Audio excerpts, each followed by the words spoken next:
How's AP testing going, Evan? I mean, A push was. I think I got a 5. Could have gotten a 4, but I think a 5. Mm-hmm. Then, well, AP Lang's the only thing next this year, so. Yeah. Although You senior year is gonna be fun. are you doing it Wednesday as well? Yeah. Okay.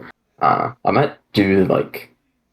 Because I'm barely below top 6. Mm-hmm. So I might do like a summer school class.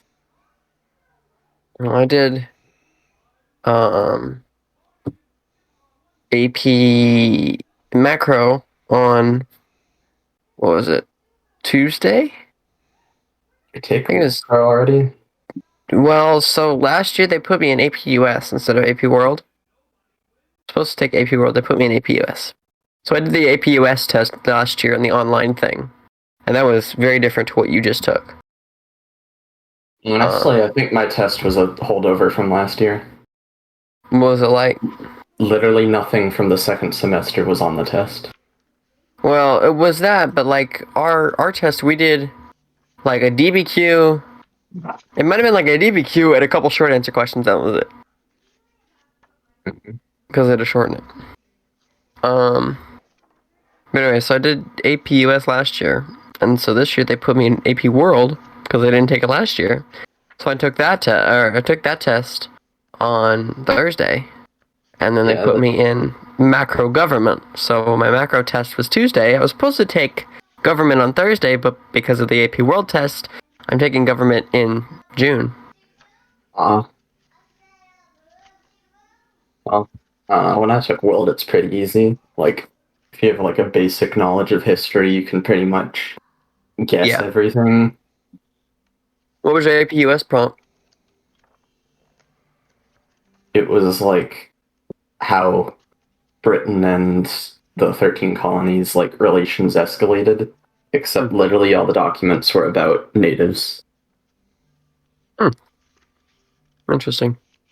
My world was how anti-imperialism movements in South and Southeast Asia affected unification or They, influenced the unification. I think they used that prompt before. I don't know. Probably something similar. Yeah, I So think anyway, they. Yeah, but then I got Calc on Monday, AP Lang on Wednesday, and then the government yeah, test yeah. on June 3rd. 5 tests, light work, right? Very much light work. Yeah. Where are I mean, you I'll trying only to get have into again? uh, well, I think my top school that I really want to that I honestly think my top school is Caltech. Oh, It'd be cool to go to college in California. Um, but Caltech, um, I want to go to one of the top 10 engineering schools in the nation. I think University of Georgia is in there. I think there's an Alabama University in Huntsville. UT Austin is an option, which of course would be cheap. They're like top 5. yeah. It's an A&M like number A&M 2 is or yeah something. A&M Or A&M is also really high on that list, but I'm not going to A&M. I don't want to Princeton. go. I don't want to go. I don't want to go live in College Station. I don't want to live in A&M either. Yeah, I don't want to. College Station is it's close that I can drive, but I feel like it's too close. Um, My firm designed the new courthouse. in College Station. Yep. That's cool. That's cool. Yeah. I'll be sure not to break any rules then. We all know all the hiding spots. Yeah. Um, but I think UT would be fun. I have some friends who are going to UT this year. Most people I know are going to UT. Yeah. Yeah. But I mean, the people go to UT Austin because it's a good school. My mom went there. It's a reasonably good sized town. I don't know. But then driving range would be nice for every now and again. Yeah, they give you like an Eagle scholarship too. You know, every couple of weeks, drive down to mom and dad's house with my loads of laundry and do laundry here, so it's free.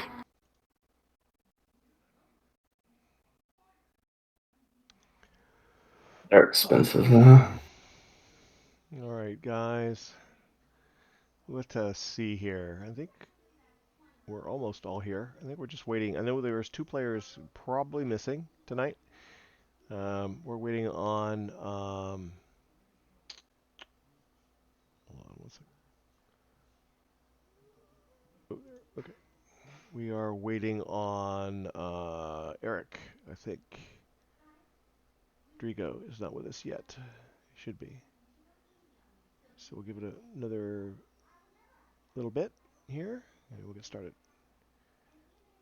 And we're not getting Mateus, and we're not getting We're not getting uh Mateus. Yeah, Grim. Mateus and Grim are out tonight. So I'm Silas. I'm giving Grim to you to manage. Okay. You want me to take Mateus? Yeah, let me give you Mateus. Avian. I'm pretty sure Eric's not coming. Oh, isn't he not? Okay. No. I couldn't recall if I had seen a message from him or not. Okay. Nope. He's got maybe a graduation or something. His wife has something going on that he has to be a part of. Oh, So. that's right. That's right. That's right. Okay. No worries. Yeah. Then I'm gonna give you control of him, Mike. Perfect. All right, Avian, you should have access to Mateus. Got it. And let's see, Drigo, there you are.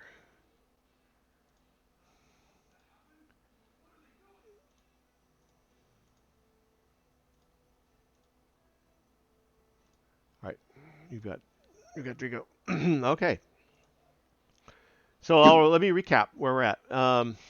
First of all, let's do a comms check. Fabian, can you hear me? Uh-huh. Isla Lander, can you hear me? Yeah. All right. Alaric, can you hear me? Yes. Excellent. Silas? Yes, I And can. excellent. And Ofligia. Here. Perfect. All right. Good. Well, we got most everybody, and that's good. We got a majority. All right. So big developments last time. It's been about 4 or 5 weeks now. Big developments. You reached Telemar, where you encountered without really any conflict, because you were expected apparently, and you had been preceded by a contingent of troops, particularly Black Guard of the Savnor religion, basically what appears to be the personal militant arm of the religion and the escort for the pontiff of the Stavnor religion in Harn, who happens to also be Leopardus's brother. And so you were greeted and escorted into the Earthmaster site, which is the main feature there at Telemar. And you were brought before Leopardus and his brother, who just refreshing my notes here. Um, Obyrus and Leopardus were in arguments. They seemed to have a grudge just going back, or discontent, brotherly discontent, perhaps. But they did review the documents you brought from Hardin that started this all off. They did answer a number of questions. They did indicate that the Tome of the Dragid was a book of great, powerful magics that it seems that somebody is searching for, and some of the powers in that book are potentially very dangerous to those who might use them, and potentially others in the world. And so they answered the questions about who Lul Ankadis was, and that he had uh, nearly 1,000 years ago, he had a following or a civilization called Tondran, and a number of disciples of, of the Tondran faith. Uh, Lul Ankadis believed that his mission was to spread the Tondran practices and beliefs throughout Harn. He set off to do that. He thought that through his research, he thought that the Tome of the Dagid would give him the powers needed to sway people to his beliefs and bring them over to the Tondran way of life. Unfortunately, histories tell us, or Leopardus's notes and research tell us that he didn't succeed, and he perished during his quest to do for these things. So it's unclear, other than through his writings, which are now in Matthias's hands, or some of Leopardus's notes um, have been handed over to Matthias to look at. But you got some more information about, as I said, what Telemar was, why Leopardus seemed interested in Telemar and its lights. Um, you also learned about the Lay of Heridrisil being a poem from the Ilmen, the Ilmen being a lizard folk or dragon kind that occupy the marshes near Tontari Lake, the Ilmen Marsh. Let's see, we learned a little bit about the Ruthubu Gargu Arak, who Obyrus explained were a tribe of Gargan that are not sort of in the area of the Ilmen Marsh. So somebody clearly was interested in that area for some reason. You also learned about the genealogy of Chibisa, and that the missing pages would potentially fill in the who is involved in this. And so visiting the Tower of the Unicorn in Burzin, the capital of Chibisa, was what, Lalea? Lalea, you may recall, was the young apprentice student, the most advanced apprentice student that Leopardus has, and presumably his mistress as well, from what you have perceived in your short visit, that she was able to provide some information about the Tower of the Unicorn, and that you might be able to get some more information by visiting it. And so all of that pretty much, there was some discussion about who the Earthmasters were, who built this structure of pseudostone that you have visited now, and then we finished off with a dramatic moment at the very last second, which I'd hoped we'd have a little more time to do. We'll pick up where we left off there. But you had turned in as a group after spending the rest of the day and evening with Leopardus and his people and Obyrus's people. You were taken to some quarters above the stables in there, one of the buildings that is in Leopardus's compound. And then sometime in the middle of the night, Lalea came and awoke you and said she needed your help, and you were seemed collectively more than eager to follow her in the dark.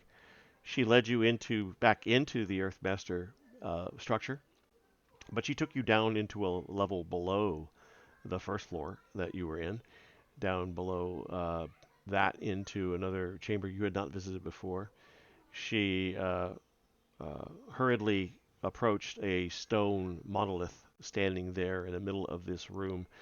The psychics amongst you, that is, the Durni touched amongst you, could feel the reverberations psychically or through your fortitude, and that this had some significance in the room.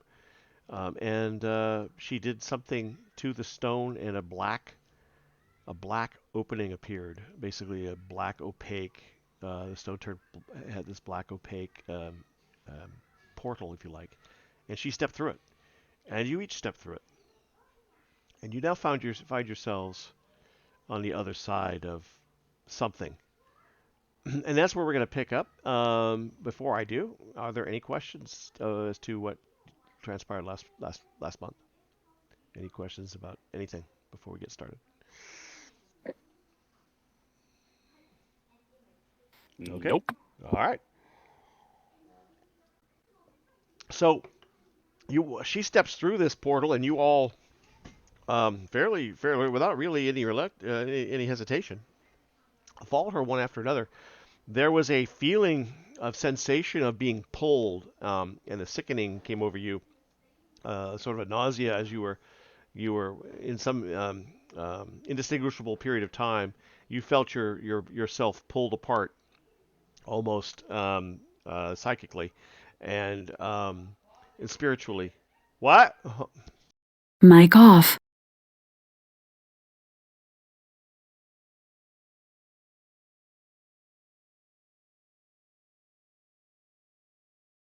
Mic on.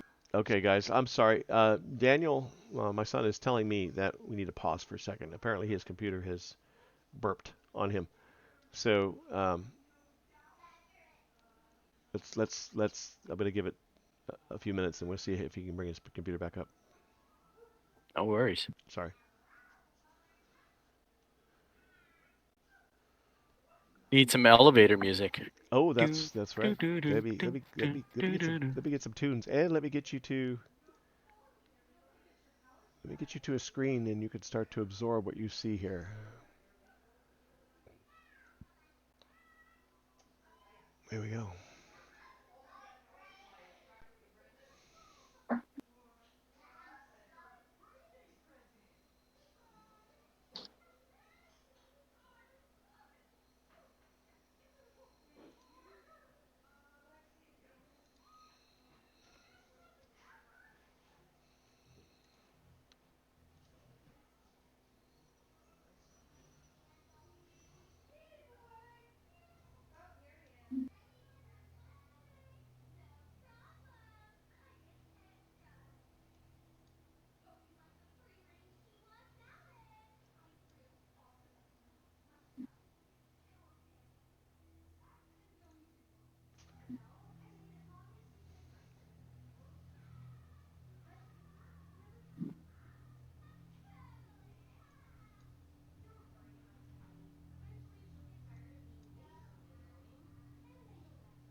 Technical difficulties have been resolved. Oh, that was easy.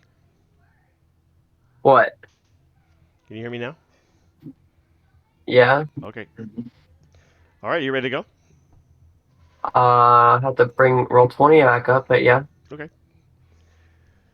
So as each of you comes to as the effect of this being pulled apart and your world's literally spinning as you feel your soul and your spirit being pulled from your body, it just as quickly snaps back, and you stumble, each of you, out of in turn, basically the sequence you went in, you stumble out into a hallway, into landing on a hard surface, sort of a very smooth foreign surface, not the sort of pseudo stone that you were standing on a moment ago.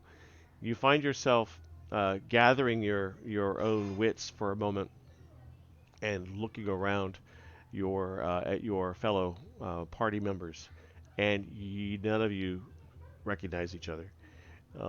You look down at your own hands and arms, and you're feeling naked in a sense because you're not wearing any of the clothing, or armor, or weapons that you would have had on moments ago.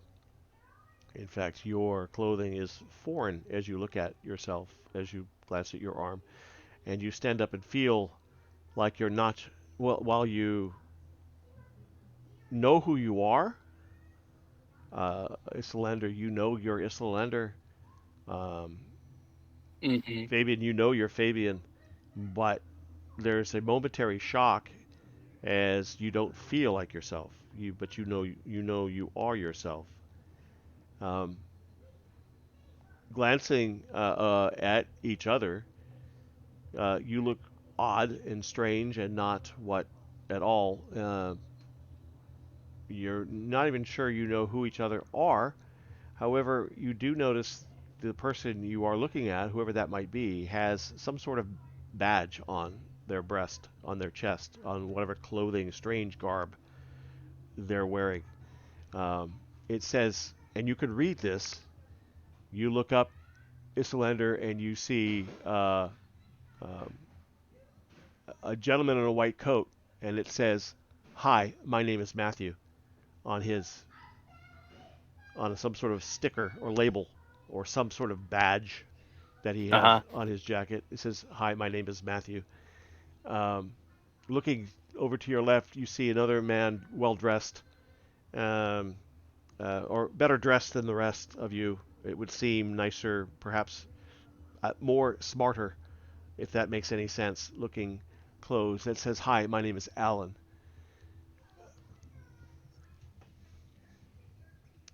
Looking down at each of your clothing, you see these tags on each of you. Alaric, you look down and you see, "Hi, my name is Alan." Uh, Isolender, your name is apparently Isaiah. Ulflick, your name is apparently Orlov.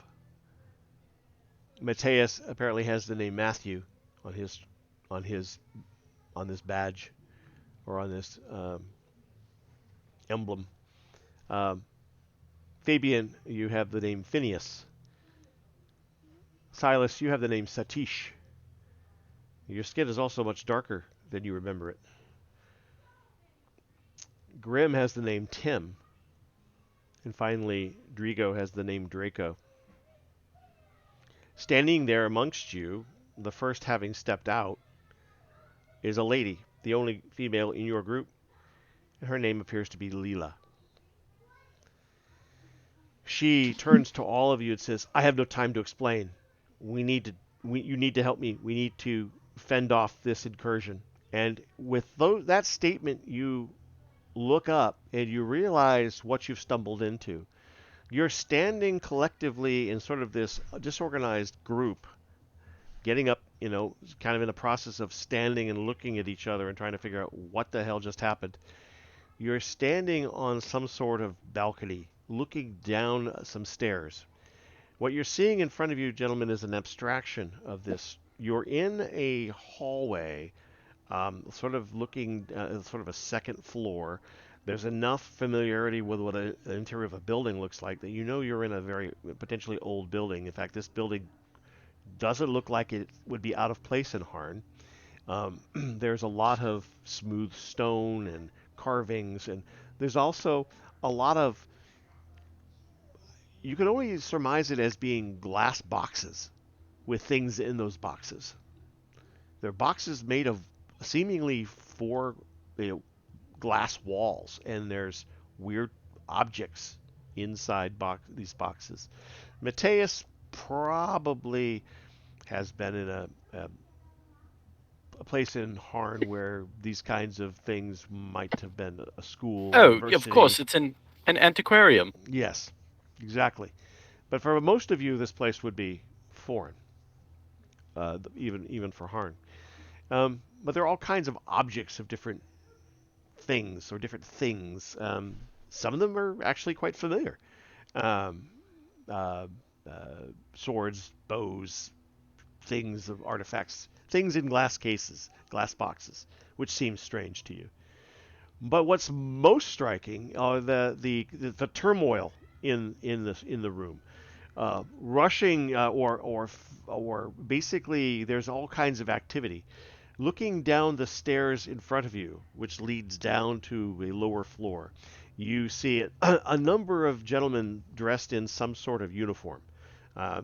Peaked cap, belts, sort of a bluish color to their trousers and jackets.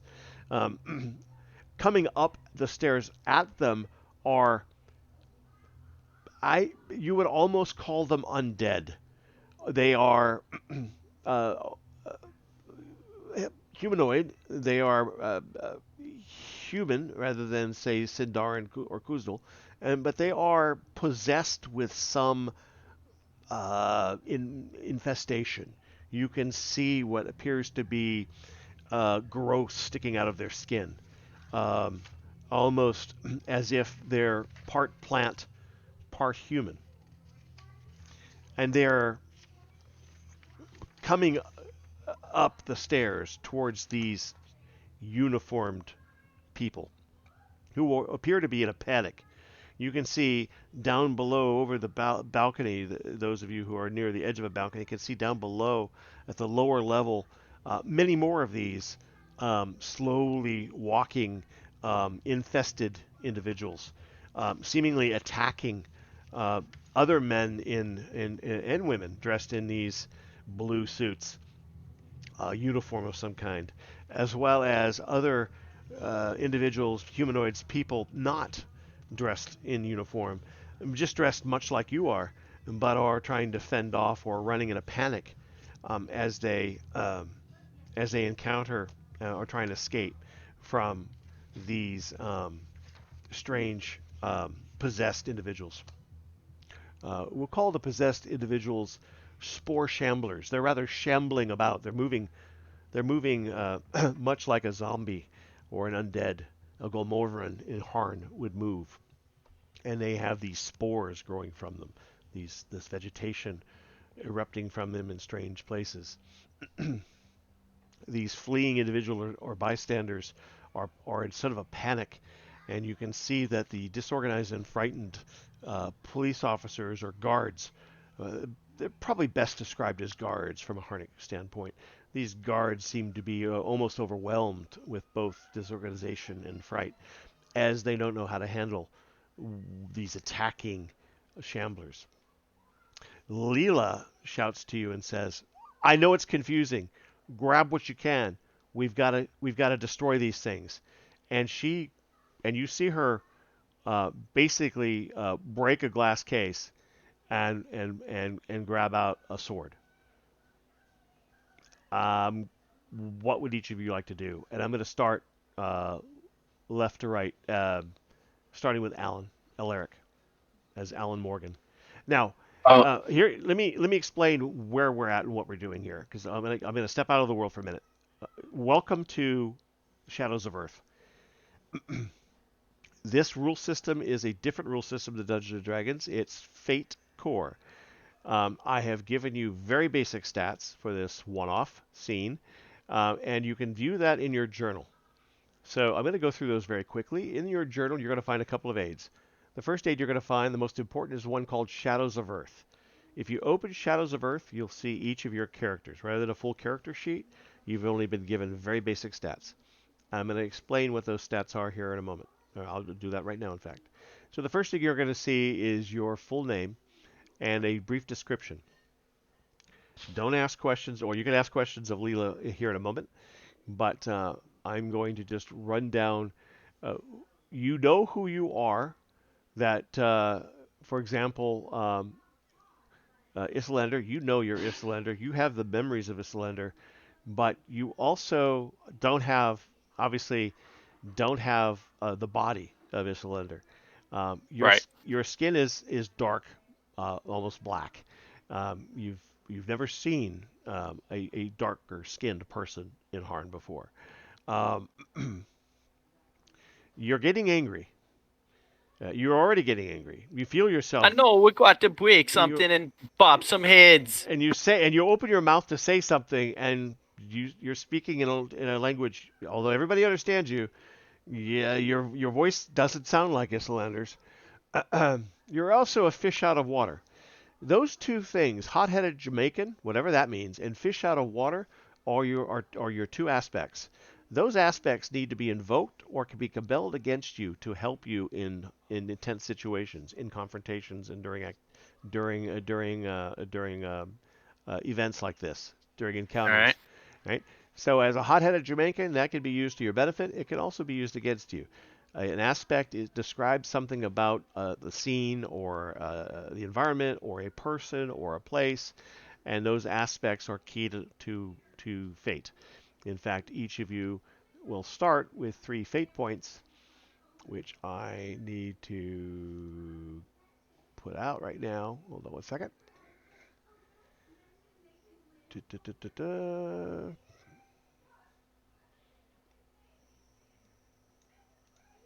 Here we go. Right.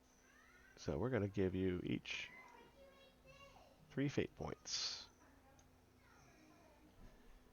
Come on. It's 1. Come here.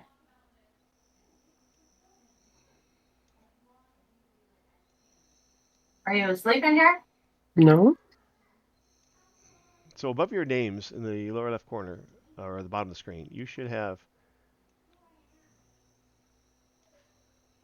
You should here in a moment have 3 fate points each. There we go. Silas has 3. All right. These are part of the economy. You will spend these to gain advantages, or to invoke aspects, or to basically modify the scene to your advantage. I will then also reward you for when I compel a certain aspect against you. You can accept that compel, which will make life difficult for you, but you'll get a fate point as payment, which you can use later to your benefit. Okay, so the way this works, is go back to your description. So, Avian, you are a hot-headed individual, which you can use again to your advantage. You're also a fish out of water, which means you're not necessarily comfortable in a situation. I've tried to design each of these fate characters to match the characteristics of your hardened character. So therefore, your physique is great. That's +4. The way fate works, you roll fate dice to determine your success or failure in something. In the macros, if you go to the contents, everybody goes to the collection tab in the upper right corner.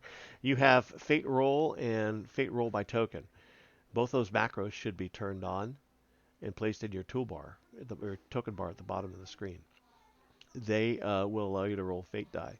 If you look at the chat window, I'm going to roll fate roll by token. If I were rolling Avian, your physique, for example, your physique is great, which is +4.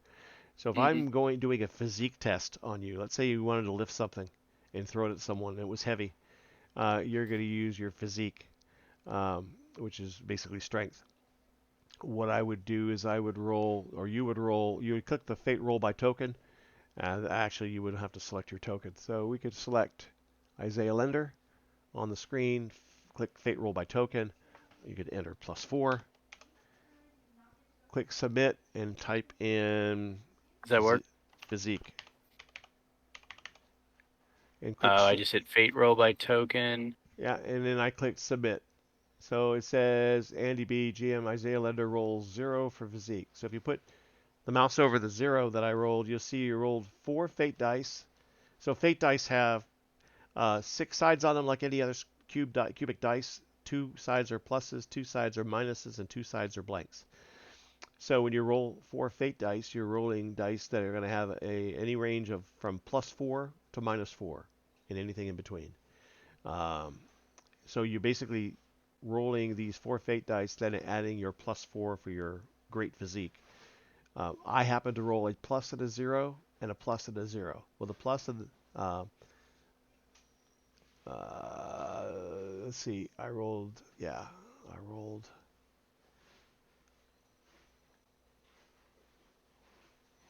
Let's see, you rolled. I was just trying it out. I didn't Yeah. I didn't know what I was doing. Yeah, you rolled a plus. You rolled a plus minus, and you rolled a plus minus and 2 zeros. So the plus minus canceled each other out, and the 2 zeros were 0. So then it added 4 to your roll, so you just ended up with +4. I rolled. I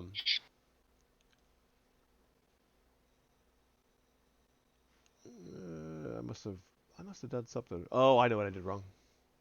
I think I let's try that again. Let's type in 4. Physique. And time it rolled a 6. Yeah, so it was a... Oh, I like that much better. Yeah, see, so the plus, minus, the minus plus canceled each other out, and the plus adds 2 to the +4 for great physique. So you ended up with a 6. Got it.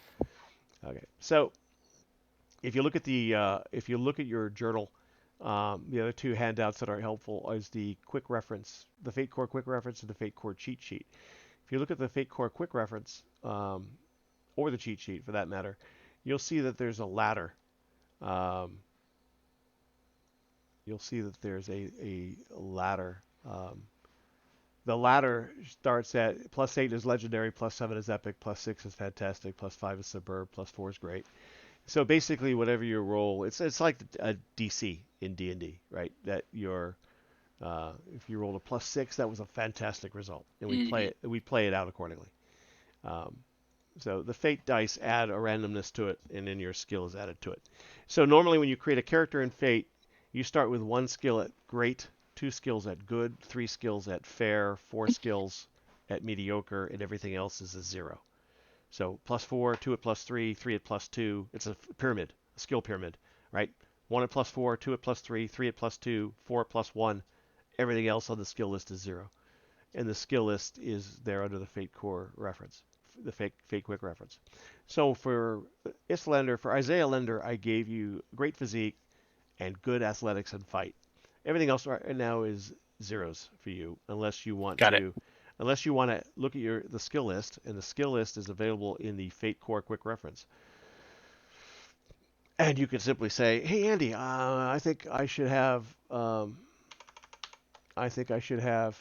the Fate Core, the Fate Core Quick reference. It's got the skills. Let's say I want to go up and talk to one of the cops and say, hey, let's do blah, blah, blah.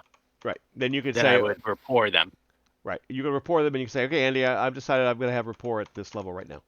And so, Gotcha. and that it would, if we were fleshing these characters out and we were doing more than just a one-off really quick here, then we would try and make them like this Lander in the sense that, what would he have if he were in this world? But Sure. For now, you've got great physique and good athletics and fight. You have 2 physical and 2 mental hits on the respective tracks. Those are for taking damage. So basically, that's like hit points. You can take 2 physical and 2 mental hits before you have to take consequences. And consequences become like I broke my hand, or I've got more lasting damage that has to be healed over time. Gotcha. So that's pretty much Isaiah. Tim Thay is clearly grim, a smaller framed man. He's a dodgy Welshman. So what the dodgy Welshman could be used to his advantage or disadvantage. He's also, how about another pint? So he's got a weakness for alcohol. Or it could be considered a strength if he's trying to drink somebody under the table. His stealth is great at +4. His burglary and athletics are good at +3. So that's pretty much grim in Earth of the time we're in now. Sir Alan Morgan. Alaric. Sir Alan Morgan is a haughty Scotsman. Play that as you like. He also has the aspect, please don't touch me. Again, you have to figure out. You have to be creative about how that can be used for and against yourself. You have great resources. That means you have lots of wealth. As a West End actor you would expect. He moves in high circles, as social circles, as Alaric probably does on Harn. He has good contacts and good fight, so he's pretty good at a fist fight, or with a weapon. Is also everybody's got the physical and mental too. Draco is Draco Chermak, a Docklands longshoreman, whatever that is. He's a curious Czech, so Draco is always curious in Harn or on Earth. And where's the next adventure? He likes to look for a good fight. So his fight is great at +4. His physique and shoot are good at +3. And otherwise, he can flesh himself out. Phineas Hunt, a.k.a. Fabian Antelor, a London police detective, the quiet Irishman. And I've got this suggests that Phineas will come to the aid of anybody who needs help, whether it's good for him or not. His shoot is great. He's a crack shot if he can find a weapon he can use. His empathy and investigate are very good, and so that's Phineas Hunt, aka Fabian. My name is Phineas, it says on your shirt. Matthew Hargrove, a rocket scientist, a brainy American, whatever that is. Anyone see my glasses? He seems to be a little absent-minded half the time.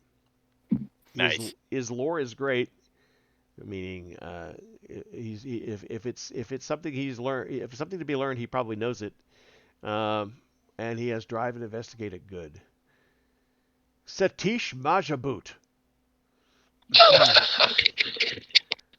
You're a short little Indian man who knows how to wield a knife and cook a mean omelet, or cook a mean tandoori chicken. The only thing is, you're a little addled, as represented by me, myself, or I, and a short Indian. So I guess you can get into tight places if you need to be. Your rapport is great.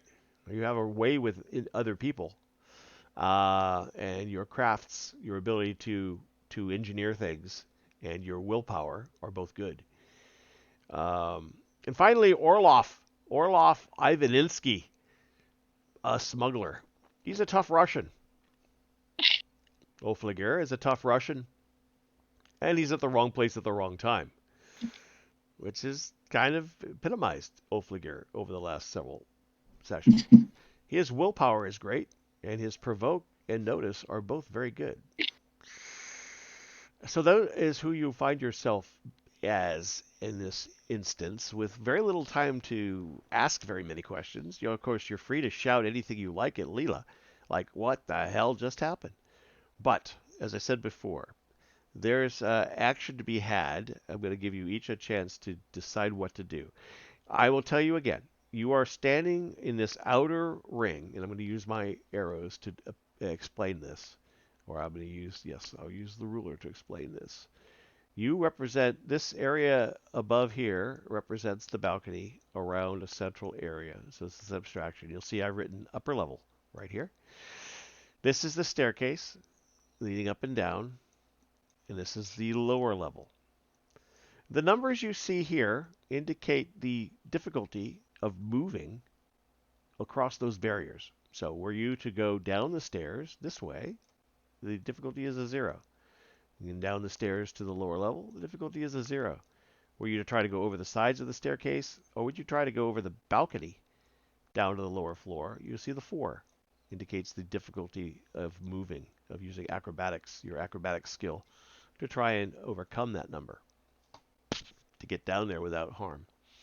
A couple of things also to keep in mind. Here on the right-hand side, there's a nice little cheat sheet that it will help remember what you're doing, and I'll explain that as we go.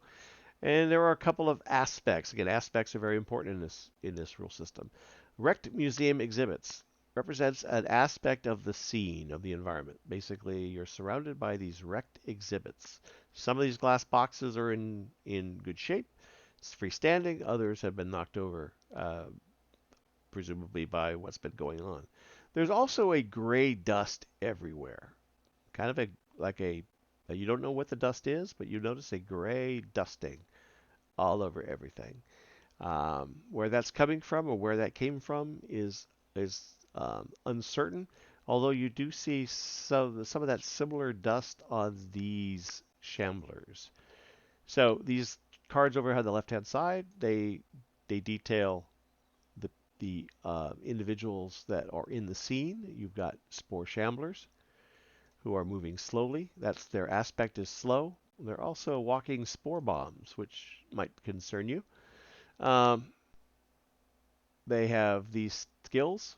There are a number of guards called police that are disorganized and frightened. And there's a number of bystanders represented by these individuals. You see these icons in the upper left right corner, these round tokens. They key off what you see is individuals in the scene.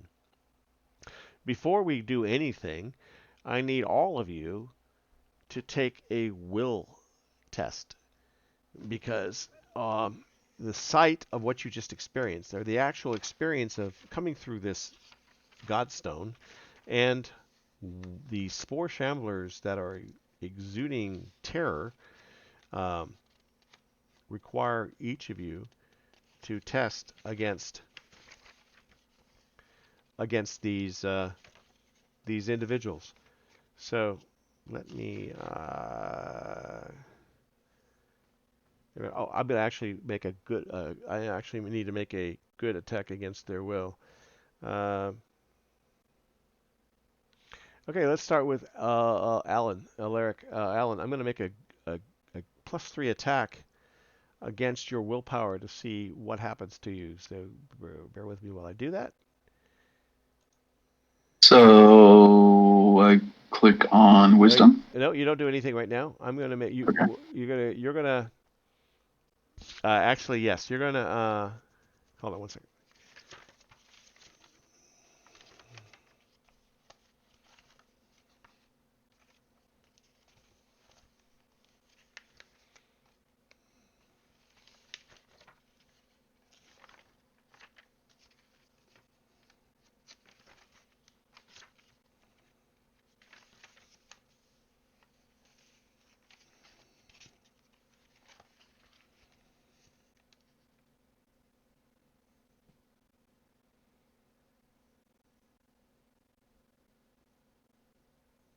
Yes. So I need you to. So I'm going to roll a fate dice and add 3. You are going to look at your stats. Your stats are, and you're going to see if you have a willpower stat. And your Alan, your will is 0 because you'll see again your resources are great at +4. Your contacts and fight are good at +3. Your willpower is not on this list. So if you want to make your willpower +2, you may, but you have to tell me that now. Right now, your willpower is not on the list. Do you want to make your willpower +2? Sure. Okay. So I'm going to modify this sheet and say will is +2. And that is going to be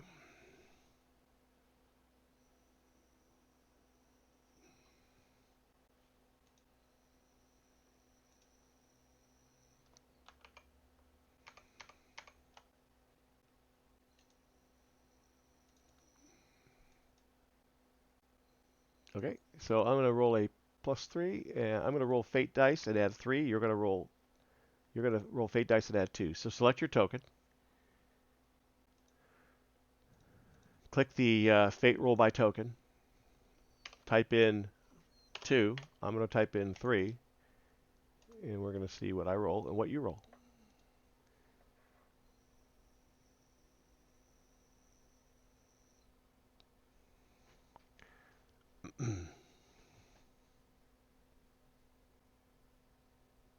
Okay.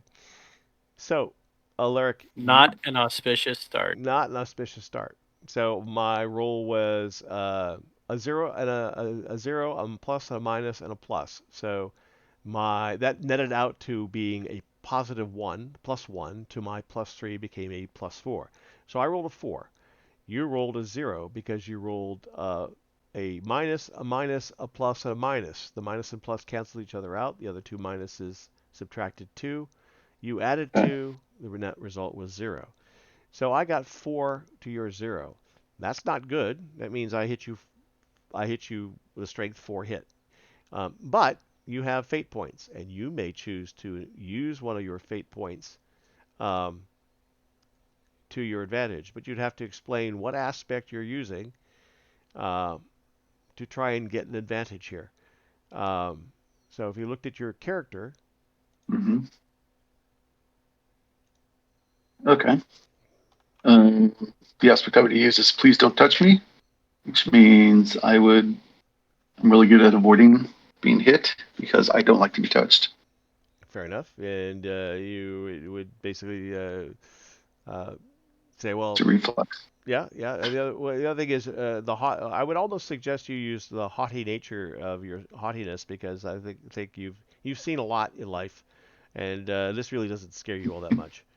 Yeah, they're not touching you at this That's point. right. They're not touching you. This is more of a can you overcome the terror? Oh, gotcha. Okay. Gotcha. I thought I was being hit. Okay. Yes, Howdy Scotsman. I mean, this is the thing. I've dealt with this. Okay, yeah. So you have a choice. You need to spend a fate point. So you basically need to give me one of your fate points. So above your name, you need to open that deck of fate points. You need to drag that fate point, one of those fate points, to the screen, so we can delete it. So above your name in the lower bottom, you see the three, the circle above your name with the three. Yes. Yeah, click on that. Then Okay. drag one of those fate points to the map. Okay. There we Yeah, go. yep, and then I can delete it. Okay, so now you have a choice. You can add 2 to your result, so your 0 becomes a +2. You're still going to lose by 2, but that's not as bad as losing by 4. Or you're allowed to reroll all your fate dice. You're probably better off, at this point, probably better off rerolling your fate dice. All right, let's try that. So you reroll those fate dice and add 2 again, and we'll see if you get a better result this time.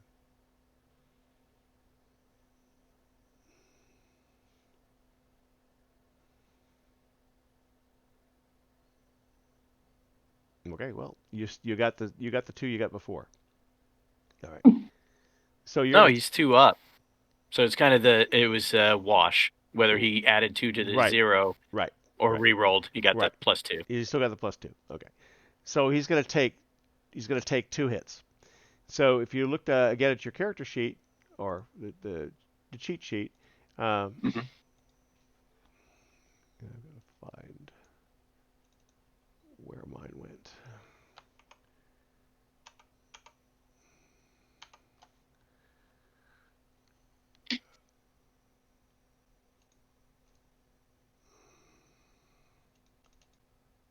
Okay.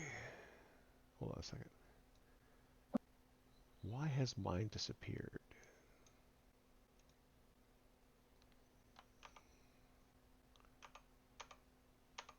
Avian, if you take a window away from, if you undock a window from Roll20 and put it somewhere else, can you lose it? Yeah.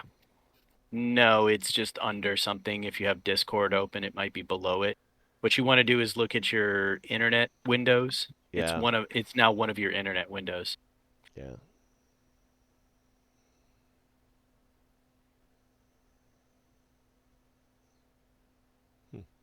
I'm going to refresh then because I can't find it.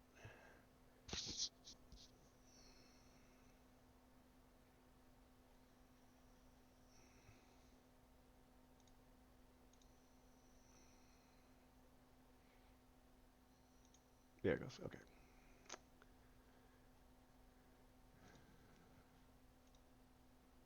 Fair. Okay. So it's fair. Oh, okay. There we go. So Sir Alan Morgan, you have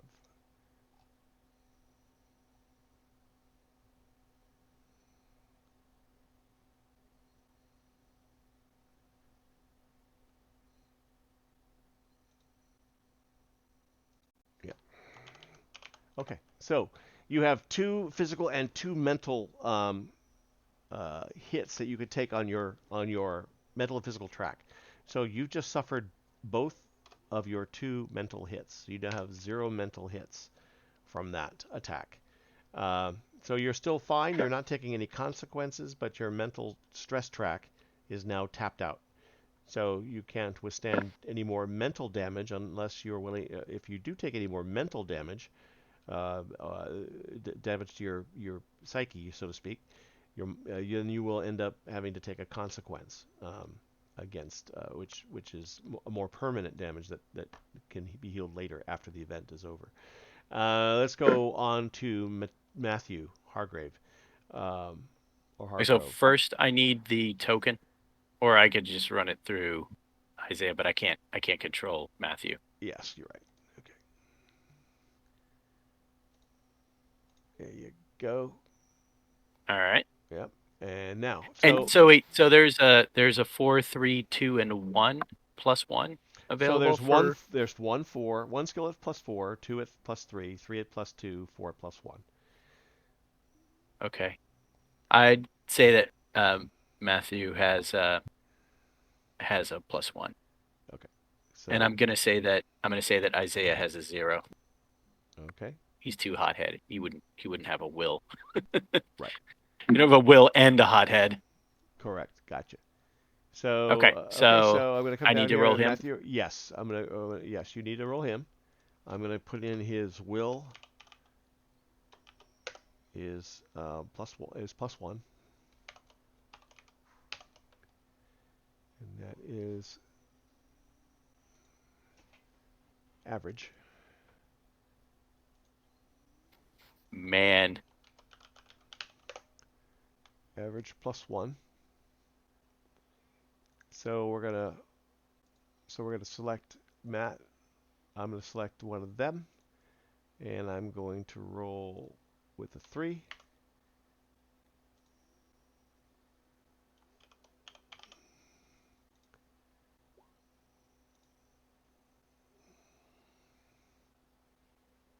I only rolled a 2. Yeah. I'm gonna need to use a fate point here. Okay. So Um, I'm gonna yeah. add 2. That'll Okay. bring me up I'm gonna to. I'm gonna give you. Wait a minute. I need to give you. I'm gonna give you 6. I need to give you 3 Don't. more. I'll just keep track of it. That's fine. That's fine. Yeah, That's I fine. got it here. That's fine. Okay. So how do you I've how got you mine in. I'll do. so based on Oh, okay. so how you gonna how you need to tell the story. How Before he has a chance to really soak in the scene, he realizes he doesn't. He dropped something, so he's looking down when he's at the distracted. moment that they're. Yeah, he's distracted. He's like, what? Where did I put that pen of mine? Excellent. Where could that be? So he's more distracted. He's more bothered by misplacing something than he is Yes. about what just transpired or what's about to Yeah. transpire. He just dropped his pens out of his pen protector sleeve, and he's like, "What's going?" And he's trying to pick them up off the floor. Got you. Perfect. Okay, that's what happens. And how do you want to now? You can add to your roll, or Add you two, can that would put me to bring in 0-1. 0. Yeah, you'll be a net minus. You'll still be a net -2 against him, so you'll lose both your mental stress. Or you could just re-roll. And in this instance, Nah, I don't probably- think so. Not with a +1. Yeah, Well, I'll do the roll. What the hell?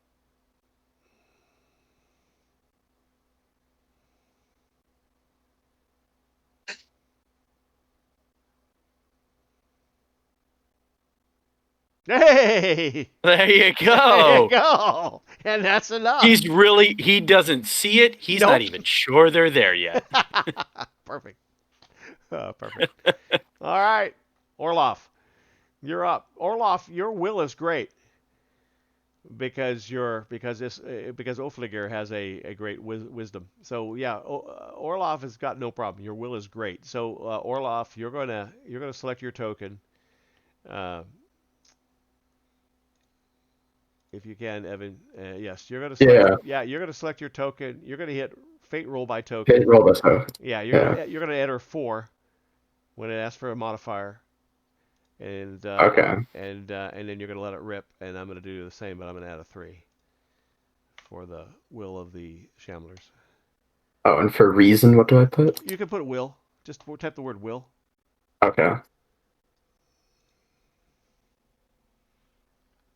It's best to think of the reason as the action that you're. Okay. That makes sense. Right. Okay. So you rolled a 3. Basically, I rolled a 3. So that is a net 0 total. And so, give me a second. Attack.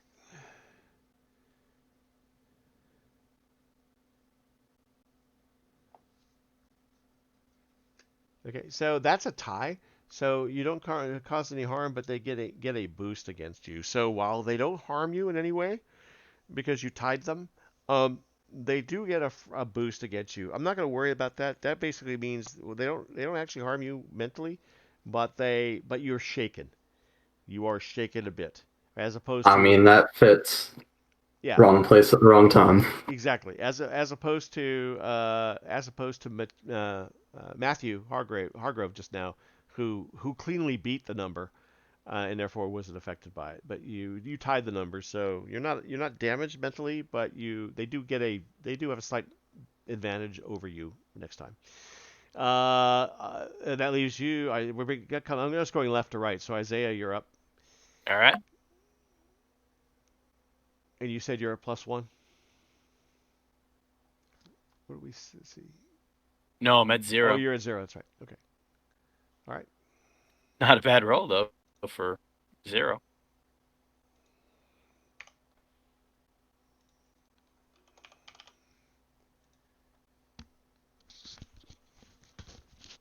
Ooh.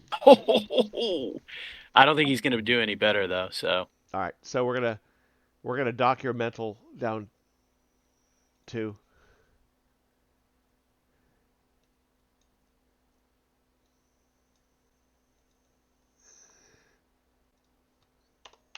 There you go.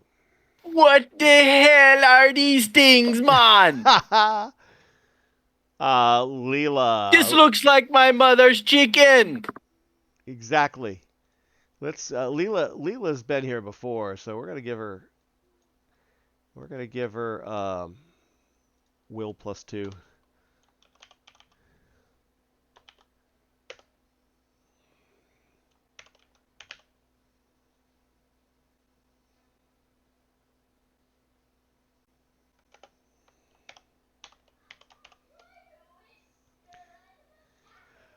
Okay, so let me see who's controlling her. I guess I am. So we'll do her at 2.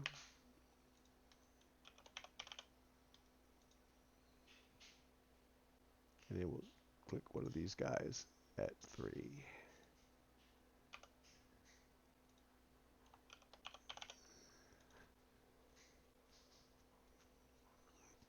Oh, okay. Leela.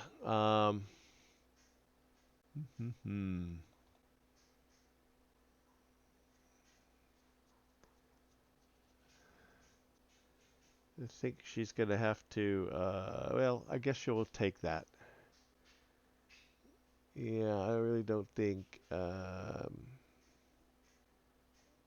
really don't think her aspects are gonna work against that. So we're gonna take that hit. Okay. Phineas.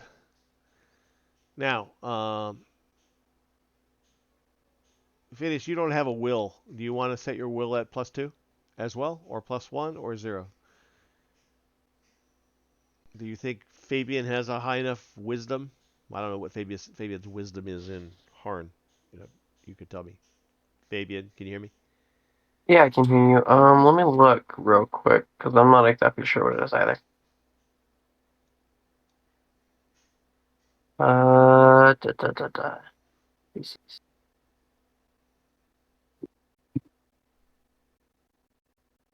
Fabian's wisdom is a +2 with a 14. So it's not bad. So if you Yeah. want to make your will fair, that's pretty fair. That's fine. Okay. I think that would probably translate, yeah. Okay. So your will is fair +2.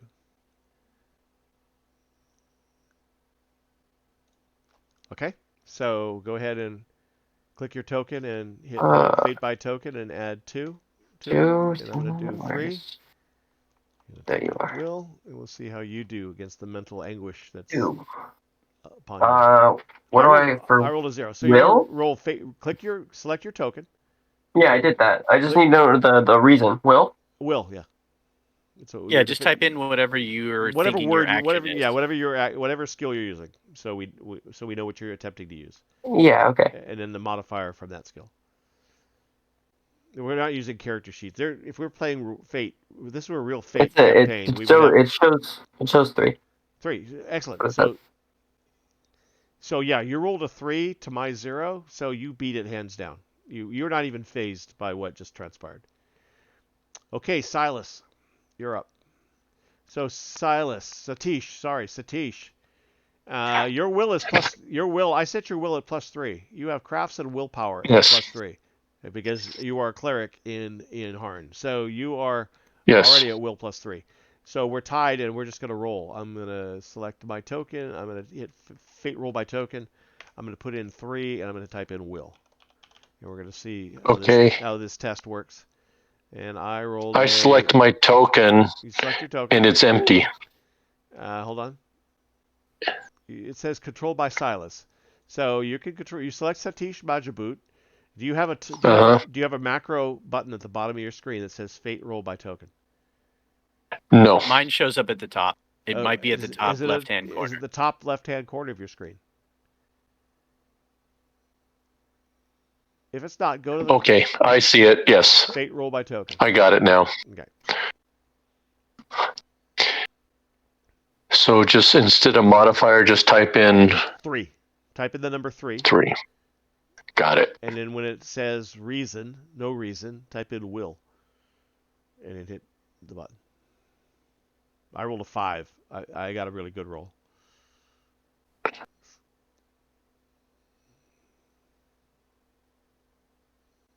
Alright. So you're going to probably need to invoke... you're going to probably want to use one of your fate points to improve this. So think about how you would use a fate point to based on your characteristics. A short Indian, maybe you can't see over the railing, and so you haven't actually seen these things yet, or maybe the shock of coming through the Godstone and being in a body with a certain odor that is off-putting.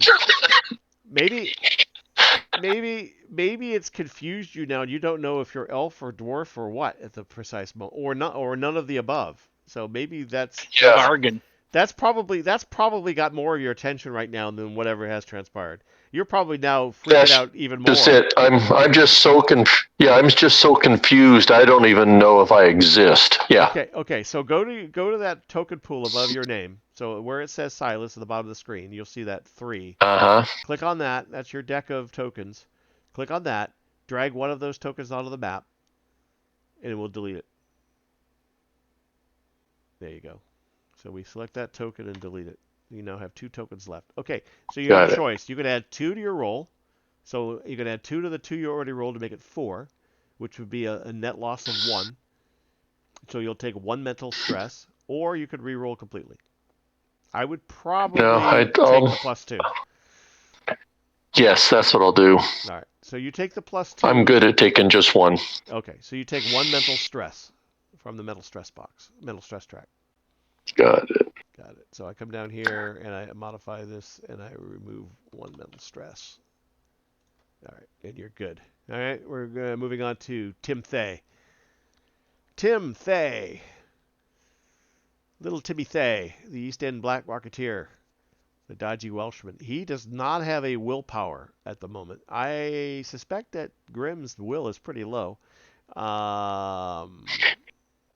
have a look. Yeah, I don't see any. Grimm's wisdom. And I lost the macro. No. Grimm's wisdom is 14. He's got a +2 wisdom as well. Well, we'll say that I don't know. Silas, what do you think? You think Grimm is a +2 or +1 for wisdom, for will?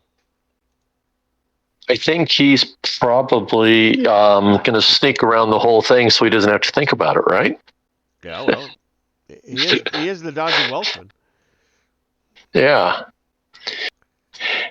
I don't know. And so, since he's Welsh, he doesn't even believe most things really apply to him. True. So maybe +1. Okay.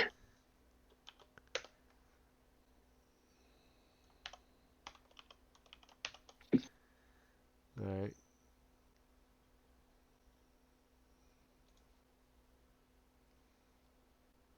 Okay, my macro, I don't have control over Tim, and I have no macro. Yeah, I'll give you. It doesn't really matter which token you select. You could select your own token and just add +1. Okay. Just add 1. There we go. I'll just do that then. Yeah, it's kind of it because they're not really tied to character sheets yet. Yeah, it's almost neutral. Yeah. And will.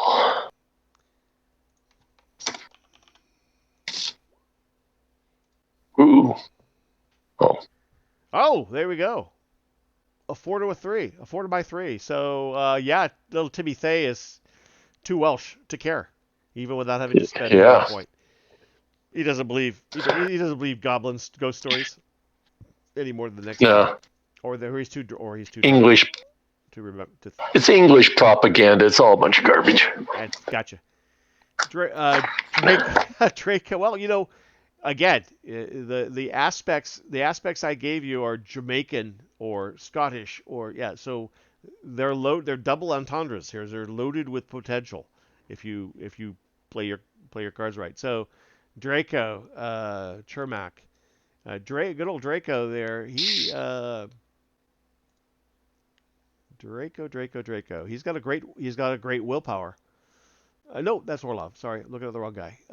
Draco. Draco's will is not listed. So let's see what good old Draco's wisdom is here. Wisdom on his character sheet. 16. 16. Ooh, okay. Then we're gonna need. It's your call, Mike. But I think we're gonna give him Okay. +2. If he's got a Perfect. 16, if he's got a 16, 16 in Harn. So let's give. So I him, can't select him. That's Just fine. like myself? Just select yourself and add 2. All right. So I'm going to give him a fair +2. Okay. Will for future reference. And then I'm going to do that. I'm going to add 3 for Will, and you're going to add 2. And we'll see how that plays out. Oh! Ha! I rolled a 7? 7. Wow. That's four pluses. I rolled Wow. 4 pluses on those 6-sided dice. So Plus does 3 is 7. he assume fetal? Well, that's pretty serious, and he's going to want to spend a hero point somehow. So it's already going to damage him pretty badly. So let's see what we can do to lessen that damage. Shadows of Harn. Draco. Curious check. Where's the next adventure? Let's see. Well, you could say that he's a Docklands longshoreman and he's been to sea, so perhaps he's heard enough fish tales not to buy into, or he's been through enough storms at sea that the experience of the Godstone was nothing compared to what Mother Nature has thrown at him. He's faced death before. There you go. We could say that too. So let's say he's been through a lot to get out. Maybe he was in. Oh, I should point out this is 1958, so Czechoslovakia is communist. So if he escaped from Czechoslovakia, or he probably experienced the World War II. It is 1958, Great Britain, gentlemen. So yeah, let's say he's been through tougher times. So drag a fate. Let me drag a fate. Just write down the fact that Draco. Make a note, Mike, that Draco's spent a fate point. Not that it won't matter at this point. So he's gonna want to. Don't know that he's gonna be able to get. Let's see. What did you roll? You rolled a 1. It was 2 negatives and a 0. Yeah. So I mean, yeah. So the upper end potential is what, 6, but yeah, that would have to be you'd have to roll 4 pluses. topping your roll. Yeah. Yeah. Otherwise, he adds 2 and becomes 3. He's going to lose his 2 stress boxes for mental stress, and he's going to have to take a consequence, a strength 2, because he can add 2 to his 2 to get 4. So that will make him a net loss of 4 to 7 will be a net loss of 3. 2 will come off. Yeah, so that's not bad. So I would just add 2 to his roll of 1. Oh, wait, no. 2 to 1 will be 3. So he'll be down 4. Yeah, so he'll have to take a consequence, a 2-box consequence. Let me just check that for a second.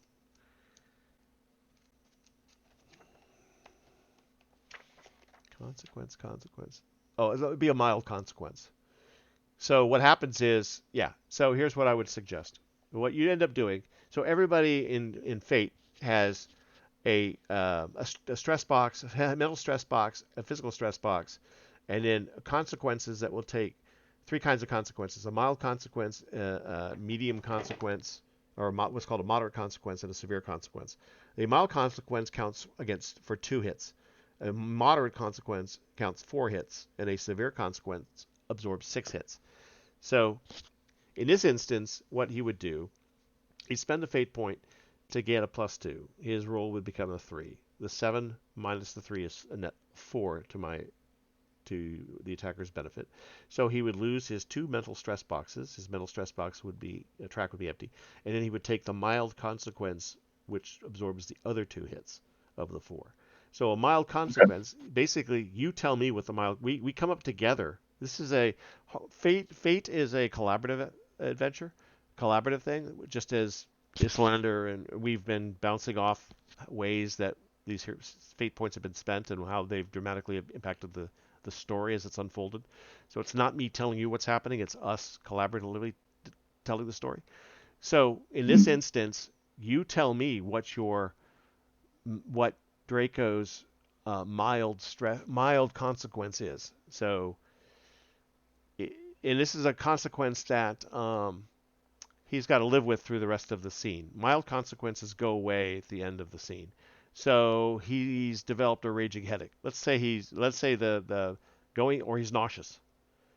And so I can invoke that nausea against him if I want to award him a fate point. So let's say while he's lost his 2 mental stress track, he's now nauseous.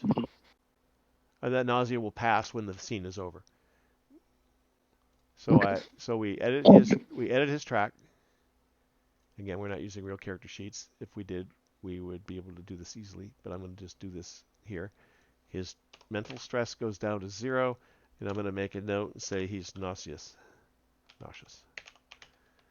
Okay.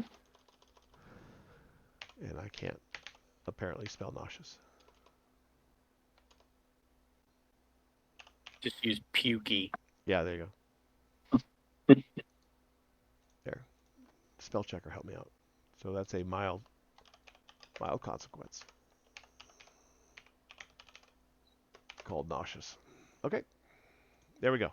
Okay. So now that is we've resolved the first moments as you all are overcome by the situation, passing through the Godstone and the terror that these Charging battery. shamblers imposed on you. Now, normally we would do this in initiative order, and that initiative order is done by notice, by looking at your notice skill. Now, I don't think any of you have, I think, as far as notice is concerned, obviously, Orloff, you have the highest notice at +3. I think everybody else's notice is currently at 0. Does anybody want to make their notice skill better? Does anybody think they have I don't think either Matthew or Isaiah would have a better notice. All right. Anybody else here think based on their character in Harn, anybody else besides Orloff think their notice, basically this would be your passive perception. Are your passive perceptions relatively high in Harn? If they are, then your notice would be higher here. So Check that. Your choices are 0, +1, or +2. Where do I check pass? I have it in here, don't I? Yeah, it's on your character sheets. It's at the bottom of the Persuasion. stats. No. Very bottom of the. Oh, okay. Actually, Islander's would be +1. He has a 13. Okay. So we're gonna. Mine's well, it's based on the wisdom stat, right? It is your wisdom stat plus whether It's wisdom plus perception, if you have it. if you have it.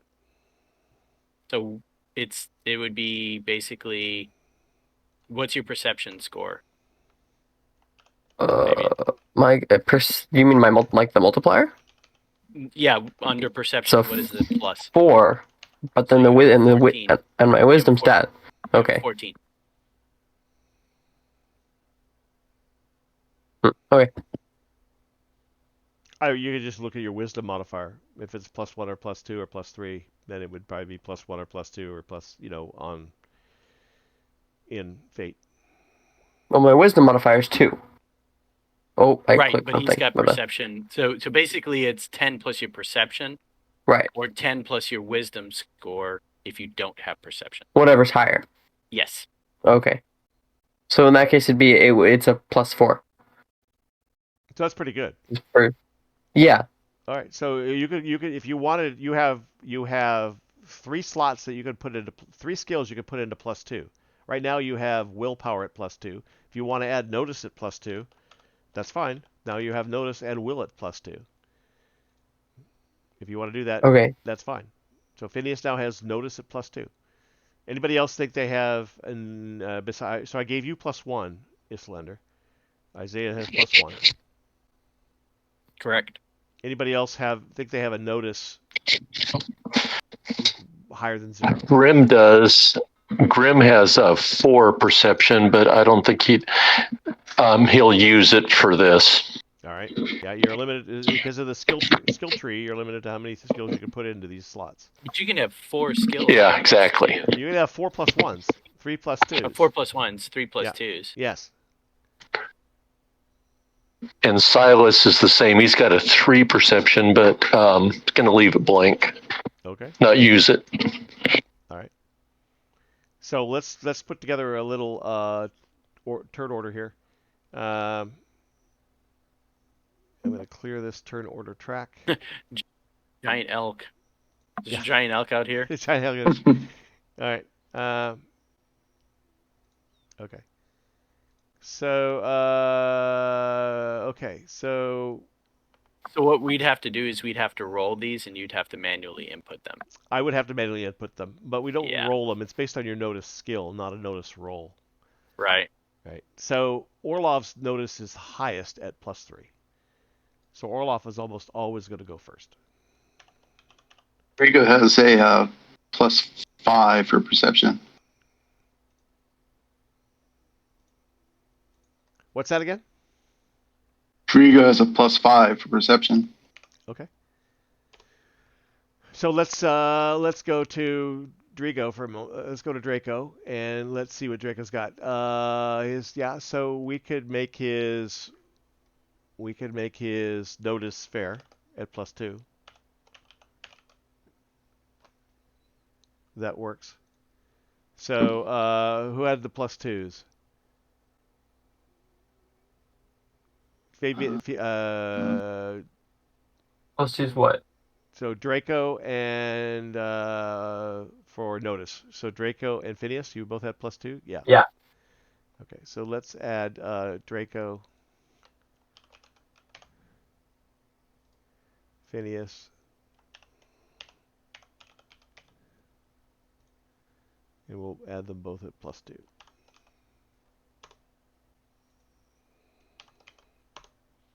Okay, and then the next skill after, if you're tied in notice, then you use athletics as the tiebreaker. So Isaiah, your athletics I think is +3. Athletics is 3. Yeah, but I would only be tied, so yeah. Let's see. Tim's athletics is 3. You can just put us in order, and that's fine. That's fine. Yeah. Let's do that.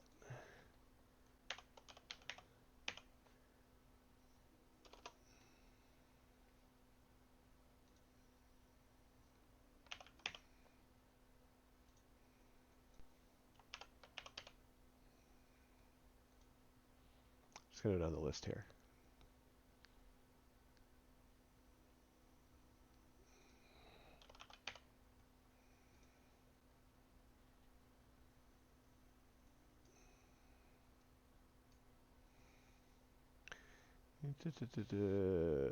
Let's go.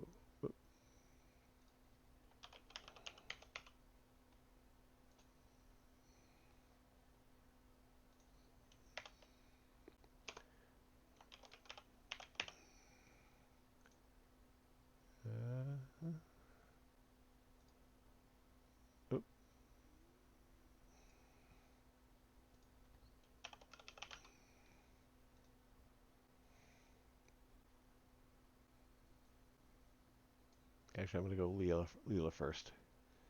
Since she's leading off. Am I missing anybody in the list? I don't think so. I think I got everybody. Draco, Orlov, Tim. Yeah, everybody's there. Okay. So Leela, I'm going to act with Leela first. So Leela is going to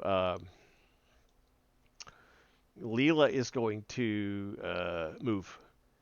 So it costs 0 to move across this down the stairs. So Leela moves. So everybody gets a movement, and then they get an action. And so the actions, if you look at the right hand side here, with the when you activate your and take your turn, you'll see this cheat sheet right here on the screen. So basically, you're going to do one of 4 actions. You're going to overcome. That means you're basically going to use one of your skills to overcome, to basically do something. Like it'd be a equivalent to a skill test in 5th edition, to try and do something, whether that's to push something, to unlock something, to just search for something. It's basically you're overcoming some obstacle by utilizing one of your skills against a difficulty. So it's a basic skill test to get past an obstacle of some kind. Creating an advantage is the second way you could act, and you get to choose one of these 4 things after moving, or before or after moving. Creating an advantage means basically you're making a roll against one of your skills to try and create some sort of advantage in the moment. So you might say, I'm looking for a weapon. Well, I'm going to try and create an advantage and say the weapon is there. You're basically, using your search or something like that to create an advantage, or you're trying to create a new scene. Like you might say, well, I know there's a lot of glass, so I'm going to break some of that glass to cause an obstacle to hostile movement by putting glass on the ground and making it difficult for them to move through it. So you're basically trying to create an advantage that if you're successful in making your roll to do that, whatever it happens to be, maybe you're taunting someone. You're going to use your verbal skills to try and persuade somebody that they're a loser. And so if you wildly succeed, you've created an advantage against them that you can invoke for free, or somebody else can invoke for free, to get a +2 or to get a reroll on an attack. So you're trying to create an advantage in the moment for future use, for a free invocation later. The third thing you can do as you perform an action, when you perform an action, is simply attack. You just use shoot or fight to physically, or using a ranged weapon, attack someone. And they will generally try and defend with athletics, or just a fixed difficulty number, if they're not actively trying to defend against what you're doing. So there would be like 2 opposed fight rolls if they're trying to fight somebody.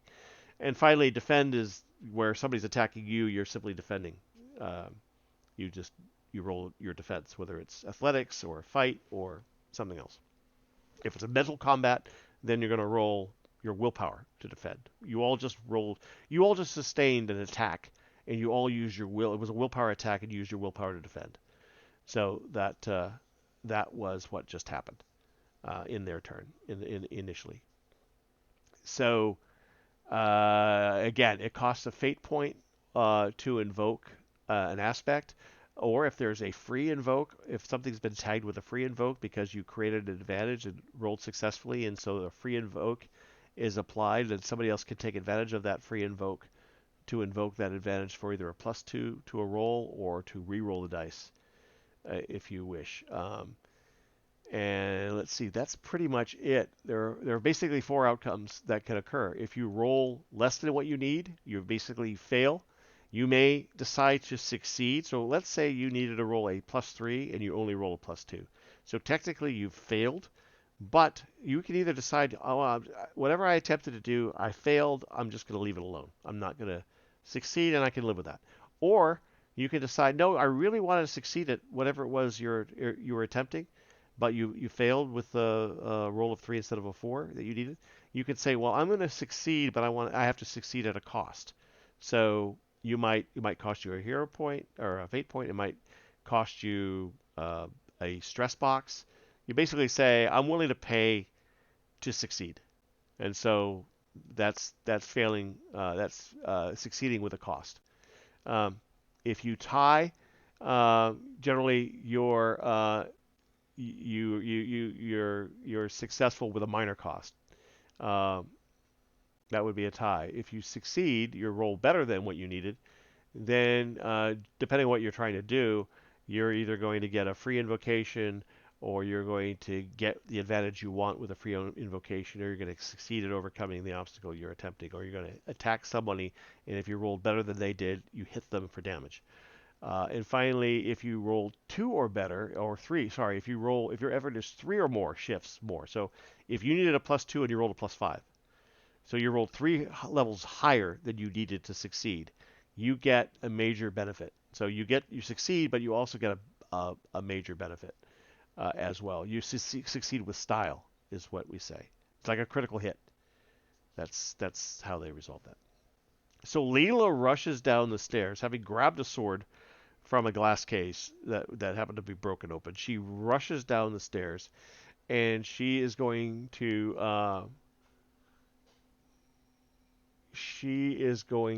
strike out at. Actually, there are no spore shamblers on the stairs, so she is going to try and encourage one of the police officers to overcome their stress. So, and she's going to do that by using her newfound skill,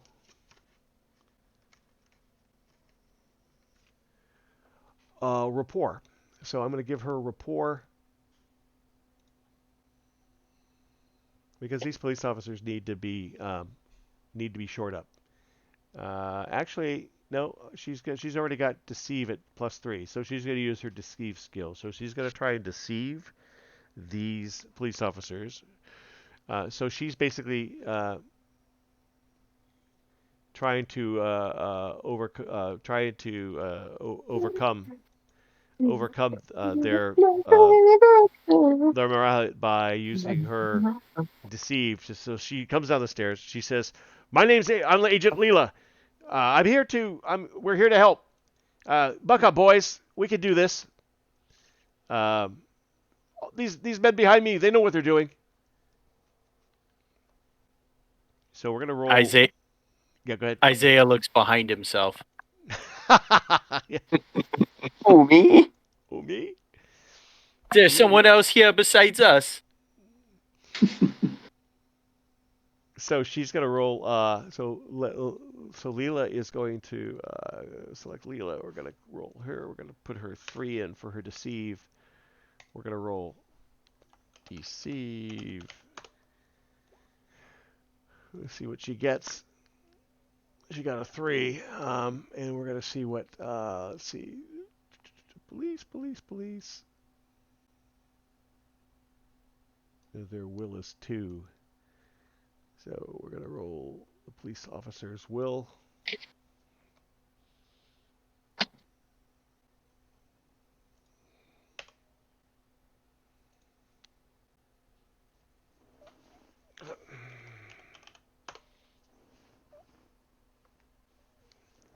And she succeeds with style. So she rolled a 3 and succeeded with style. So she rolled 3 over the 0 they rolled.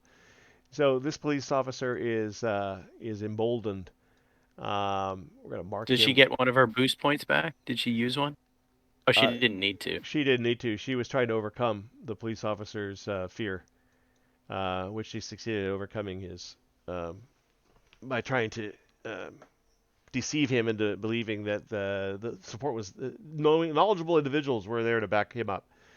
So that means he can actually act in turn, and he's going to rush down the stairs, and he's going to engage one of the spore shamblers because of the morale boost he just received. Nice. So with a truncheon, he's going to pound on a spore shambler. We'll see what he does. Let's see here. We're going to get his fight is +1, so we're going to select him. We're going to hit that. We're going to hit that.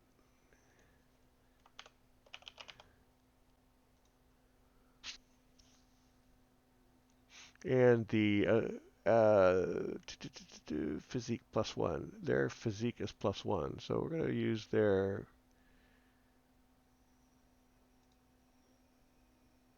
physique.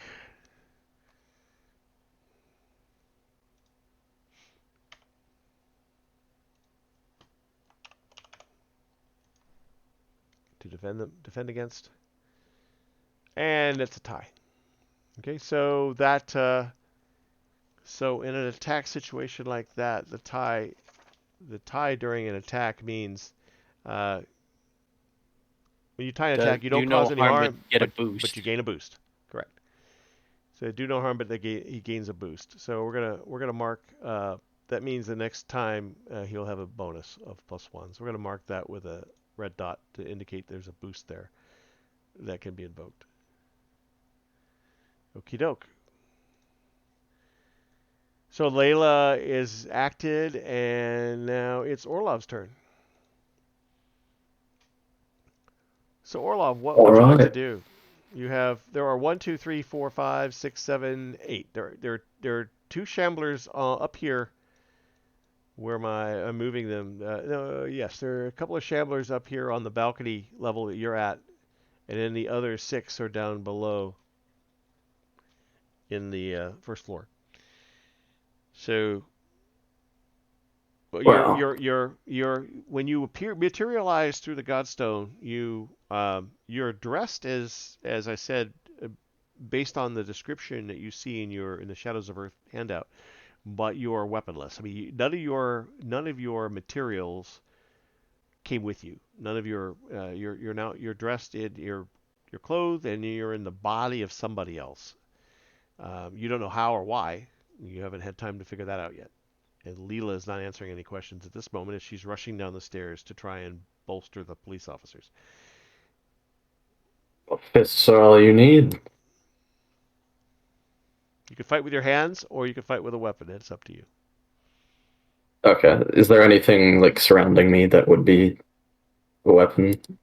If you would like to try and create an advantage, Okay, that would be an advantage. then you could do that.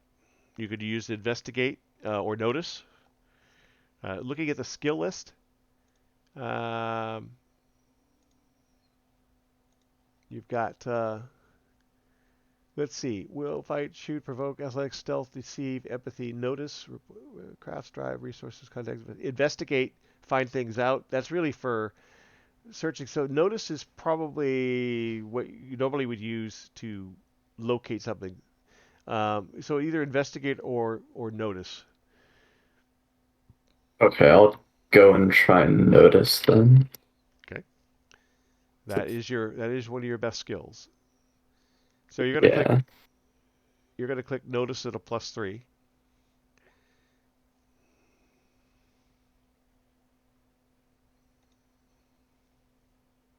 Five is a very good result. So yes, you are able to, in the glass case near you, you are able to find a weapon, perhaps an axe of some kind that an ancient axe that looks like it would fit your fighting style just fine. Action. Okay, now so you grab that, and where do you want to move, and what do you want to do with that axe? You can move anywhere. You can either jump over the balcony, but then you'd have to roll an athletics check and get a +4 or better, a four or better result because of the jumping from the balcony down to the first floor. For the second floor to the first floor is not going to be easy. Or you can go down the stairs, or you could go around the perimeter of the upper floor balcony if you wish, second floor if you wish. Okay, and movement's not really limited. It's just movement is yeah. You can move anywhere. So the way Fate normally works, there's no fancy maps with square grids like D&D. Basically, it's more abstracted. You're in a zone. The zone you're all currently in, except for Leela, there are 3 zones in this area, in this encounter. The first zone is the balcony, the second floor that surrounds the first floor. The zone is the stairs, and then the ground floor is the third zone. So you can move to anywhere in the first zone that you're in without having to make any test. If you want to move to another zone, it's up to you. And if I cross over a 0, does that halt it? It costs nothing. You don't have to roll for it. You can just cross it. You get 1 free move. And running into a foreign object would also halt me. Or like a NPC. Yeah, if you want to engage, that makes sense. If you want to engage someone in the current zone, then you can engage them. When you use a ranged weapon, you can fire into adjacent zones. But when you're using hand-to-hand weapons, you have to attack something in the zone you're in. All right, that makes sense. So So if you wanted to move to this one You just and do it. and attack it, you could do You that. just do Well, it. I don't know attack All it, right. but you just move to that one. Yeah. and the Yep. so I feel like I'd probably Okay. So I've here's seen. so Oh, here, go on. so here's what I'm gonna interrupt you here, and I'm gonna make life difficult on you because I assume you want to move to this Shambler here, but this No, you don't. Okay. What do you want to do? I'll figure, or I still inherit all his like personality traits. It doesn't really change, right? You are Ofligir. You're just Just not different body. You're just in a different Yeah, body. yeah. I can tell the bystanders are different worldly kind of cult like, right? Or The bystanders just look like normal people in strange garb you don't recognize, much like the garb you're wearing now.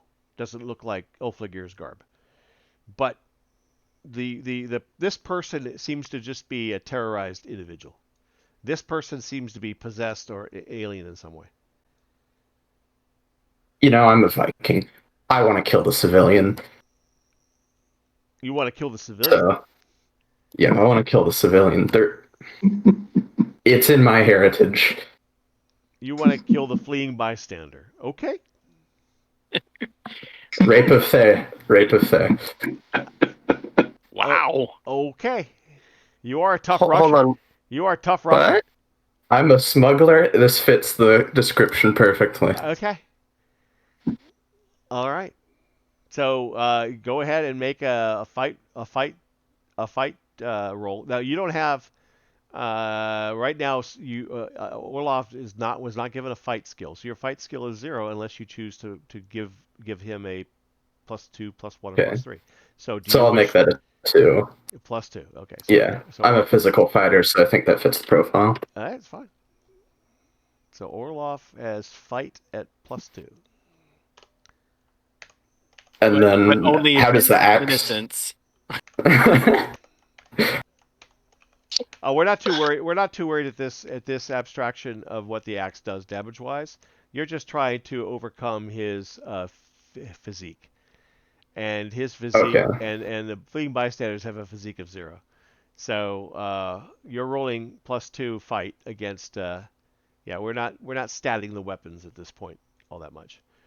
So I'm selecting the innocent bystander, and I'm just rolling a flat-out fate roll with a 0 modifier because his physique is 0. And I'll just type in physique, and it'll hit submit. Perfection. All right, I rolled a -1, you rolled a 3. You'll notice on the fleeing bystanders they take 1 physical hit and they're not taken out, so he's dead. You basically put the axe to the bystander. Just as it should be. Rating culture at its finest. Yeah, well, we're gonna put it red. I don't remember us coming here to raid it so much, Therefore, but it's okay. Okay, Draco, you're up. Alrighty. Draco's going to look around for a weapon. Okay. You may use notice or investigate, whichever you think is appropriate. Notice is kind of like you just glance around and happen to notice something you think you could use as a weapon. Investigate means you have to take a little more time. It just depends on which one you think you want to, and whether you want to commit a skill spot for either one of those. I mean, Sir Alan Morgan has neither currently listed. Right? Your Draco. resource. Sorry, you're doing Draco. I'm sorry. Yes, Draco. Yeah. Draco currently has notice of +2, so you might as well use notice. Okay. I like it. So just roll, click on him, roll fate roll by token, put in 2, type in notice, and I'll tell you how successful you are in in fighting something. Yeah, there is probably a scimitar or some sort of curved blade In a case not far from him, that would suffice. Okay. Awesome. So where's Draco? What is Draco doing with this? You get one move, Okay. one move, and one action, and one of those 4 actions: attack, defend, overcome, or create an advantage. And as I say, when you create an advantage, the advantage can be generally is used by somebody else. So a lot of times, one technique used in Fate games, particularly if a particular big bad is particularly hard to beat, is you'd work together as a team. So in initiative order, a number of you would create advantages, and those advantages stack. So one of you might, Grim might taunt him.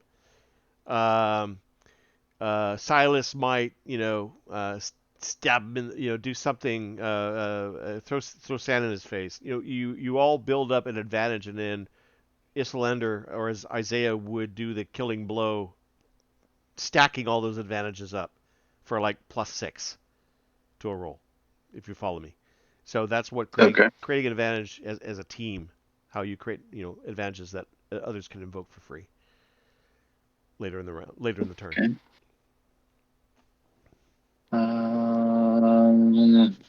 Draco. Okay. Well, I'm thinking that he wants to try to kill the plant person that is near the bystander. On the The bystander top doesn't. level, yeah. Yep, straight ahead. So moving down here past it. Okay, so I'm gonna do what I would have done with Orlov. I'm gonna offer a fate point to you to complicate life. I'm going to require you to make a acrobatics test to get past the panicking, fleeing bystander, who is otherwise would I think be it's athletics. You don't have acrobatics. athletics. I'm sorry. Yes, I'm going to make you make an athletics check to get past him, because he's fleeing in your face. Um, and if you fail, then you will be trying to get past this person who will get in your way and slow you down, and you won't be able to get to the spore shambler. Okay. So are you willing to accept the point for the complication? If you refuse the complication, you say no. I don't want that complication. Then you have to pay me the fate point. If you're willing to take the chance and roll the acrobatics check or the athletics check, then I give you the point, and you have to make an athletics test. All right. Yeah, let's try the athletics check. Okay, then I will give you a fate point add to your coffers. Okay. That should be Draco. I gave it to you, but you should give it to Draco. Okay. Make a separate note. Okay, so Draco needs to make an athletics check. Now, currently his athletics is 0. Do you want to add athletics to his skills? You think Draco would be particularly athletic in any way? By default, he has a 3 athletics. By default, he has a 0 athletics if you don't give it anything to him. Draco's dexterity is 16. So Draco actually has a 16 dexterity in D&D. So Yes. I would say his athletics should be fairly reasonable.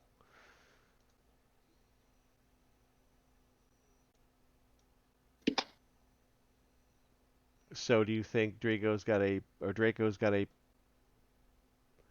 he could have one more +2, or he could have a +1 athletics? What do you think? I would say a +1. Okay.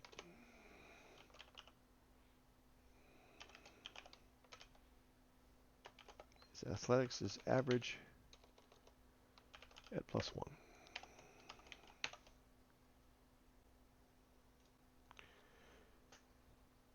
Okay, go ahead and make a roll, a fate roll with a +1 for athletics, and I'll tell you if you are successful.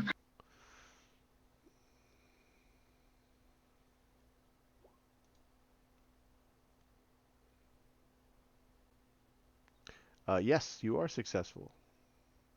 So you do manage to get Right. past. You do manage to get past the bystander. Well done. Some. And now that you're past the bystander, what would you like to do? Attack the spore. Attack the spore shambler. Yep. Take a swing. Okay.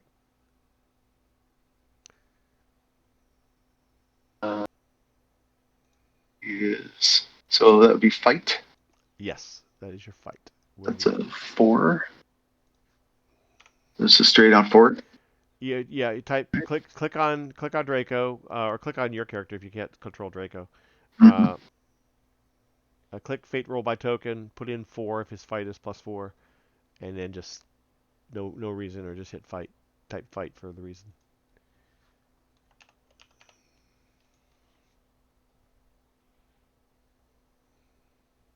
Okay. He manages to put that sword right through that spore shambler. Now the difference is 5 on that roll. The spore shamblers only have a physical track of 2, so that effectively takes it out.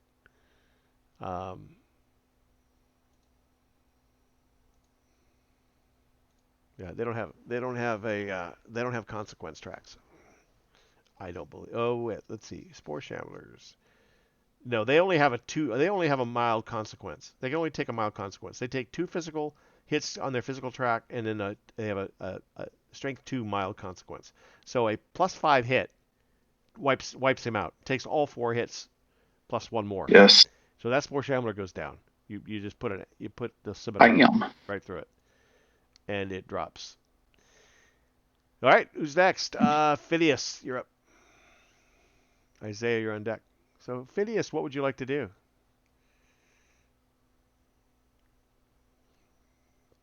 Sorry, I had to unmute. So Phineas will first look around to see if there's any. I'm assuming he has no weapons on him, right? No, I got nothing. Yeah, everybody, you've seen people grab weapons from. Right. So I'm gonna look around. I'm gonna. First off, Phineas is going to instinctively reach behind his back to pull his bow out and an arrow. Realize that there is nothing there. Yeah, Spend about half a second. Just spend a very amount of time, like in that realization, completely shocked that he's got no bow, and then snaps right back into action and searches the room. Essentially, does a full pan with his head, looking for any ranged weapon he can find. He'd like a bow, but he's looking for any ranged weapon he could find. Gotcha. Okay, I need you to roll an investigate check, which is +3 for you. Investigate check. Roll by token? Yeah, roll by token. Select your token, roll by token, type in 3, and you can type the word 3. Investigate, or just leave it. Investigate. Oh, wow. You only rolled a 1. Ouch. You got some minuses in there. 3 minuses. Ouch. Yep. Okay. Well, you did succeed, but yeah, it's not the weapon you wanted. It's a kind of a short little hunter bow. I mean, it's a bow, but it's not a good one. Make it a sling. Yeah. Are there any? Oh, it's a sling. Okay, it's a sling. It's a sling. It's a slingshot. No, it's a slingshot. No, it's a slingshot. It's a slingshot. Some kid dropped. It's a slingshot. Some kid dropped. Yeah, you found a slingshot. Found a slingshot. I'm assuming there's nothing in the slingshot. There's no ammo for the slingshot. Oh, spend a fate point. Give me a fate point, and I'll give you ammo. Okay. Well, I mean, I need ammo for it, so sure. All right, spend a fate point. You can have ammo. How do I do that? Click the 3 above your name. Open the fate point deck. Drag a fate point to the screen, to the map. I did. There it is. Oh, there we go. All right. You have ammo. You have bullets for the sling. Bullets.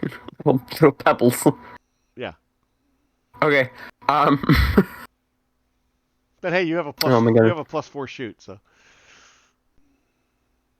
So you could shoot. I had a no.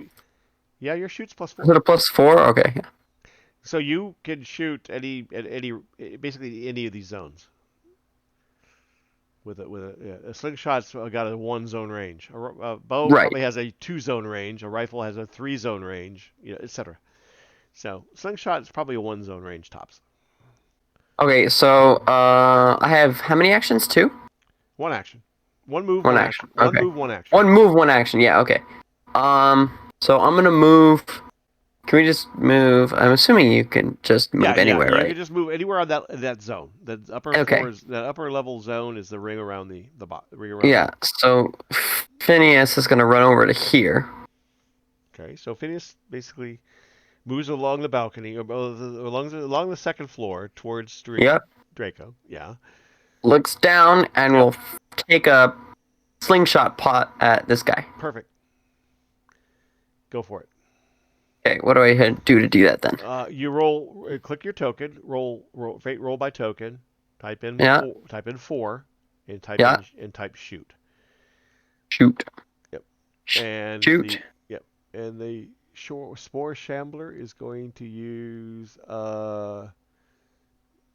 He'll use his 0 athletics to try and dodge the bullet. Here we go. Shoot, crummy slingshot. Oops. It's a lot of typing. I'll show you. I'll type for half an hour.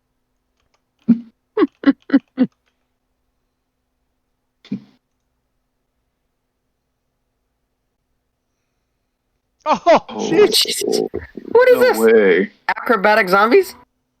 Well, if you want to spend a fate point? Yeah, if you spend a fate point, you can invoke an aspect that is really appropriate in this case.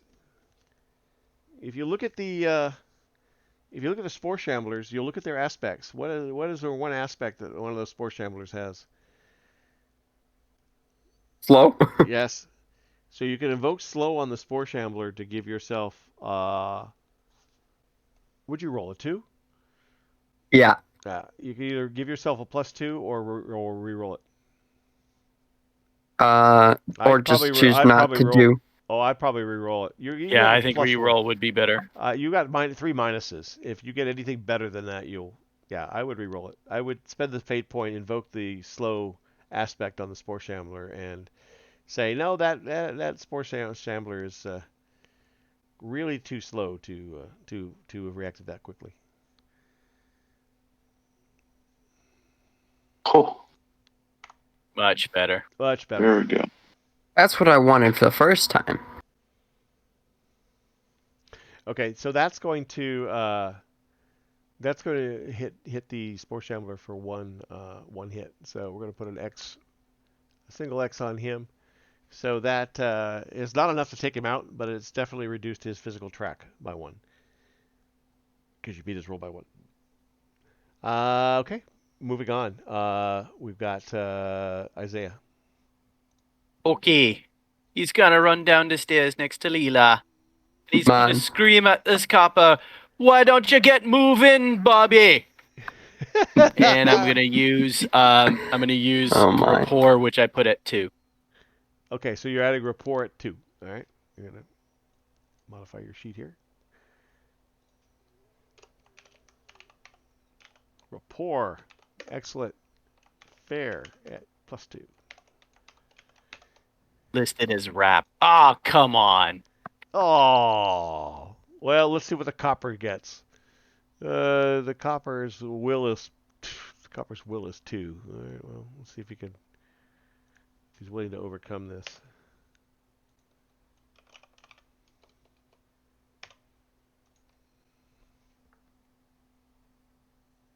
Oh, Wow. Forget it. well, he's shaking his boots here. All right, then I'm gonna. Can I? Is that it for me? That was pretty much your action, trying to talk the copper out of his fear. No worries. All right. Timmy Thay. Okay. He's going to grab a sharp weapon out of this case,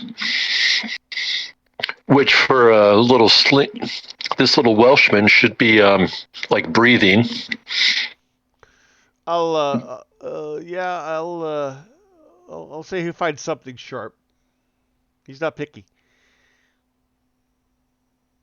And he's going to, so they can't move him. Move him by. Jump it. Yeah, he's got the acrobatics of anybody here. But he's also Welsh. Yeah. So you could control him now, Tim or Silas. I think you can move the token now. Where do you want to put him? Well, In the stairs. just to get in. Can we get down to there and just attack?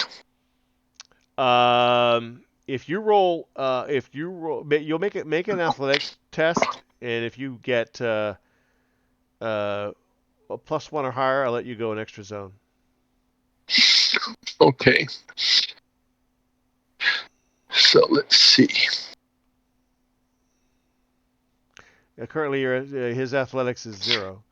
So unless he wants to add athletics.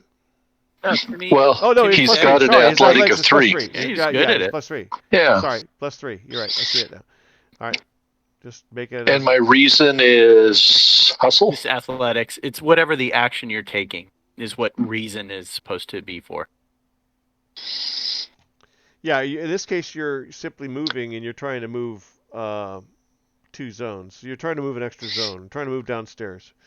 No, meaning the reason in the roll category. Oh yeah, reason is whatever what skill you're using. Welcome to -1. Oh, 4 minuses. Ouch. No, you're stuck on the stairs. So, Timmy, you're stuck here on the stairs. Okay. So you're But he's yelling in Welsh, so that should confuse everybody. You should confuse everybody. The innocent, these innocent bystanders. There are a lot of people on the stairs right now. Between They're certainly getting in the way. yeah. So unfortunately, he was able to get past his innocent bystander, but no further. Given that. Okay. I like to call them shields. Shields is a good word. All right, Alan, you're up. All right. Well, he's going to look for a weapon. All right. Something. Alan is going to look for a weapon. You do not have an investigate or notice to speak of. Do you want to add that as either one of those as a skill? Sure. Okay, what do you want to set it to? +2 or +1? This is notice. I'll say a +1 notice. +1 notice. Okay.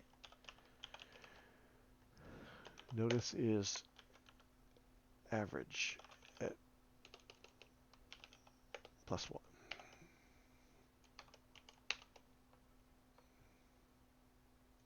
All right. Go ahead and make a +1 roll. Fate roll.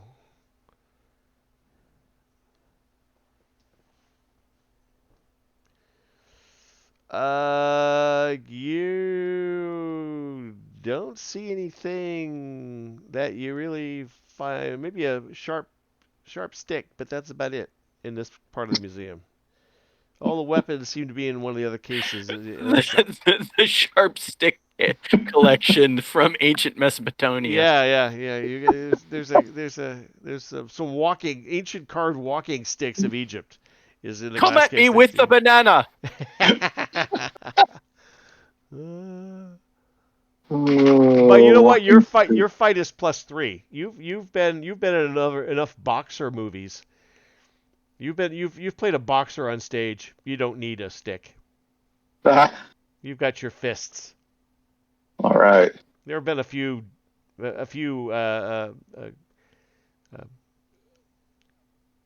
conflicts with other actors that have come to fisticuffs. Probably over wages. All right. Love it. Yes. So we get a pound with your fists. Okay. Well, I would like to. Are you attacking Matthew? Do know. Oh, you're moving. I'd like to attack this Hey, man, Olaf went guy. after an innocent bystander, so anything's possible. Yeah, that's right. Well, yeah, there's really nobody to get in his way. So Alan slides past Orloff and his victim, and engages the Shambler. That's totally legit there, Sir Alan. So you have a +3 fight. All right. So go at it, and I'm going to roll for the Shambler. 3, you said? Yeah, you're a +3.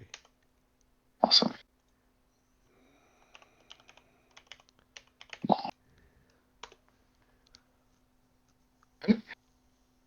Nice.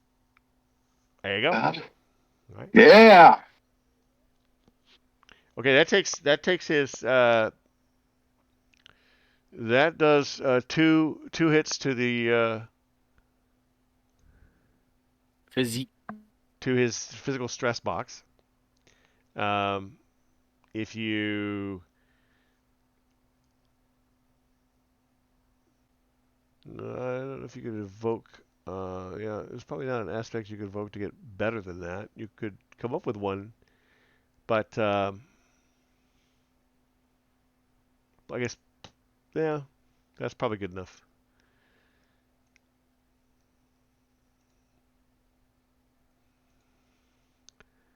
I'm going to mark him with that too. I'll mark 2 tokens on him to indicate both of his his 2 stress boxes have been hit. So anything else is going to take him out. Okay, that brings us to Matthew. Okay, so I just figured out what Matthew is. He's a nutty professor. So I dropped my pen over here. So while I'm down here trying to pick it up, I noticed this gray powder, and I would like to check it out if I may. You may. Okay. Where is my sheet? I have 3 investigate, so I'll be using that. Go for it.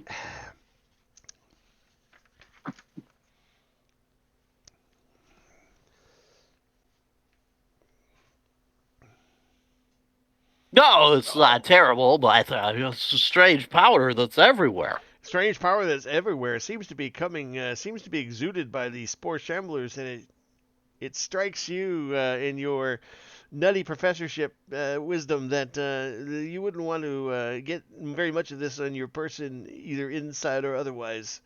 It wouldn't be healthy. Oh, goodness.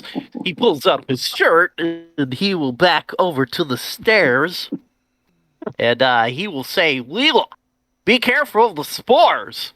They're contagious. And I'll try and give her an advantage. Okay. Good. So let's go ahead and make. What skill do you think would be most appropriate to create Lore. an advantage? Lore. Very good.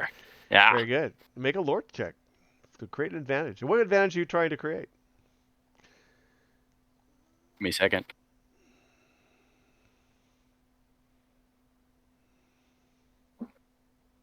I was halfway through rolling it. That's obviously success. So yeah, so something to sort of allow her to not try and punch physically, but slash.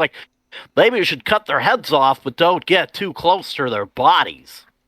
Okay, let's create a new aspect in here called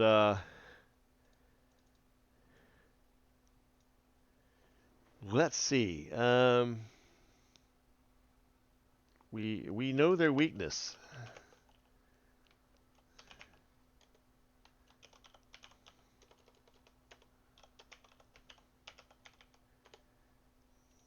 There we go. We know their weakness. So that we're gonna. So any of us can evoke that. Anybody can as evoke part of our that. thing. Yes, anybody can evoke that for an advantage By spending a point, by fate spending point a fate for it. point. Correct. Got it. Correct. Okay. Very good. That brings us to. But how do you give advantages like you were saying that you could stack advantages on person? Well, can we build on knowing their weakness? Well, so that has a free invoke. So because you succeeded, if you succeeded with style, basically the difficulty to overcome was 0. I just set the Okay. difficulty at 0.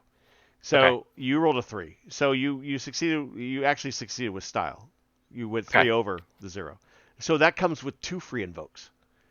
Okay. So basically, what I can do is modify it with this.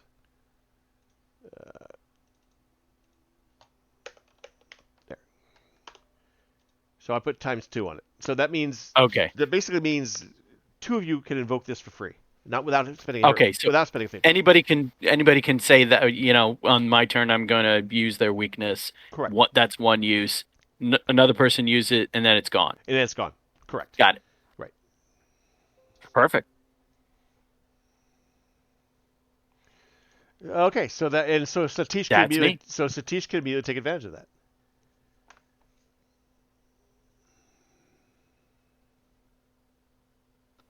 Okay. Is Satish gonna pick up a bludgeoning weapon or some sushi knives? What would Satish like to look for? I mean, meat tenderizer might be the closest thing to a bludgeoning weapon he'd recognize. But it's just yeah, you don't have notice or investigate, so you'd be just rolling at +0 to look for something appropriate. But it's up to you if you want to add notice or investigate or keep it at 0. I think just grab at whatever, whatever's available. Sure. Yeah. Go for it. Roll. Just roll fate die, and we'll see what your roll is at +0. How good you roll. -1. Okay. Yeah. There's these rope. This is like this silken red rope that's connected to a number of these posts, and they're on these weighted stands. And you're able to kind of unhook these stupid ropes that you don't really know why these ropes are here, because anybody could just walk past these ropes. So you're not really sure what the rope is for. And it's nice and soft and red, but it doesn't seem to have any practical purpose. You unhook these 2 ropes, and you pick up this stick with a heavy weight at the bottom, and you go, this will work. Okay. Now, since I'm kind of Hindu here, could I take one of those shiny ropes and wrap it around my neck? Sure. You think it looks attractive that way? Yeah, kind of like it does. Yeah. Yeah, it's kind of like a heavy necklace. Yeah. Yeah, absolutely. It seems like it works just as well around the neck as it does strung between these 2 stupid posts. Yeah. Now you're moving into the overcrowded staircase, I see. Which Oh, you bet. Yeah. Okay, good. Which. Well, I may have to offer you a fate point to athletically work your way to wherever it is you're planning to do. Where are you planning to go? Well, actually, I was thinking of I figure I could get up next to Leonard's there, Lita Leonard's, and just wait and see what's going to happen next turn, because I know I can't get all the way down and start killing stuff. Now, without a successful athletics check to get past all these bodies in the thing. Now, you could offer the shaken copper a good meal, and maybe that would encourage him to fight. Yeah. Yeah, I'll speak in some sort of sing-song type language. You have rapport +4. If you promise him a good curry when all this is over, that might actually spring him to life. Maybe a pint or 2. You might encourage him to snap out of it. You do have rapport at +4. Why don't you make a rapport check against this cop?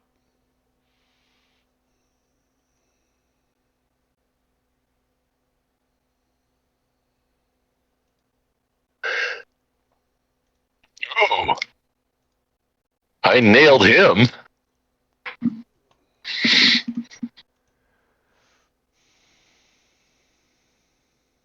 Yes, you did. And that's enough to snap the copper out of it.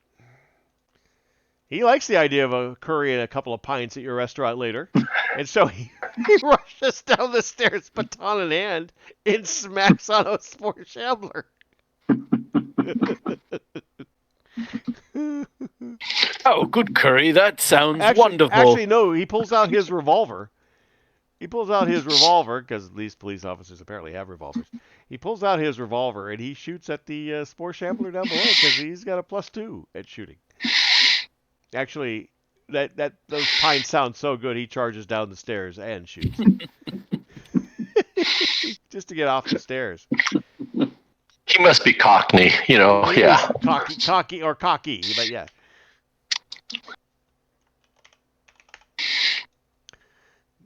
So the copper shoots for a 5. Wow. You must smell like some good curry. and the Spore Shambler with their athletics of 0.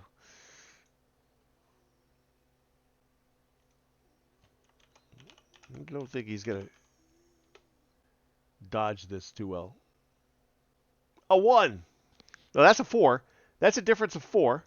So that takes out his 2 stress boxes, his physical stress box of 2, and his mild consequence of 2. So it takes 4 hits to kill a Shambler outright. So guess what? That's a Shambler down. Just to the Copper's firepower.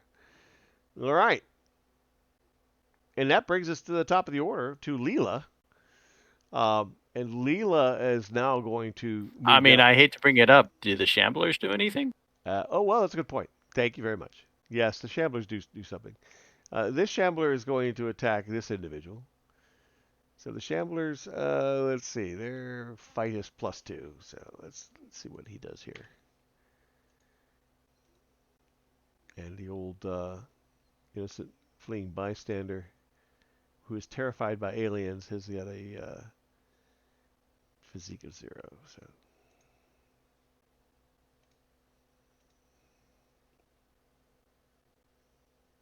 Ooh, that's 2.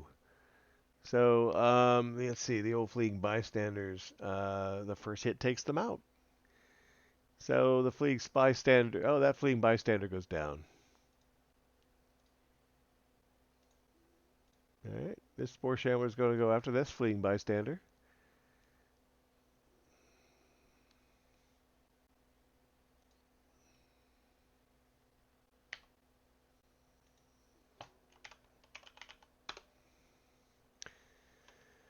And this fleeing bystander has got a physique of 0.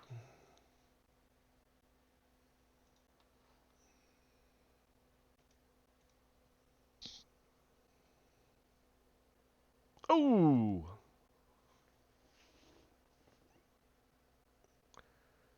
And that takes that one down.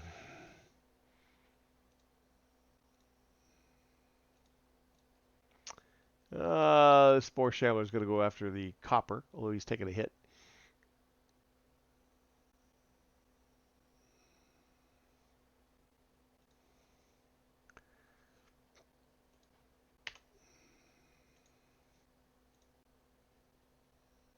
The police officer has a...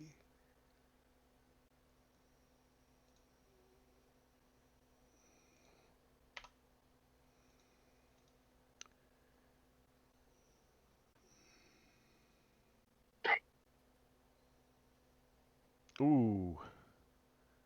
Wow. Let's see. Are you talking to this guy here? Yeah.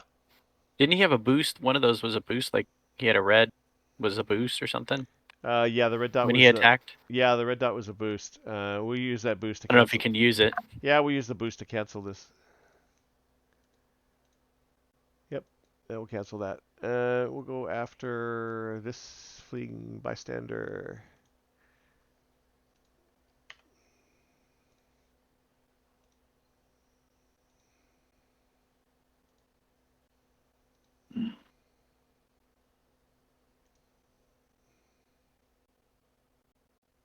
Oh, the fleeing bystander overcomes that attack. That one, this one is... No! This one's taking a hit, but he can move on.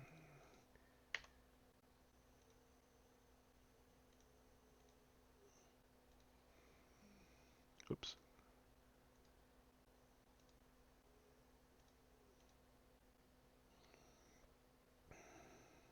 Oh! And he goes down.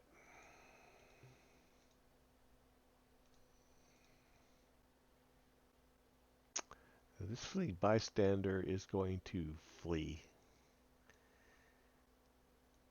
Just continue fleeing. This one is going to flee up the stairs. That one's going to flee up the stairs. Where it's safer behind a bunch of people who seem to be getting results. Let's see. I haven't done all the cops. The cops aren't going to do anything since they're still shaken and they haven't been encouraged like the two guys you guys have encouraged. So these cops, these two other cops are not going to act. Now we're back at the top. Leela will come down the stairs and she will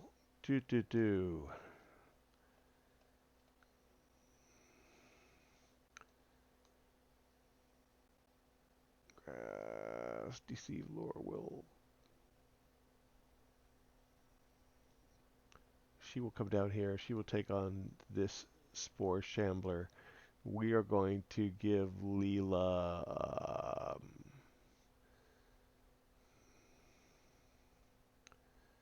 Let's see. I think I'm going to give her.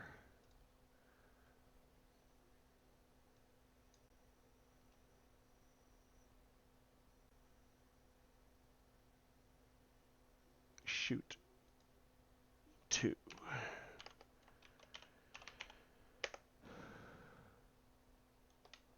Yes, we're going to give Leela shoot 2. Leela is going to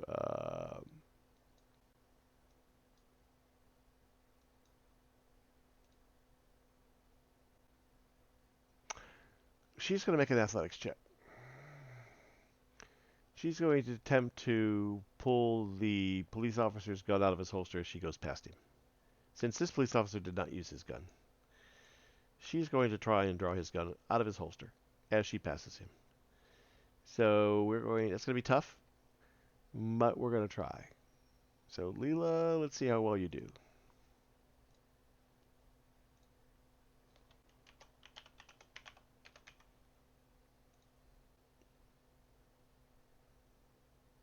Oh, nope. That's not successful. So Nice. that fails miserably. So she is going to. She's holding a sword. You want to just slice? So she's going to slice that shambler. Leela has no fight though, so we're going to just go with a straight up roll. Oops. But she can use the boost. We know their weakness. She can evoke that for free, so we'll try that. Spore Shamblers have a physique of +1. Ooh, she only rolled a 1. Okay, so 1. There's the physique roll. -1. She will invoke this for +2. Oops. So now there's 1 free invoke on that. A +2 to her -1. She might as well re-roll that. Yeah. We're going to re-roll it. She is going to re-roll.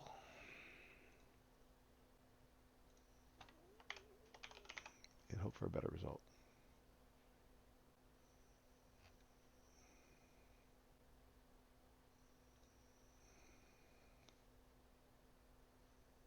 All right, well, that's a +1. So she does put 1 stress on him. Okay. Orloff, you're up. So the sword goes slicing through the shambler, but not enough to kill it. Orloff, you're up.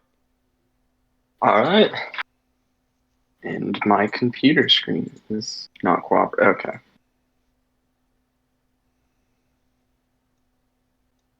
So I'll continue on my path. Okay. And I will start ravaging this spore shambler. Got you. All right. You make your 2. fight is 2. Yep. And the Spore Shambler's physique is 1.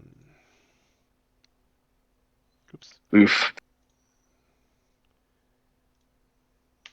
Could have gone better. Well, you may use the free invoke. We know their weakness. Yeah, there's still one left. I will do that.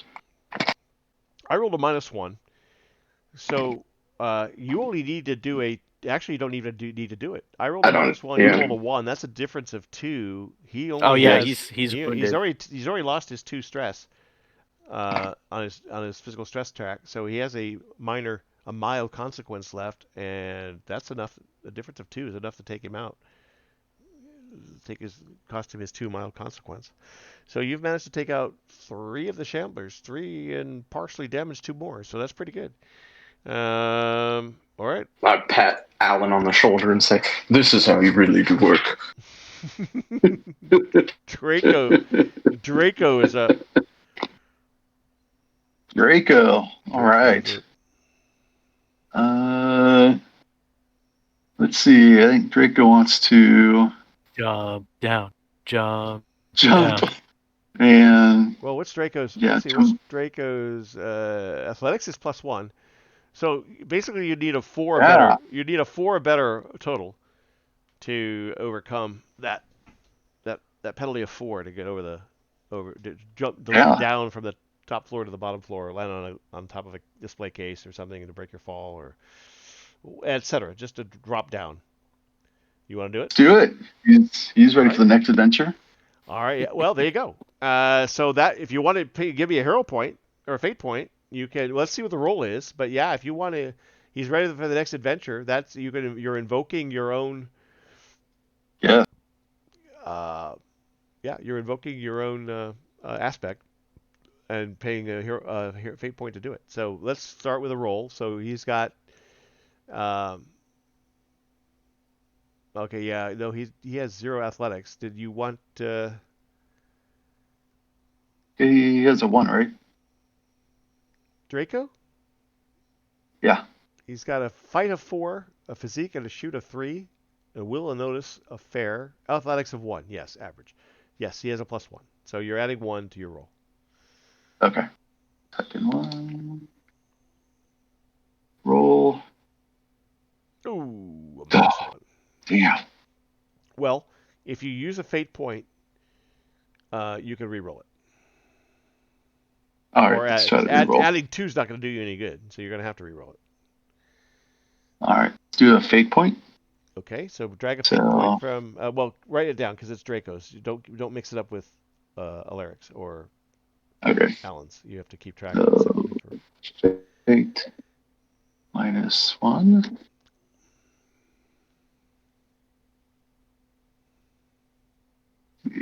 Select and reroll 1.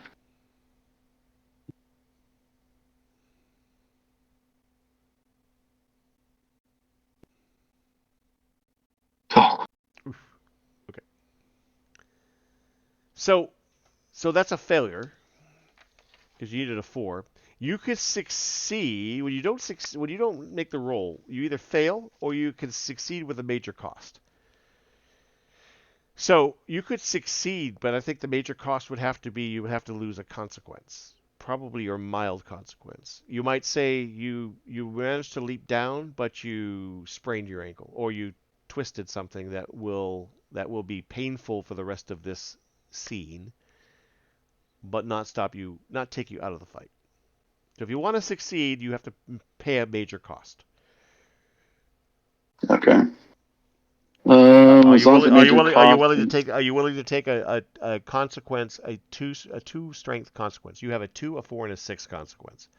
They obviously absorb 2 hits, 4 hits, or 6 hits before you're taken out. Yeah. Plus your physical down there. So do you want to take a minor consequence, a mild consequence? Yep. Okay. So what is your mild consequence? What happens to Draco? Describe what happens to Draco as he jumps down. Oh, he's already got a nauseous mild consequence. So guess what? Oh. You'd have to take the next consequence, which would be a moderate consequence, which would be 4, cost 4. So if you want to take a moderate consequence, that's got to be serious enough to hamper you for the rest of this scene. So it really would be a sprain. It wouldn't be a break. You haven't broken a leg, but I would say you've sprained an ankle, and you're going to be hobbling for the rest of this. If this game I don't were know to if it's continue, worth it. if this mission were to continue, I don't know if it's worth it, you know? or you could just simply fail.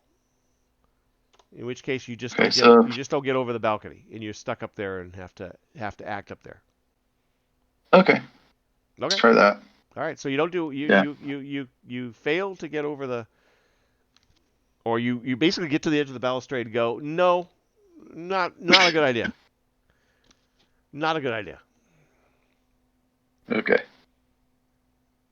And basically talk yourself all out. right. All right. Okay. So that's it. So Draco's done. Phineas, I mean, it took all your, you tried to encourage, you tried to go, this, I'm ready for the next adventure. And you're like, no, maybe not. Maybe not that. Phineas, you're All right. Okay.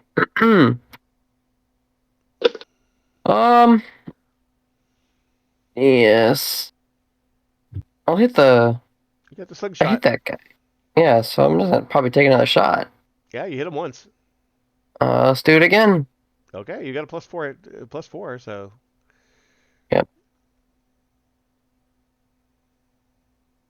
They've got a 0 acrobatics, so it's not like they're really good at dodging stuff. There we go. They shouldn't be anyway.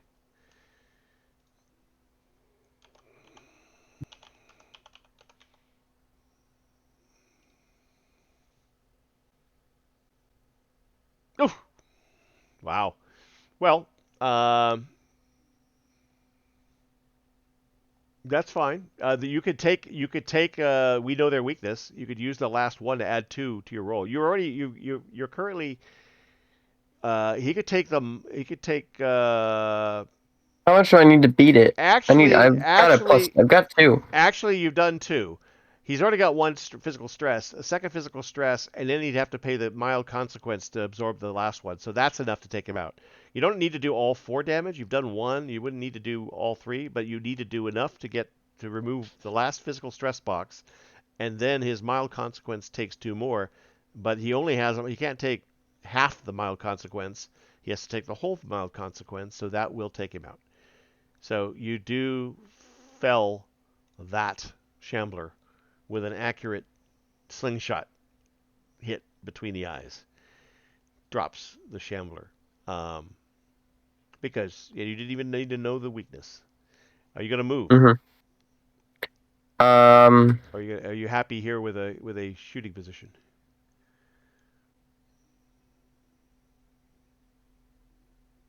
No, I'm gonna stay here.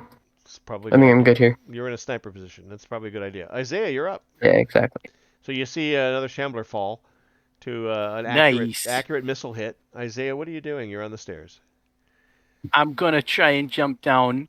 You're getting my really rage. Yes, you're getting Totally really angry. Yeah, you're getting I want really to- angry. can You might want to use a Can hero. I jump? a Can I fate point actually there. jump on this guy? Yeah, you can leap like, over the side on of the his staircase. head? Absolutely. Yes, that's what I want to do. You need to make an athletics check to see if you get a 2 or better to get over the side of that Okay. staircase.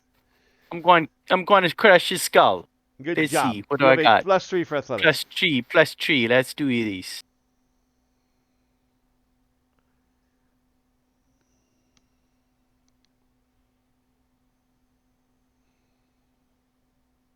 I really wanted with to crash style. his head now. Whoa. You do it with style, which means you get. That's with style. Yes, you get a boost. So you land on his head, which is going to give you a +2 to whatever you roll on this because of the succeeding with style as you Plus leap a over 9. I just made shambler jelly. Yeah, pretty much. That was another +4 pluses on that roll. Okay, so you're now attacking this shambler here. Yeah, as you leap that's down. the one. Yeah. And we're gonna let's see. Their physique is 1. So we're going to roll his defense. A 1. So you're rolling. That's 6 over. Well, that was but that 7 was for your leap. You need to attack him. Oh, I gotta hit him. Yeah, but you. I wanted to leap on him. I It was a understand leap that. attack, man. I understand that, but the 7 gives you an advantage on the attack. That was just a movement. Okay. But it was with style. So you leapt down for the stairs with style. Now the style is applied to the attack. Gotcha. A fight check. Okay, so I'm doing a fight check. You're doing a fight test. All right. But with All a plus, right. but with, That's a plus, with an added +2. +2, so it's just do it +5. Yeah.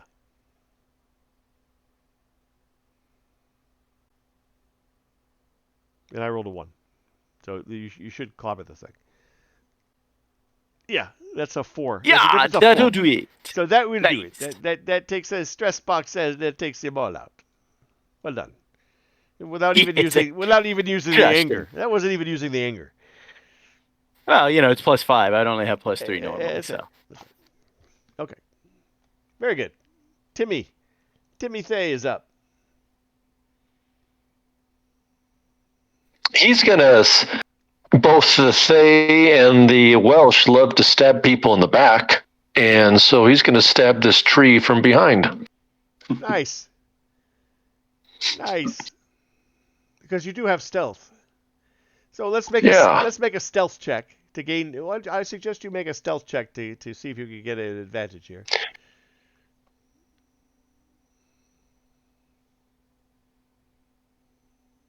Actually, that's what's called an extra. That's basically you can these aren't full characters because we're not. But if we were to create Fate, this as a full character, each of you would get a number of extras. An extra allows you to break the rules. So his extra would probably be because he's a dodgy Welshman. He can use stealth in place of attack, in place of fight. So that would be an example of breaking the rules as an extra, or as an extra, sort of like a feat in 5th edition. So basically, you're using stealth in place of fight, since his stealth is so high. So that's a 5. Yep. And we're gonna use. Yep. I'm gonna roll the Shambler's Physique, which is a 1.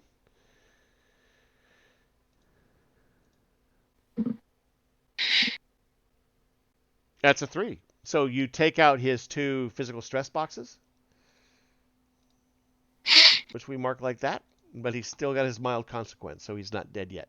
But you put a sharp stick in his back, and he's not happy.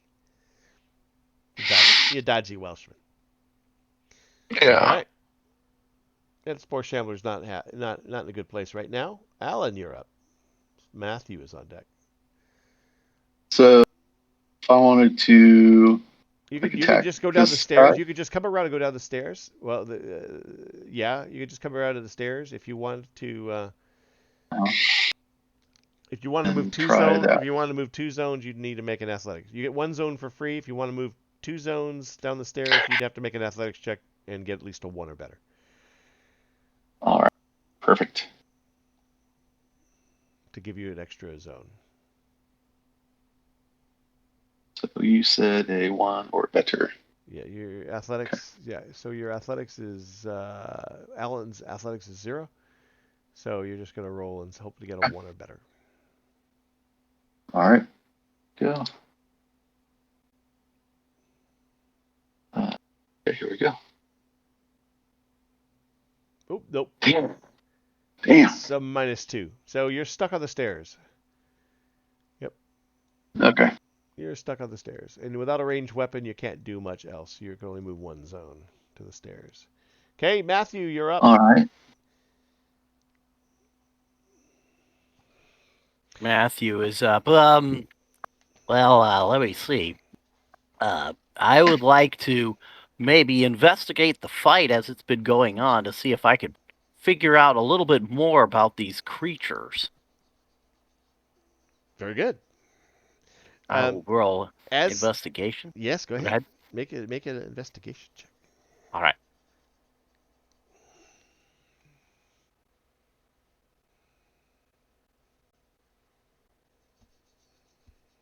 Why, yes, I've investigated at 3. Yes. While looking around and performing an investigation up there on that floor, at the top of the stairs, you do find Matthew does find a table with some papers on it. And Oh. glancing at those papers, you see an image of a building whose architecture resembles what you're in right now. And you see at the letterhead, the top of this paper, and you could read this, strangely enough. It's in a language that's clearly readable. It says the British Museum. And there's actually beneath that, it says something like scheduled activities for today. And it says, and then there's something that says May 22. The word May, you don't know what May stands for, but it's M-A-Y. You know what may I date you, may I kill you, may I have more beer, please. You've heard the word May Yes. in Harnick. May I please have a little silence? Yes, but it's May 22, 1958. Maybe this is the combination to some lock. Yes, given your intellect, it looks like it's written with some marks that would suggest it resembles some sort of day or date. But May it's 22, calendaral in some way. Yes, calendaral in some way. It's sort of the same notation you would have seen it written in other documents, and of course, Matthias or Matthew has read documents before. He's one of the few in the group that could read. Extensively well read. Yes. So yes, 1958, May 22 to 1958 is this thing in this schedule for activities for today. The museum, the British Museum, London, England, whatever those are, that's what he sees. In addition, he senses in his brief observation of the scene that Leela seems to be speaking what little she has spoken, and she has said a few things that he has overheard. Others may have been too busy to overhear, but she seems to be speaking with some air of authority, and the police in the area are starting to pay more attention to her as she does so. Matthew also suspects from what he's observed that these spore shamblers are possessed. Clearly, they look like humanoids who have been taken over by some presence, some infestation of some kind, some biological or what have you. Not what he would consider magical or mystical, but more some sort of physical possession. Does it seem like these were with maybe another lore check, because he's basically just going to do these things? Yeah. Couldn't you tell if they were formerly people? That's his interpretation. Okay. because each of these individuals, while the graphics you see on the map would suggest otherwise, are unitized. Yes, each of these individuals is a unique, different color skin. I mean, like they're wearing clothing. They're different clothing. Okay. Yeah, so they're probably converted and controlled. Correct. But they're clearly all acting in a uniformly slow, zombie-like or undead-like. I mean, he's a necromancer. I mean, Matthias, you have all of your, as I said, you have all of your memories. Interestingly enough, you haven't suggested that he try and cast a spell. I have none of you have tried to invoke any of your powers. I haven't. Phineas didn't go, I'm going to lay a hunter's mark down. You guys haven't asked that, which I find fascinating, but that's cool. Because none of you have asked it, I'm not telling you whether they work or not, because you haven't asked. But no, that's fine.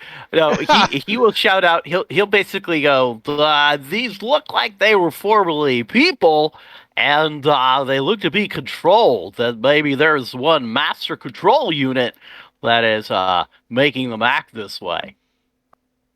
and that'll be his turn. He'll That's just hang fine. out here with these Fine, two fine. innocents. Are you shouting that? Just talking to Yeah, yourself? shouting Or out, shouting it out. Yep, that was for all to hear. And Leela shouts back. It took you that long to figure this out?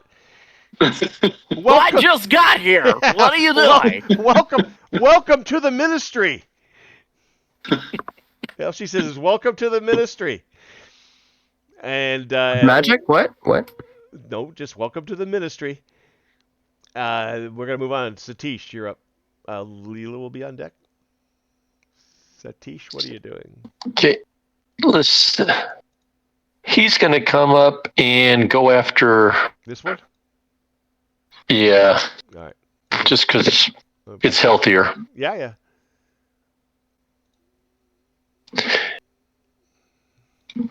Sheesh, where'd it go? There it is. Where's the stick? Oh, there's the stick. And can I use, let's see, my craft? Well, craft is for building things, Or my- or engineering things. You want to try and use your craft to create an advantage. So, I mean, if you can think of a way you could use your ability to craft, maybe you grab 2 items as you pass by a table and figure out how to stick them together and toss them at the feet of this. I mean, you come up with something, but you could use craft to create an advantage that somebody else could invoke for free. If you don't think you can, my point is, each of you does not have to physically attack these things to create an advantage with your skills for somebody else to get a better hit. That's why you use your own skills to. You don't all have to, unlike in D&D where you all have to have shoot or you all have to have fight, because that's all. In this game, like Matthew he already created an advantage. We know their weaknesses that you guys have been using. So that's what Matthew is there for. He can't throw spells, or you don't think he can throw spells. You haven't tried. But Matthew and others are there to use their lore or their other skills to create advantages for others to take advantage to invoke for free. Because if you can't invoke something for free, you've got to spend your fate points to invoke them. If that makes sense. And these things are kind of wooden-like. Well, they're moving in a slow, zombie-like fashion. Yes. So it wouldn't take much to slow them further or trip them up. You could use, for example, your. Well, you don't have your best. You have some red rope you just wrapped around your neck. Sure, you could use that. You could. I mean, your best skill is rapport. Well, you're not going to talk these things down. You could go encourage a police officer. There's 2 more police officers that need encouragement, and your rapport is the best of the group. So honestly, Satish, you're here to try and boost the morale, or mingle and get people to do your bidding and create advantage. Because as you've experienced before, the 2 coppers that were encouraged with the green dots immediately acted in a domino fashion, and became your muscle. I'm going to talk about the 2 for Tuesday that we're having, the special. Excellent. At the Which house. I will pour rum in their ale for every zombie they kill. Perfect. So which copper are you going to go tell that to? This one over here? Oops. The 2 that are right in front of me. Oh, they're already encouraged. They don't need help. It's the guys without the green dots, the cops without the green dots who haven't acted yet, because they're still shaken and disorganized. You need to motivate. Yeah. Okay. All right. So you're gonna tell this copper about the free curry on the free tandoori on Tuesday, free tandoori on Tuesday offer. Yeah, and I'll try to use English too, so you can understand it. Perfect. Roll your great rapport. And I'll roll a will of 2 to see if you can overcome it. 4.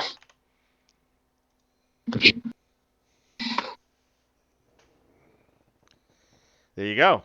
You succeeded. So you got what you wanted, which was to encourage him.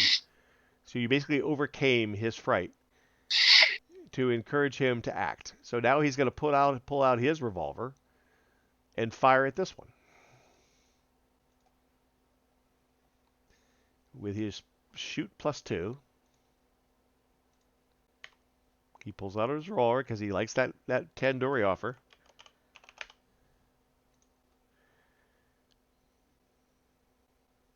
Oh, but only gets a -1. But he could invoke the we know their weakness as well. We're going to roll this Shambler's athletics of 0.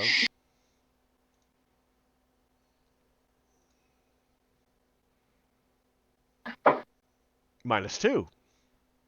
Oh, So that's a difference of 1. And all it has was a minor consequence left, which is absorbs 2, but it can't be split in half. So this one goes down. You only needed 1.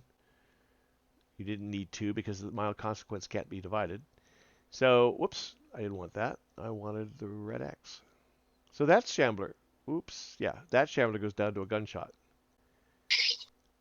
So Timmy Thay doesn't have to engage him. So Satish did his job. Well done. Leela is up. Leela shouts, "You're doing well, boys. You're doing well. I hope this wasn't too difficult to, and I will explain in a moment, but let's finish these last few off and calm this crowd, and I'll explain further."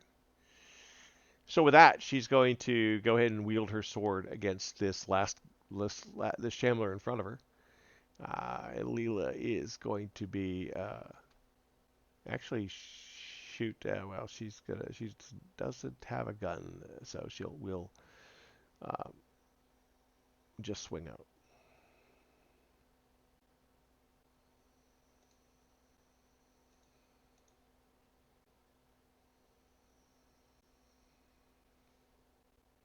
She got a 1.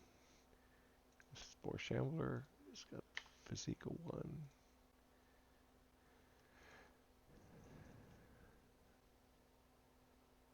Well, that's a 1. Oh well, you know what? She's going to invoke that we know No, weakness. that What? was gone. Oh, The cop used it, didn't he? No, I don't think the cop did. Oh, okay. No, Perfect. because the cop rolled a -2. He didn't need it. He didn't need it. Right. I was going to use it, but he didn't need it because of the minor consequence. But she can use it. So she wipes out the last boost to get a +2, which is going to put her up to 3, which takes this one out. So she brings the sword down and cleaves this one in half, and 1 left, I believe. Orlov, you're up. Yep, there's 1 left. Orlov, you're up. Okay. Oh, I think I forgot to Yeah, they have to move. I didn't do them. Right. Yeah. So this poor Shambler is going to press on to this cop. Can I use my hot-headedness and impose myself for a fate point? Evoke my affect? Or is that not allowed out of turn? Yeah, it's not allowed normally out of turn. You could invoke. Okay. You could. Yeah. Normally can't act out of turn. Fair enough. You can compel somebody else's aspect. So you can spend a fate point to compel the. I'm going to compel his frightenedness. Yeah. Could I compel his frightenedness to get behind me? Get behind me, copper! Yeah. Okay. Yeah, you could. Yeah. So I'll do that. If you're willing to, yeah, you could Sure. spend a fate point. Yep. I'll do that. We'll accept that fate point, and the copper will get behind you. So now the Spore Shambler will take you on. So basically, you're imposing Awesome. yourself. Yeah. Yeah. That's fine. Yeah, that's fine. That's a legit use.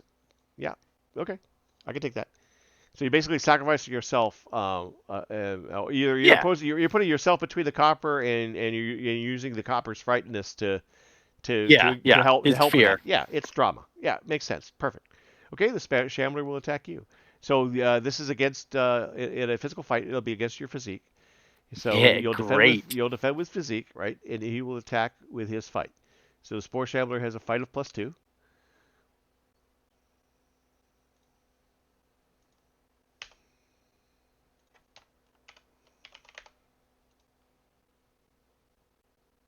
Not bad. Yeah, well, That's enough because you rolled a 3, I rolled a -1. Perfect. So that he fails outright. In fact, defensively, when you do that, when you succeed with style in a defense, it works like a normal success, but you also get a boost as you turn the tables momentarily. So you get a free Nice. boost. So on your next action, you'll get a free +2 or reroll as a free boost. So now it's Orlov's turn. Oh yeah, because there are no more shamblers left. I mean, this guy's gonna flee out the museum door. He's gone. These guys will move to the stairs. They see an opening. They get the hell out of the museum. And that's everybody that's there. That shambler's done. So yeah, it's I'll move that over there. Move that over there. Get it out of the way. Okay, so Orlov, you're up. All right. So I guess I'm gonna dexterity bed. So Yeah. probably gonna move my way out this way. If you want to you can move to the staircase for free. If you want to get to the first floor, you'd have to make an athletics check with a 1 or better. To get an extra seat. So, do you want to just move to the stairs? You want to? Yeah, I'll probably. Are you going to kill a bystander in the hall? Are you going to kill bystanders in the stairway? I'm murdering. That's how. Actually, why? Can I loot the bodies first? Sure. All right. So Orlov's going to loot the bodies. What would that skill be, or is that just? Yeah, it's just what it is. That's what it is. Yeah. Yeah. Okay. I'm just gonna be there looting bodies then. There's nothing really to roll. Draco. Okay, that's cool. Draco is up. Phineas is on deck. So Draco would run to the stairs. Which I can't control. I thought I gave you control. Hold on. Whoops. Draco.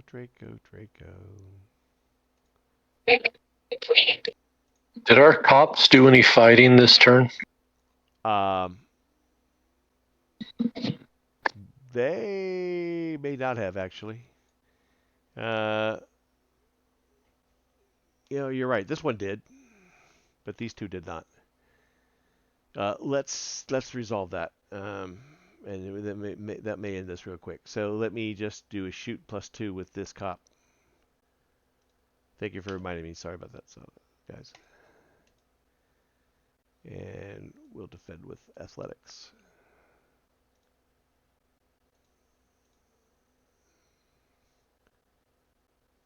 Oh, yep, that takes that one out. Boom.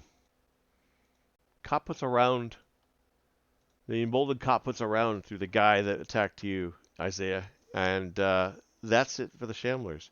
So as the last Shambler falls, things suddenly a dead silence comes over this museum.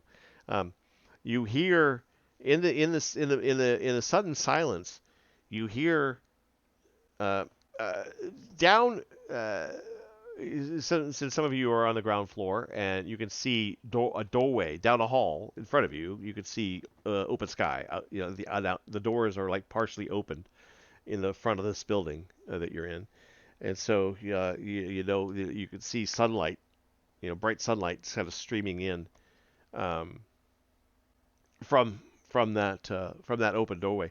But you can also hear some screaming, some pandemonium. From through that open doorway, and you can hear some loud noises. Kind of, you really have never heard this instrument before, but it sounds like some sort of musical instrument honking, some sort of horn sound. You've heard trumpets and horns, and instruments. I like this. instruments that various the Kuborans have got musical instruments that are unique to their culture, and instruments are not a foreign thing. Lutes and things like that, flutes and things like that. So you've heard instruments before, but there's some sort of blaring horn like sounds coming from this open doorway. in front, and some screaming and things like that. Commotion clearly outside. Leela sighs heavily and says, "Oh, thanks, guys. I guess I really should explain." And she starts to explain, and I'll give you all a moment to breathe and say something. So, does anybody want to say something or do? I mean, in this, suddenly everything goes quiet, and Leela's about to explain. And what the hell is going on here? Why do I talk like this? I'm sorry, guys. I'm sorry, guys. Look. My name is, you know me as Lelea, but here in this place, through the Godstone, we are on another world. We are in another world, and the Godstone has transported us here, and we are in a completely separate world called Earth, and specifically, you're in a building, I believe, the British Museum. It's in a place in a world that is not Harn and is not Kathira. I know it's hard to understand and probably hard to accept, but the Godstones can transport us to places like this, although this is real cool and a long way away. To make a long story short, I've been toying and playing around with the Godstone, and I stumbled upon this address, so to speak. And when you're here, the Godstones, they have this ancient power, and they find the closest match to who you are in Harn, and they literally destroy your body. Now, I know it sounds crazy, but your body is gone, and your soul is here, and I will take you home again, and then you'll have your old body again. But when you're here, you look like this, because the Godstone remembers what it gave you, and it gives you that to you every time you're here. I know it sounds crazy. You're all looking at her like, what the? Yeah, sounds like somebody's been drinking too much of the ritual juice. Look. I Sounds like you have no idea what this Godstone does. Well, I'm learning, but here's the thing. I've been here a number of times, and here I'm an agent with the Ministry. Earth, this place, has been attacked by aliens. Think of them as Gargun, only worse. And for Gargun from some other place. And a whole lot of them. And they've come here in different guises to this world, and they've infested it. And these things that we just fought are one example of this infestation. There are other examples all over the planet, all over this world. I, when I'm here, have been lucky enough to join this organization called the Ministry. And it's kind of an official organization in this country, in this kingdom called Britain, Great Britain, kind of like Meldiran, but it's called Great Britain. And in this kingdom, the Ministry is a organization, a guild, an army designed to combat this Gargun infestation. And so I play this agent. I am this agent when I'm here. And it's exciting. And it's more interesting than what Leopardus does. But he doesn't know I'm here because he doesn't know I've discovered how to get here. So I got to get you back. And I got to get back.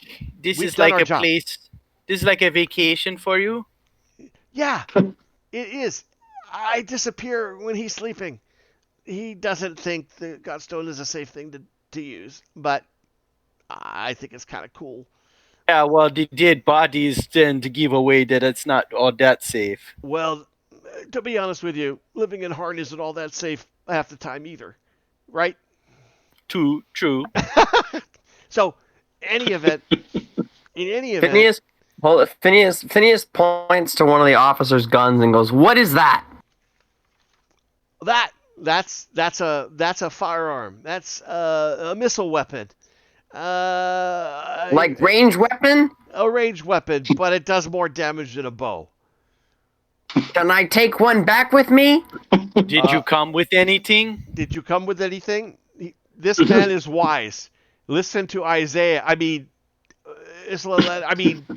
what does it say on that name Keep tag? it straight, guys. Isaiah. Come on, it's Listen- Isaiah. Listen to it. The cops are looking. Hey, Leela turns and says, "Secure the outside perimeter. We don't want any more shamblers in here. Calm the crowds and get control of the situation." And the cops are like, "Yes, ma'am." And because she flashes a badge. So at this point, she's like showing them credentials, and they nod, and the cops that are still functioning here, all of these four, start to head out, and they basically shepherd out these civilians, bystanders, and all these leave the building out the door. Meanwhile, you guys have all gathered here on the first floor around Linnea, and as she explains what's been going on. And Actually, Matthew is yes. going to try and sneak around and learn things about this. That's fine. Look at the glass, and if he can Yeah. learn, since he's hearing that this is a different place with different technology, Yeah. his ears are open to that. So he'll be searching the top floor, trying to figure out shit that he Right. can at least take back in his brain. So what really happened, guys, is moments ago, a couple of hours ago, there was an attack by this particular group of aliens, or Gargan, on the government here in this nation, in this kingdom. And simultaneous to that attack was this outbreak in this structure. And I, or my counterpart here, were sent to fight this particular attack and try and protect these people, these innocents, and help police these guards, the guards that work for this nation, the city that we're in. So think of them as the city guards. These city guards, we call them police here on Earth. They, I was sent here to help them, and I realized very quickly, like before I came and found you in Leopardus's compound, I quickly realized I was outgunned, or outmatched, outbowed. I needed help. I was alone, and these guards were clearly out beyond their depth. So I quickly came to get you, hoping you, with all of your skills, knowing what the Godstone would do to you when you pass through it, that you would have enough faculties, because you're capable enough, gentlemen, to help me get control of the situation. Now that we have control of the situation, I really need to get you home. At that, she kind of pauses, looking at all of you like, I know I sound like a crazy bitch, but this is what happened. Okay, so you took us on vacation to your little vacation place, and One. now after we knock some heads in, you want to take us back. Exactly. Because, you see, some time has passed since we left. Not a lot of time. I estimate about a 7-to-1 time compression. So, when we're gone here for 7 minutes, only about a minute passes in Harn. So, we shouldn't dawdle too long here. And, honestly, you have your own tasks to get to back there. So Matthew will come and say, so let's just say that we've done a favor for you. So what kind of favor could we expect in return when we go back with you, assuming we go back? Well, I have to get back. I can't be here too long because Leopardus will be worried. And secondly, I understand how important this is, the Harn is for all of you to get back to your real lives. As far as what I could do for you, well, I could probably tell you all that I've learned about the Godstone. Of course, Mateus or Matthew is like, ooh. Yeah, I mean, that sounds intriguing. Can you because, tell me? because Well, the actually, what I Godstones, would be more interested. because there are multiple Godstones on Harn, and I know where some of them are. I know at least where one is. And if you know how to use the Godstones and know where they're at, you can instantaneously transport in Harn from Godstone to Godstone. Now, there are some Godstones. Fabian- Sold. And Godstones, Phineas, Godstones are artifacts built by the Earthmasters, and they and Harn or Cathera, the planet that Harn is on and Lithia is on, is actually the focal point of a number of worlds. Some of you may have heard of Yashane, and in fact, any of you who worship any of the gods of Harn know that Yashane is the sort of the Valhalla where the gods live, or where the gods are rumored to live. So, I mean, it's like heaven or the equivalent, Valhalla.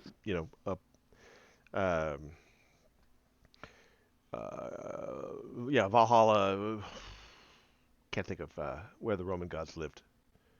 You know what I mean? You know what I mean? Olympus. Anyway, Olympus, thank you. Yeah. So Yashane, yes, Yashane.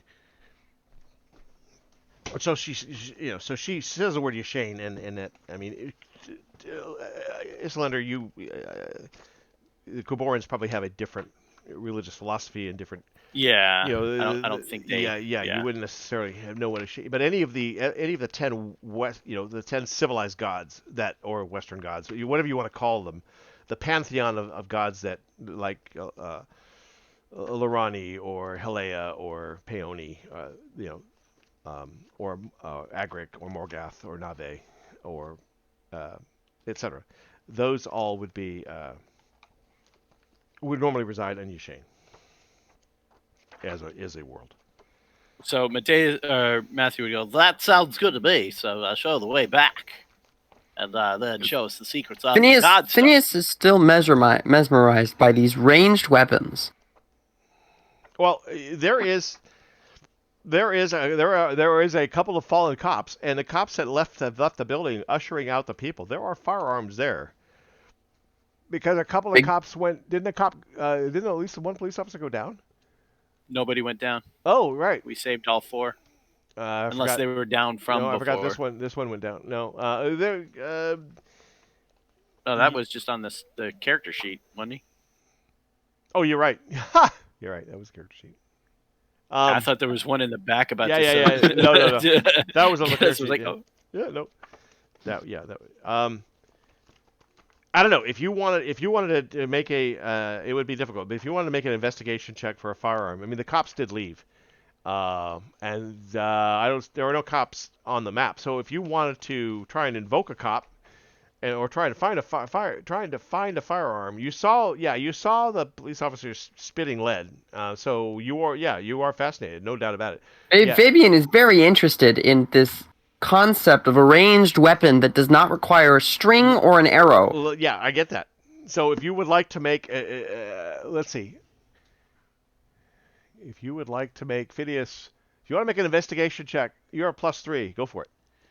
Give me an investigation check, fate die roll with a +3, and see if you can find something that's a firearm. It could be in a glass case. It could be an ancient one. Something that looks like it spits metal. What's my investigation? +3, right? Yeah. +3.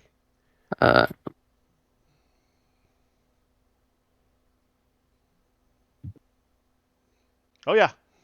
You find a kind of a longer version of what they were using. You know, it's got kind of the same kind of finger pull mechanism. And there are a couple of these silver cylindrical things in the same glass case. Yeah. They're laying in a pile beneath them, and it's kind of a longer stick thing with this finger pull at one end that looked similar to what they were using in their hand. Okay. You're welcome to break the glass and take it out. Yeah, Fabian will definitely do that. Okay, fine. Okay. So Isaiah would say, maybe the brain man would like to know about the Godstones, and it might be interesting to find out how they work. But what Well, about the rest of us? well, I mean, I don't know that I have anything to give you. I mean, nothing. And she sees you take that out of the glass case, and she just shakes her head. It's not gonna work. It's not gonna come back. I've tried. Nothing Basically, comes back. nothing physical comes back. Only your soul goes back.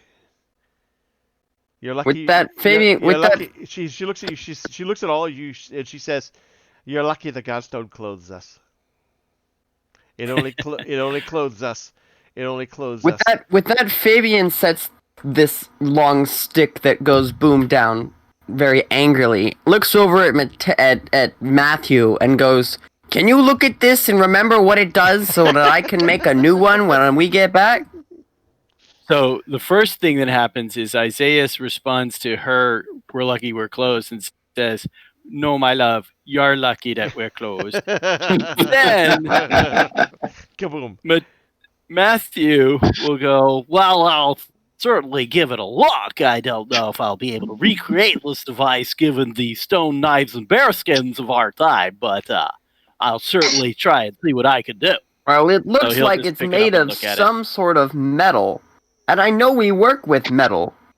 Leela says, So okay. Leela says, just he grabs it and he's kind of like he's holding it from the wrong end, like his face is pointing down the barrel and his his fingers going by the trigger, like he's gonna shoot himself in the face. Oh, no. Leela says, look, the Godstones work. The Godstones are not. She starts moving up the stairs, beckoning you to follow. She says, look, all I can offer is my knowledge, what I have of it, of the Godstones. And I can tell you that. And she looks at and I don't know if anybody has tried, but she looks at uh, uh, Alan, and she looks at Phineas, and she looks at Tim, and she says, "Those of you with high fortitude and high uh, psychic acumen uh, will find it easier to work with the Godstones. And in particular, I can show you how. Um, Awesome. I only know of the location of one other, and in order to use the Godstones on Harn, Harn is the epicenter of a celestial group of worlds. Yashane being one. This place, this place called Earth. We know it. We know it, or I should say the the Earth Masters knew it as someplace called Terra. But Harn, or Kathira more precisely, is the center of this little cosmos, this little universe. It is the magical centroid, and so much power, which is why if something bad happens in Harn, it's bad, really bad, for this constellation of places like Yashane and Terra. As the crux or center point of this sphere of power, it's a very important place. And the Earthmasters knew that. They built a network of these Godstones, both on Harn and on Kathira, and in other of these worlds that link these places. And you have to have been someplace. You have to have visualized and been there in order to attune a Godstone to take you there. You can't just go someplace if you've never been there before. When I first discovered how to use the Godstone, it was dialed into this place. This was the first place I found myself in. And so I knew exactly what this building looked like, and I knew how to get back. I knew how to dial myself back. I can dial us back and take us back to Telemar. I could conceivably, I believe, take us to one other place in Harn, but I have not been to any other places, so I can't take us, nor do I even know where the other Godstones are. But if you're interested, I'm sure Mateus or Matthew would have the means of figuring it out with enough time. But I can certainly promise you this: if uh, uh, Alaric, Alan, whatever your name is, if any of you with the mental acumen, the psychic acumen, manage to wield the power of the Godstones, you could always come back to this place or any other place you've been to before through a Godstone, because you just need to dial into that place from your memory of that place. So all I can say to you is you can always come back here. We could always use your help. But I also know that this is not your life. That is your life. That is where your family and friends are, and that is where and that is where you're needed at the moment. And with that, she approaches the Godstone, or she approaches this. So as you walk up, as you're looking up the stairs, she's approaching the wall, immediately facing the stairs, and there is a large stone archway, or a block of stone. It's intricately carved with figures with sort of a hook, and there are figures of bipedal humanoids with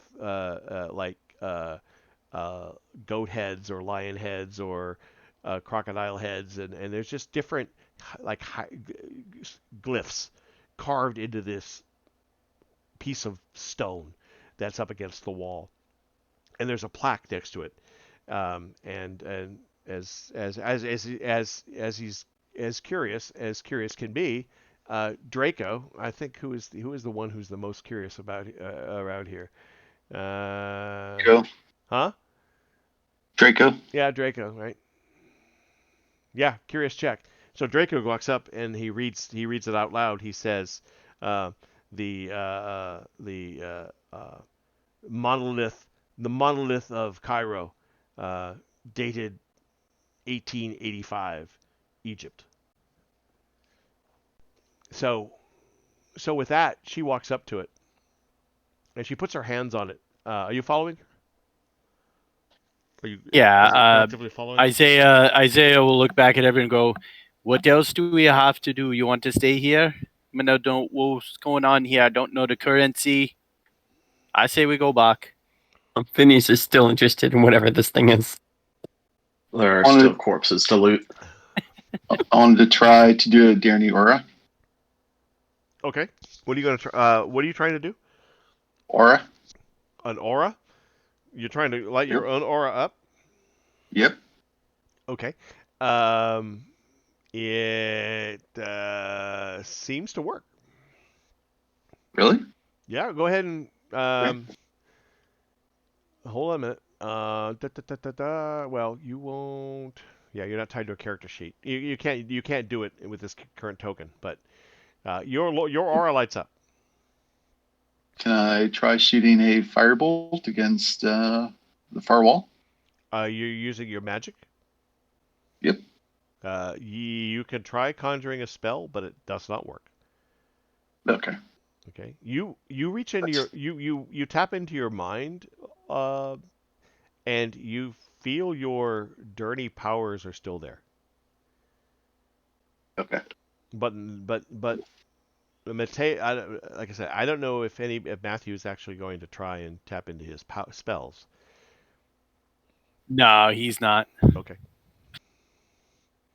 But Well, no, let me Right, see if he's like- got a spell. Hold on. I couldn't. Alan, Yeah. so Alan, you specifically feel your dirty powers, like your shields are there. You could Okay. conjure a hand fire if you wished, but if you tried to tap into any magic spells from being a knight, you can't feel that power. Okay, Okay. I know what I'm gonna try. Because he's done it before. So can I talk to you behind the screen? Yeah. All right.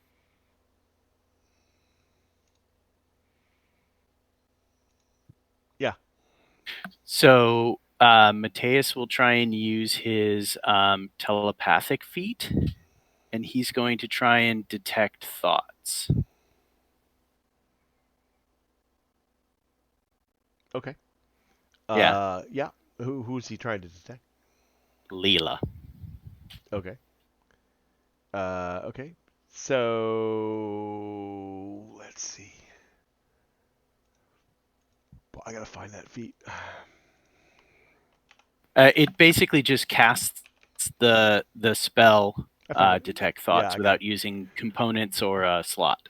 Yep, I see it. Okay, cool.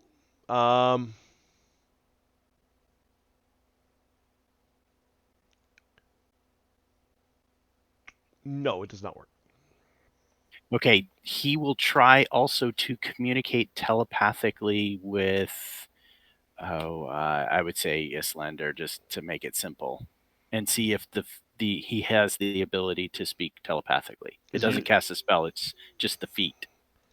Ah, Just like he's going, "Do you hear me in your head, Isaiah?" yes, that works. Okay, gotcha. Yep, Cool. that works. All right, that's it. Okay.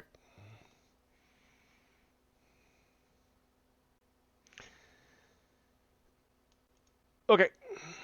So Mateus is lost, or Matthew seems lost in his own head for a moment, but then he presumably joins the Leela at the top of the stairs.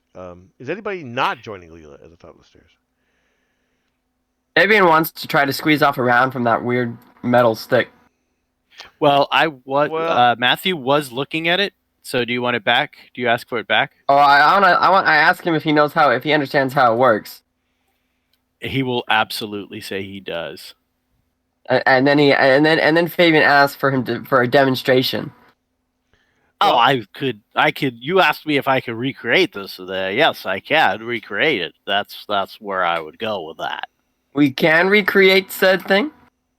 Of course, we can. I mean, it's elementary. It's got the barrel and it's got a trigger like a crossbow. It's a very simple device. I'll be able to make that. Very well. I will be interested to see if we can turn this into a promising business opportunity. This would be a world-changing opportunity, not just a business opportunity, but yes, it could be quite profitable. All right.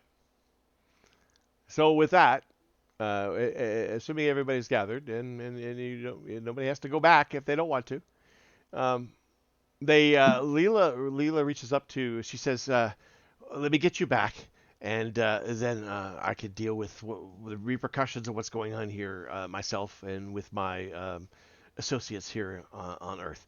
But let's get back." So she reaches up to the stone and she goes into a momentary trance and concentration, and for a few moments not much happens, and then all of a sudden an opaque black space, black plane. The stone literally turns black, basically about covering about 4/5 of its surface, wide enough and tall enough to walk through, much like you saw in Telemar. And she says, "After you," and she doesn't want to be the first one through. She ushers each one of you through. So are you all going through, stepping into the blackness? Yes. Okay. Yes. All right. So each of you steps into the blackness, and she, once all of you have stepped through the blackness, she follows.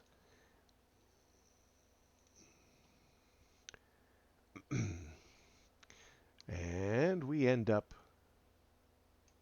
here.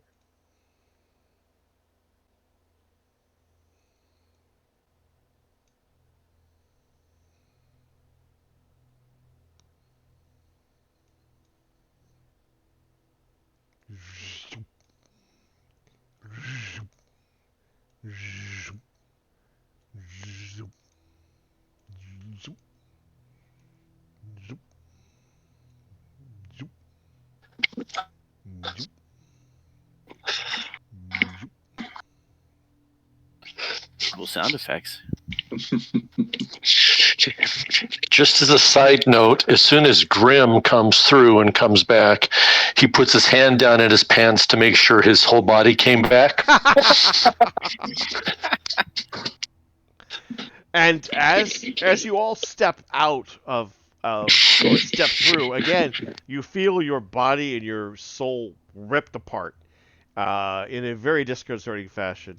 I mean, everything goes to like tunnel vision and goes to black, and as the light goes out, You feel that rending sensation, which is a very disconcerting feeling, and then moments after that ripping apart, you feel yourself shoved back together with great force, and that force propels you, stumbling out into this room that was uh, that you were in not all that long ago. Um, I I don't know how much time it passed. You probably weren't gone more than about 10, 15 minutes during that fight, maybe 20. So, you know, not that much time has passed, but you stumble out, and it takes you all a moment to recover. As you're looking at yourselves and each other, everything is back to where it was. Your weapons where they were, your faculties where they were, your clothing where it was. So the Godstone restored you without fault, as far as you could tell, without any mistakes, uh, to where you were before.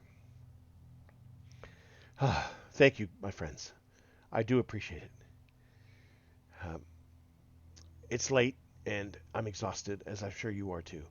So I would urge you to get some rest, and in the morning, I will show a select of you that wish what I know of the Godstones. Fair enough?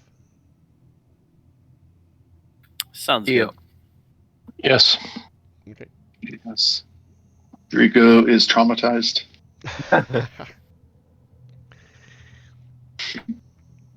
All And right. quiet. Yeah. So it is 10:30. I didn't expect to take that long, but that's good. It was fun. We could continue another 30 minutes if you like. It's up to you guys. I have uh, assumed you guys were traveling to Burzin next. Um, there was no. By the way, you are physically completely healed. There was no damage taken. I don't think about any of you. Uh, in fact, because none of you were attacked directly, I think, by the shamblers. But so there's no issue with that. So we can take a short break if you like. We could just continue right on for the next 30 minutes, and you guys can get on the road, and I can describe what happens next. What do you guys want to do? I mean, I I'll take a wouldn't quick mind. break. Take a break and run for a little bit longer. Sure. Yeah. Yeah. Yeah. I don't think Yep. because Mike is not here from the East Coast. I think we're all either on the central time zone or further west. So it's not like Mike's here an hour later than everybody else. Right. So let's take a let's take a 10-minute break. We'll come back at 10:40 Central Time. If 10 minutes is okay with you guys. Sounds good. Okay. Yep. Got it. 10-minute break, and we'll move on to the next section. Okay. Sounds good. Okay. Bye.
cylinder and a thing, and yeah, he doesn't know there's black powder involved.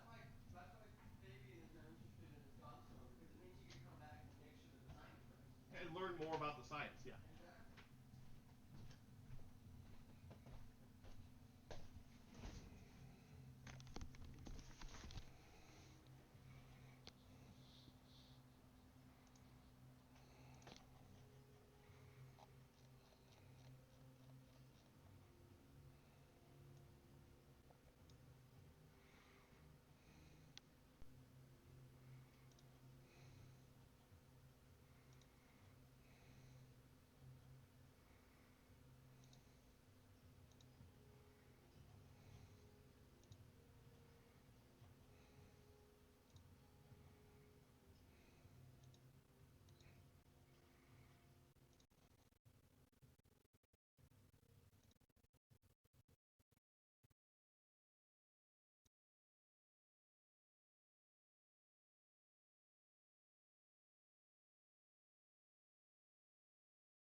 Okay, we all here?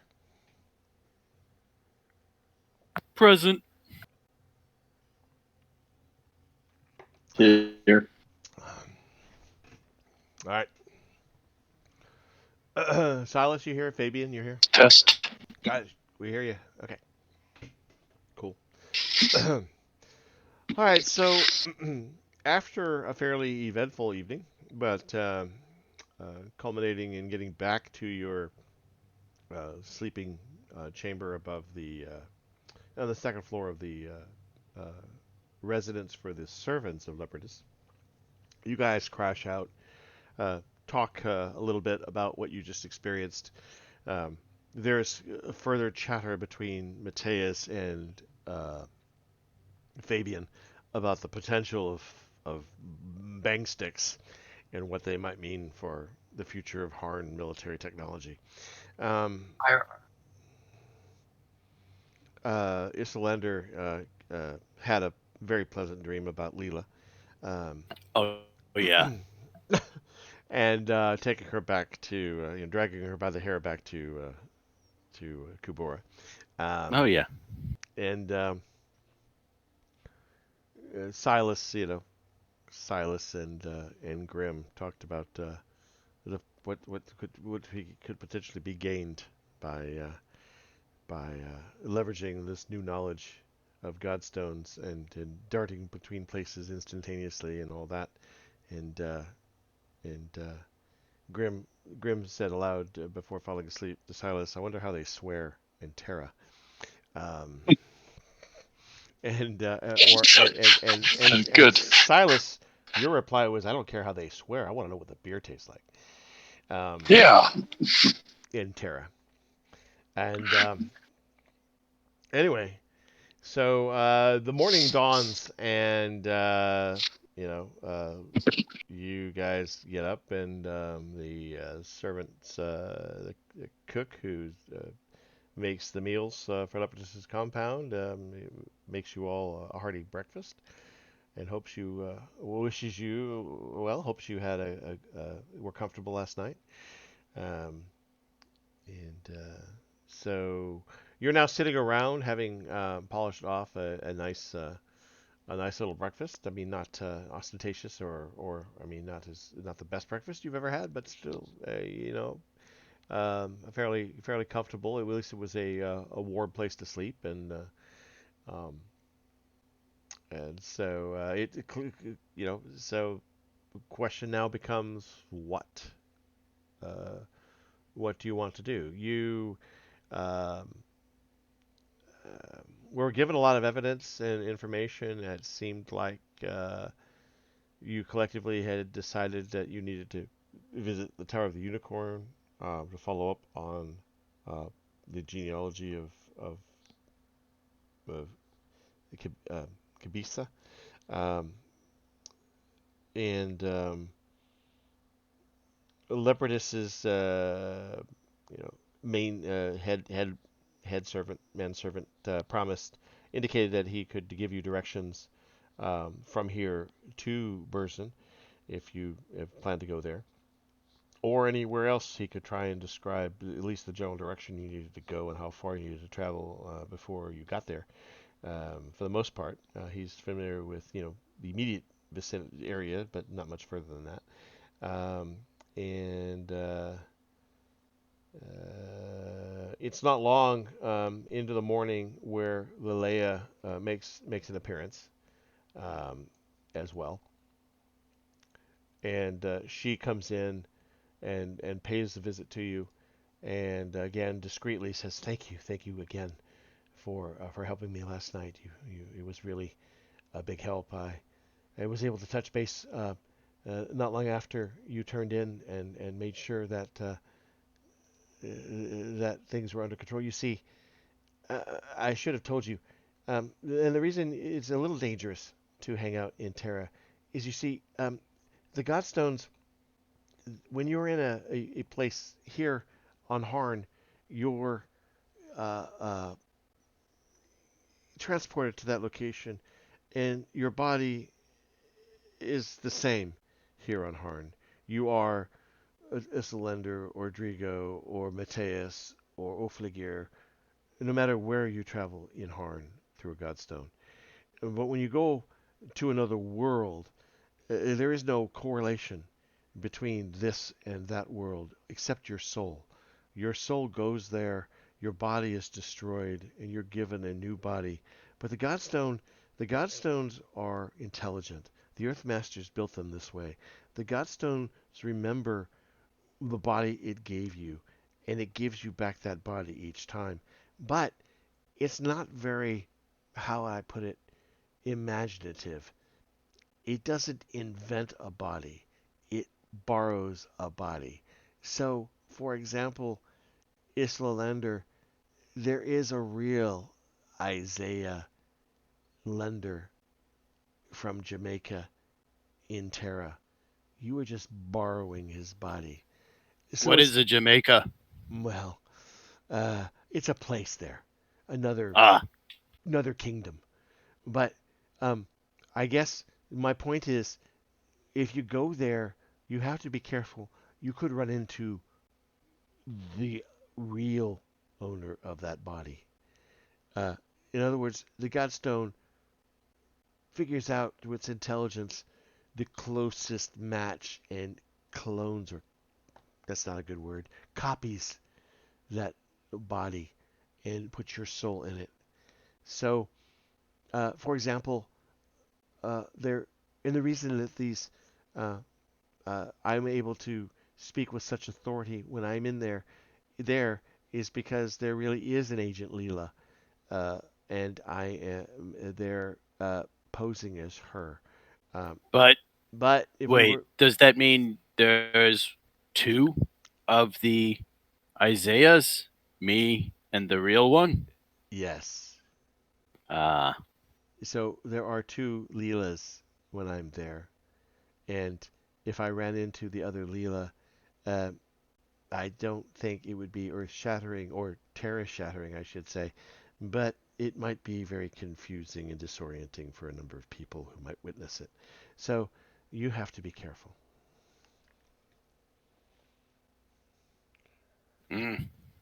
Okay. I go back to my food. In any event, and she says, I've only been to two places. Well, one other place. And I think Leopardus may know of other Godstones, but I think most recently he's been to Cherifir. I believe there's a Godstone in Cherifir. In fact, he took me there once. So I could probably dial it back up. But unfortunately, I don't know of a good way to share my memory of that place. And she looked at you. She looks at you, Alaric, and Fabian. But perhaps there's a way I could share that memory of the Cherafir Godstone. And Alaric, Cherafir is the capital of Meldereed. Whoa. You've been to Cherafir. Your father probably took you there at some point. It's more than likely as the son of a earl of Meldereen, you've probably been to Cherafir, the capital. So I should know how it looks. Well, you don't know how that. You've never seen a Godstone there. You've never seen any Godstone in your life. So if there's a Godstone in Cherafir, you've never been in the chamber where it exists. Okay, so you've never seen that room. If there's a room, presumably there's a chamber where it exists, much like the chamber you just were in. So the question is, you have to actually be able to visualize the place to go there, to tell the Godstone that's where you want to go. So clearly Leela knows how to visualize the British Museum, and you all now know where the British Museum, what it looks like, so you can project that mental image and presumably tell the Godstone that's where you want to go. That's basically what she's telling you. So can we go to Cherafir through the Godstone now? We can't envision it. You have to envision the room it's in. We have to be able to see it, and the only way that okay, can Fabian would like to attempt a rapport with Alaric? Yes, you may attempt a rapport with Alaric. Go ahead, and it should be fairly trivial, but you can go ahead and make a. In fact, I won't even bother you if you're both willing to go enter a rapport with each other while sitting there in quiet during this in aftermath of breakfast. You may do so. You want to go offline? We'll go in another channel. Okay, we're gonna go behind the screen, gentlemen. We're gonna go behind the screens. I'm gonna join them. They're gonna have a mental discourse for a second.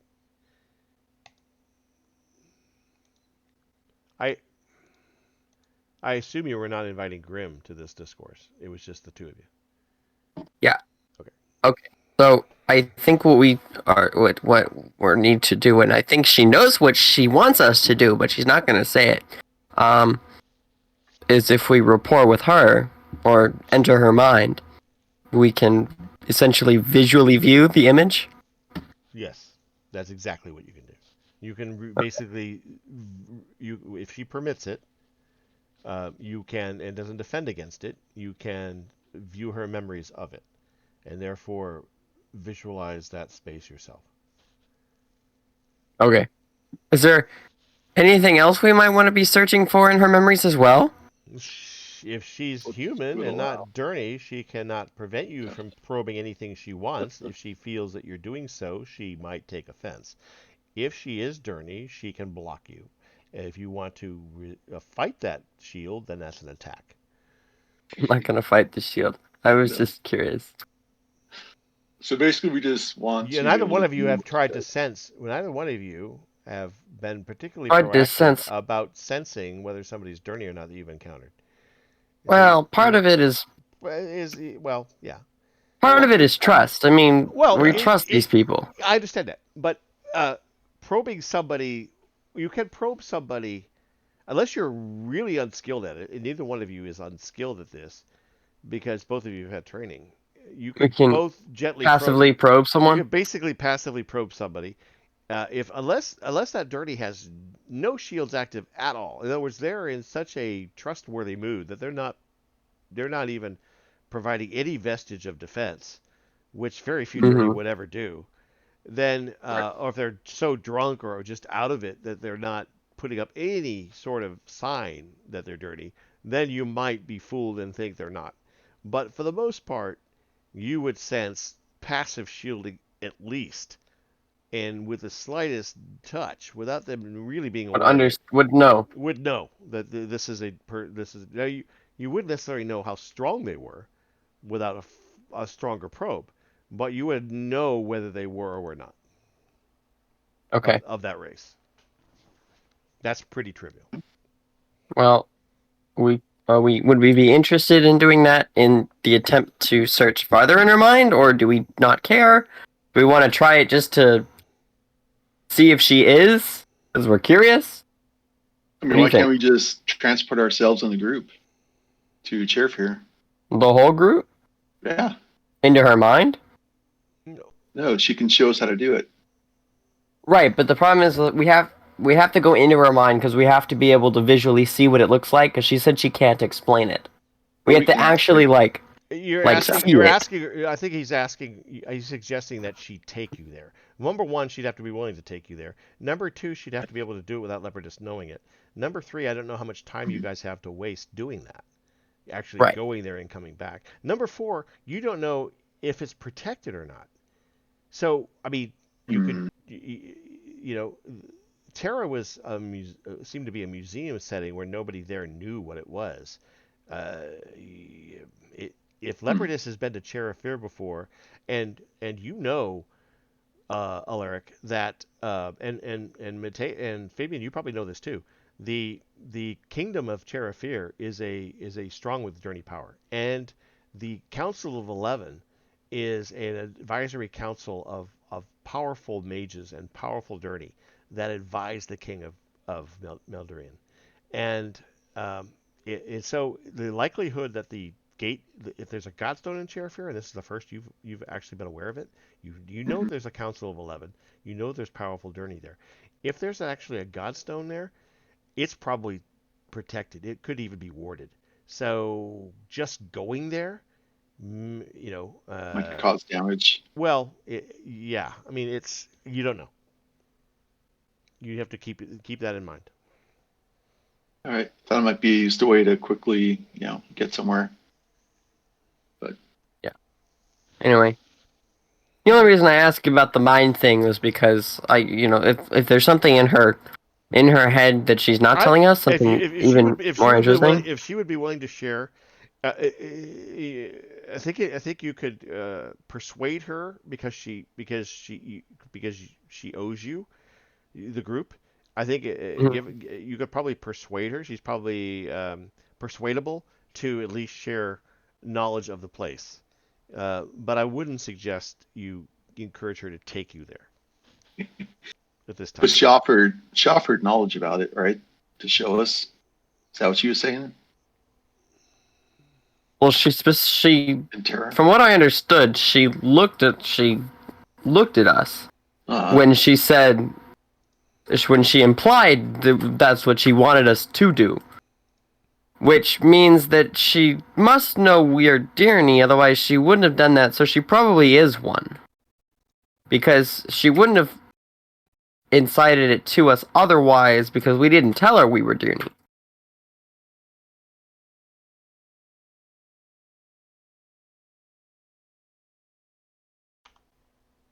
Okay. I don't know. I would say suggest a rapport with her to share the knowledge. If she's willing, great. You get that knowledge of where that gate is. But that's I wouldn't push it any further than that. I wouldn't recommend you push it any further than that. Okay. Sounds good. Let's try that. Okay. All right, back to in game. Just had to fund it themselves. Talking about us? Yep. Nah, Yep. Not at all. definitely not. All right, so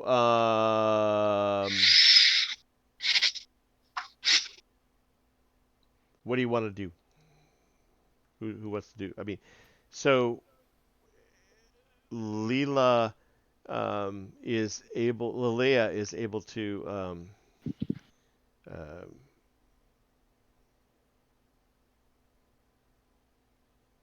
take a few moments and kind of explain to Alaric and Fabian how to kind of commune with a Godstone if one is encountered. Alright, why were you trying to steal a fate coin? I'm taking all the fate points away because that makes sense. We're not in fate anymore, boys. Yeah, that makes sense. So, Ian would be does it disappointed. only? Mateus would ask if it only works with the Dirty magic. And Lilia says no, but somebody simply has to have a powerful aura be capable at fortitude. Remember, you all have a fortitude rating, but Right. non-Derny have a much lower fortitude pool than anybody else. It's not impossible for success, and anybody who's even non-Derny could could study and learn and even build up their fortitude pool. So Mateus would have been paying attention to Yes. how to control them. Yes. So just so Yes. that Yes. Mateus Yes. knows how to do that. Yes. Yes. He would also ask, what is Telemar for? Is it only a Godstone site, or does it serve some other purpose that you've discovered at this juncture? I don't think we ever asked that. The Telemar, and she says, well, my understanding, and of course, Leopardus is. I mean, I do pride myself at being what his student, but Leopardus is obviously the master here, and he would probably be able to answer that better than I. But here's what I know. We lost you. Yeah, Dad, you went out. I'm looking up my notes. Sorry. Here's what I know. I'm just looking Cricket, up. cricket. I'm just looking up my notes. Ah, okay. Here's what I know. Here's Avian's what I an know. asshole for asking me about Telemar. Here's what I know. Let me pull up those notes so I don't misdirect. She's got it like written on the back of her hand like a bad student. Telemar is a Telemar gateway. is a gateway. Yes. No. So, well, I mean, Telemar is an Earthmaster site. It's an ancient. I mean, the Earthmasters. It was built. We don't know when it was built. I mean, the Lithian. All I can tell you is Telemar itself, like much of the Earthmaster sites, were built for unknown purposes. I mean, they were clearly built to house a Godstone. It is the center of the complex. The lights that Leopardus finds so fascinating are particularly active when the Godstone is in use. In fact, I dare not use the Godstone, but when Leopardus is asleep, because he warns me against using it. He's more fascinated by the psychic potential of this place and the lights, but the lights are brightest and most colorful that are emitted from this building when the Godstone is used. But the lights also occur at other times, and he doesn't know why, and he studies that. And so we don't know what the entire purpose of this structure is. He has his beliefs. Mateus would then go on and say, is there a reason why you have such a garrison here? What has been happening here? The Bujak say that this was not quite so heavily guarded before. Good question. The black guard here were brought through the Godstone from Cherafir, or from, I believe, Cherafir. You may have noticed there were no horses. They didn't need horses. Yes. They brought the entire contingent through the Godstone. It was that urgent that Obiris came here to assist Leopardus in interpreting the materials you found in Hardin. My understanding is they find that this tome that you now seek, or that you have to investigate, that it is a very big concern to them. Otherwise, they would not have been here. Point of parliamentary procedure. We didn't announce that we were coming here. How did you know that we'd be here? Yes.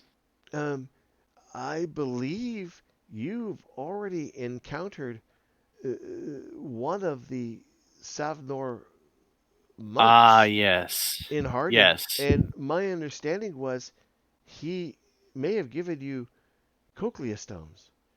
Do you not believe? Yes. Do you not believe they knew where you were going? I think You may have even said it. I think yes. I seem to recall. Let me check my notes. And Mateus looks at the back of his hand. Yeah. Yes. What's his name? Crap, I didn't write down his name. Yeah, the one guy that Oh, I everyone did. was excited because we But I did. recognized him. Yeah, I know what you're talking about. A Thinder of Oh, Thay. I Thinder, see. I see. A Thinder of Thay. So will they be sending them back now that we have Also- completed this? Also, I don't know if you were aware. Have you heard of the Council of 11? In Meldarine. I don't know, but I'll write it down again. I assume this conversation is happening. Is it a private conversation between you and her? No, Or, he's saying it right here. Mateus Okay. has never been So- like no, that's fine. So politic. Obyrus is not just the Harnick primate of Savnor. He's also a member of the Meldarine Council of 11. Were you not aware of that? Look, lady, I've just been running his character sheet for like 4 hours now. How would I know? In any event, Would Mateus? in any event, my understanding, for what I've heard from Leopardus, my understanding is Obyrus is here because he is very concerned, and because he wanted to secure the documentation that you rescued from the temple in Hardin, because it belongs under some protection. Because if one person was after it, presumably for a dire purpose, there's no doubt that others might be after it in the future too. Council? What's the name again, Andy? Council of 11. The Council of 11. Alaric, are you listening to this? Yes.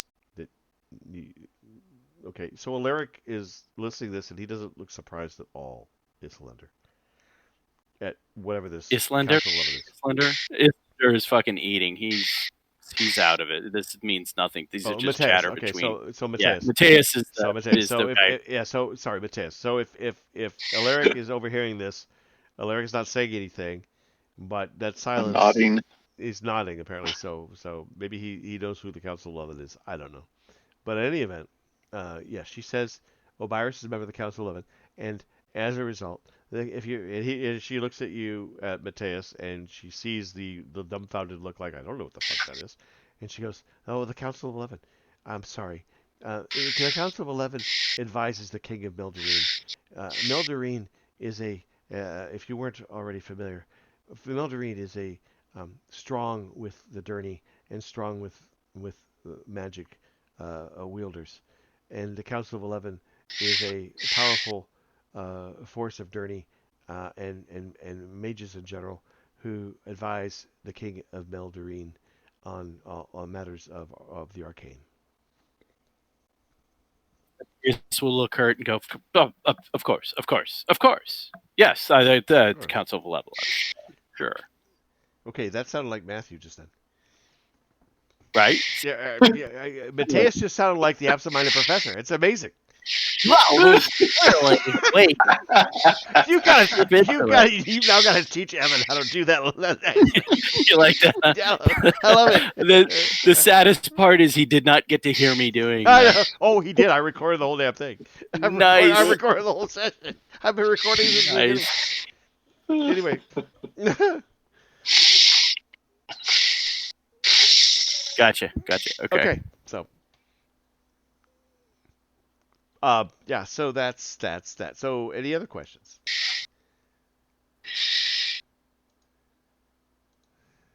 Come on, gents.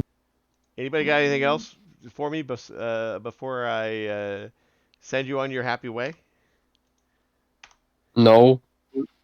Well, I was just going to. I think that Drigo has been very quiet and seemingly traumatized from the portal that we went through. Uh-huh.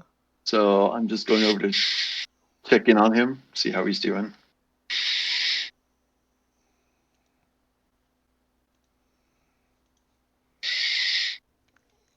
Okay.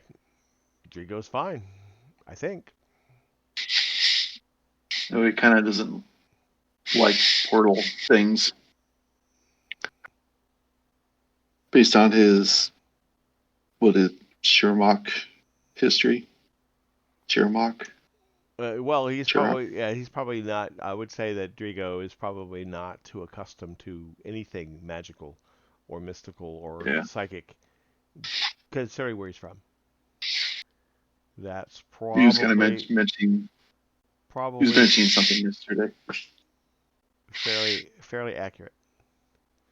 Yes. Okay, so where are you going to next? The Leia wants to know.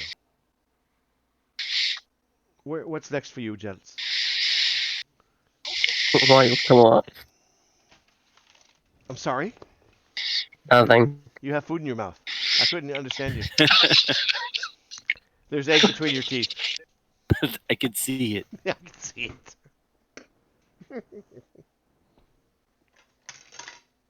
So, Islander will finally look up from his food. We're bound for Burzin, if I remember correctly. Looks at everybody. Ah, Burzin, yes. That's you have horses, I believe. Hopefully you're not on Yes. foot. But Yes, we have good stout horses. Do excellent. we have any map of any sort? Do you? He looks at Leela. Do you have any maps that we could use? We don't have any particular maps, but I can tell you that if you headed due west, well, actually southwest, about 25 leagues, about 25 leagues. That's a yes, 25 leagues, I think. If you head southwest 25 leagues, you will hit a major trail. You will not miss it. It is known as the Gedin Trail. The Gedin Trail is the main caravan route that runs from Thay, the city of Thay in Meldarine, all the way to Tashal, the capital of Kaldor. And So if anyone's paying attention, Islander's face shows recognition. Yeah. Silas has been on that trail too. so the Gedin Trail, so the nation, the small kingdom of Chibisa, which I am from actually, is a lovely little kingdom, but it is very small. It is about halfway along the Gedin Trail between Thay and Tashal, and it is very popular place because it is well, it's a resting stop for caravans, the spring and fall caravans that occur each year, as well as the great spring and fall caravans that occur each year, along with additional smaller caravans that make regular journeys, of course. But it's also central because it is in the Omarian Valley, so it is some of the most fertile lands in this half of Harn, but it also is in an area that is the confluence of three tribal nations: the Abujak to the east in the Anadel Highlands, the Hodiri in the south, who are well known for their horses, and the Pagelin in the north. And so you will find that the capital, Burzin, of Chibisa, to be quite eclectic, with a number of tribal folks, peoples from these three tribes, as well as, of course, Kibisans themselves. So a very busy place, although not a very big place when it comes to a city, but still fairly friendly. But if you go south, With her description, you see Islander takes out the papers that Obyrus gave us, describing that we were on a mission, a official mission, and you see him, even though he can't read them, he opens them, closes them, and puts them back in his pocket. so traveling, as I say, traveling southwest for about 25 leagues, you will hit the Gedin Trail. If you then head south about 5 leagues along the Gedin Trail, you should hit the city of Burzin, approaching it from northwest. But yes, you will hit the city of Burzin. So that is probably the easiest path. It may not be the most direct path, but it is certainly the easiest to follow if you simply stay in a straight line.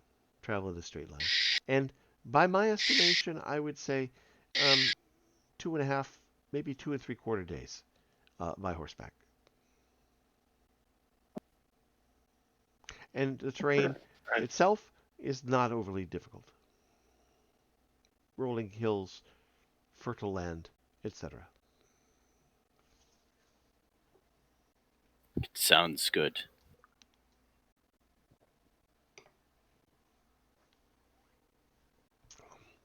Is there anything else we can do for you? And at this point, it's probably you've been chatting and talking a little bit and completing your, maybe packing your stuff up. And Leopardus makes an appearance. There's no sign of Obyrus, but Leopardus. But there's some activity. I mean, if you're looking out the windows there of the structure, you can see the tent encampment. They haven't struck the encampment, although you get the impression they're. If anybody's curious, you get the impression they're beginning to pack up.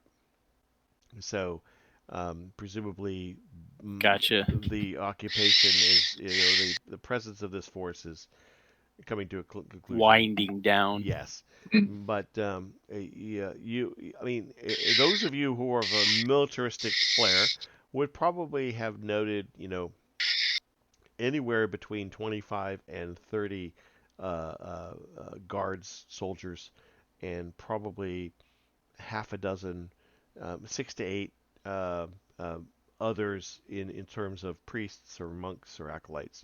Those who are more Savnoran cleric persuasion. So you get the impression from what both the servants have said and what Laleia has said is that this is simply like the honor guard or protection accorded to the primate of Savnor. If that makes sense. Right. So as he Gotcha. leaves, it goes with him. Correct. And presumably, not knowing how trustworthy you were all, or whatever, because Sure. It was important. It doesn't seem unusual now for this presence to be here.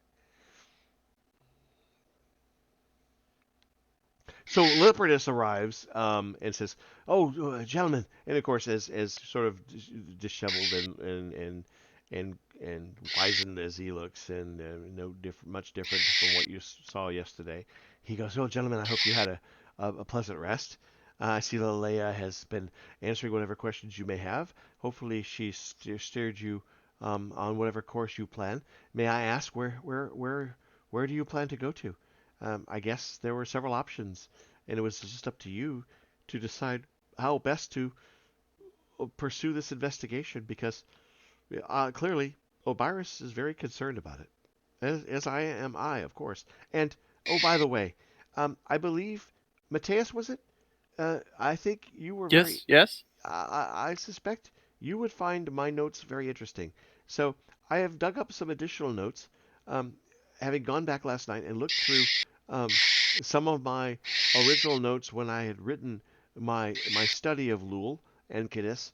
I found this additional information that never made it into the book, and so I think it might find a better owner if you took it, and perhaps studying it on the road would help clarify some things. It would be my honor. So he hands you Those. He hands Matthias a sheaf of documents. Cool. Not overly much, but some additional documentation to kind He'll of. take it and put it wherever he keeps his other papers. Great. So, where to next, gentlemen? Do a passive scan of Leela. Sure. You detect dirty. You definitely detect a dirty Awesome. background. Thank you. You do not detect Durny and Leopardus. Not that you were checking, but Interesting. Were we going to do the rapport with Layla and ask about the Godstone thing? I don't know, I Fabian. forget. I thought we were going to, yeah. Just for the, yeah. Yes. Can't remember if we did that Well, yet or not. I guess not. So, gentlemen, are you off? Are you off to Burzard, or are you off somewhere else to the Ilman Marsh? I believe Uslander will say, I believe Brezin was our next port of call. Very well, excellent, excellent. Do you have everything? Do you have everything you need? I can only spare. I think we could spare a bit of rations, but we don't have a lot. But occasionally we bring in what we need. But I think I could ask Cook, perhaps to provide you with a few roadworthy meals, if that would help. That would always be appreciated. Very well, very well. Excellent, excellent. Lilia, my dear, I have some research I need you to help me with. Could you come, please? And Lilia says, of course, my love. I would be happy to come. And so she gets up and she starts heading out with Leopardus. So, the road for us then, gents. Can I do a Darney holler? Oh, I'm sorry, what? Can I do like a Darney holler at her? A report? You could reach out, yeah. Go ahead. Journey holla. Give me a Yep. give me a fortitude test since you've never made contact with her before. Do a rapport. All right. Do a rapport fortitude. You test. want my help with it, Alaric? Please do. Yeah, both of you make a fortitude rapport test. Okay. Report. It's my token. Oh, man, now I snapped around the map. Fortitude. Report. A report? Rapport. I don't have a report for fortitude. Oh, wait, no, it's just journey The magic. journey. Yeah, you go Yeah, with it's just journey magic.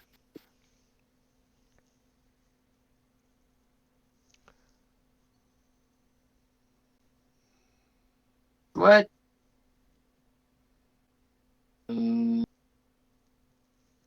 What do we do?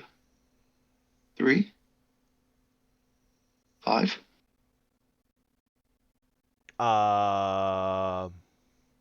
Mental fatigue? Yeah, you got 5. Why do I have mental fatigue? Yeah, mental fatigue is normal. You sometimes roll, if you roll a natural 1, you fatigue your fortitude is not unlimited and it can fatigue away. But yes, you succeeded, so you get her attention. What do you want to say to her momentarily, psychically?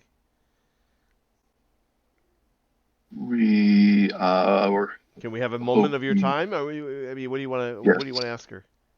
To wait. Yes. Up? Can we? Yes. Please wait up for a second. We have a question. She says, "Leopardus, I will be with you momentarily. I need to see to one more thing with our guests."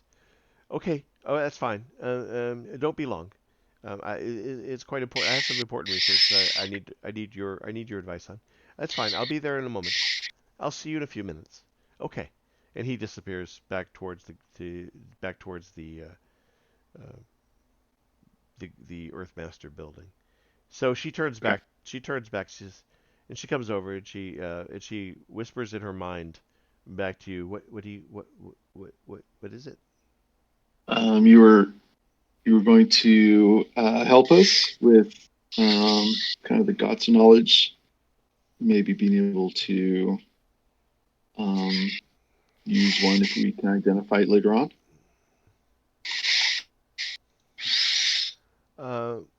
Okay. Let's see. Which of you has the better persuasion? Let's see. Check. It's probably not me. I have a 4 persuasion. Go ahead and make a persuasion test. Yeah, it's gonna be better. Okay. Ooh. Damn. On. Okay. He wishes he had a fate point now. I know. Oh, I don't know. What is it you wanted to know? I'm not. What is it you wanted to know? So you were saying that you were going to help us be able to possibly use the next Godstone that we encounter?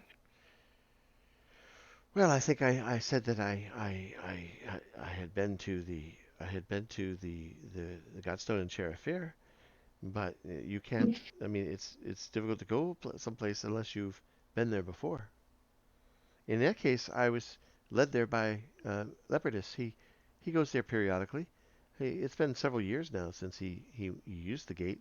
He's not very fond of using the Godstone, but he used it and went to Cherifir to defend his case with the Council of 11 at one point and report some of his findings. And I accompanied him as I want to do when he travels, but he doesn't travel very often, unfortunately. Perhaps that's why you could see that I enjoy using the Godstone on my own to visit Terra from time to time. But in any event, he does not travel very often. But when we did go, of course, I accompanied him, yes. And of course, I have been there before and could go back, but I don't think you have the time to visit it now. Are you guys doing this in a rapport? They are. Yeah. Okay. Fabian pipes up and goes, well, would you be able to show us a mental image of what it might look like in the event that it's necessary? Oh, I don't know that I should. I mean, it's a fairly well-protected place, and going there unannounced wouldn't be wise. Of course, Leopardus was able to announce his intentions. They knew he was coming to visit. How do you do that? That was who rolled another persuasion? Mike, did you? Never mind. No, she's not. She's not really being convinced here, guys. Come on, please. Yeah, that's 2 6s in a row. All right. I know. Let's make it a third. Hold on, let me do it later. Here we go. Persuasion. Oh! Well, I don't know. And she looks. I've only got a +1. And she looks and Fabian, you kind of bat your eyelashes a little more than Alaric does, and she kind of blushes a little bit. She goes, "I don't know. I suppose it wouldn't hurt, but I have to warn you again. The Godstone in Cherifir is well protected. I believe it's even warded. I would not use it unless they knew you were coming." Oh, okay. Sounds good. I mean, if you'd like me to share that information of what it looks like in the chamber, I'm willing to do that. But I have to warn you again: don't use it on don't use it Unprompted. don't use the knowledge carelessly. Okay. We wouldn't dream of it. Islander goes up in front of Fabian and Alaric's face and starts snapping his fingers. What the hell's wrong with these two? Guys have this like We gotta keep I going imagine here. you have this glazed expression and you're like your mouths are sort of slightly moving. They're bewitched. They're Let's put bewitched. them on their horses. They're possessed.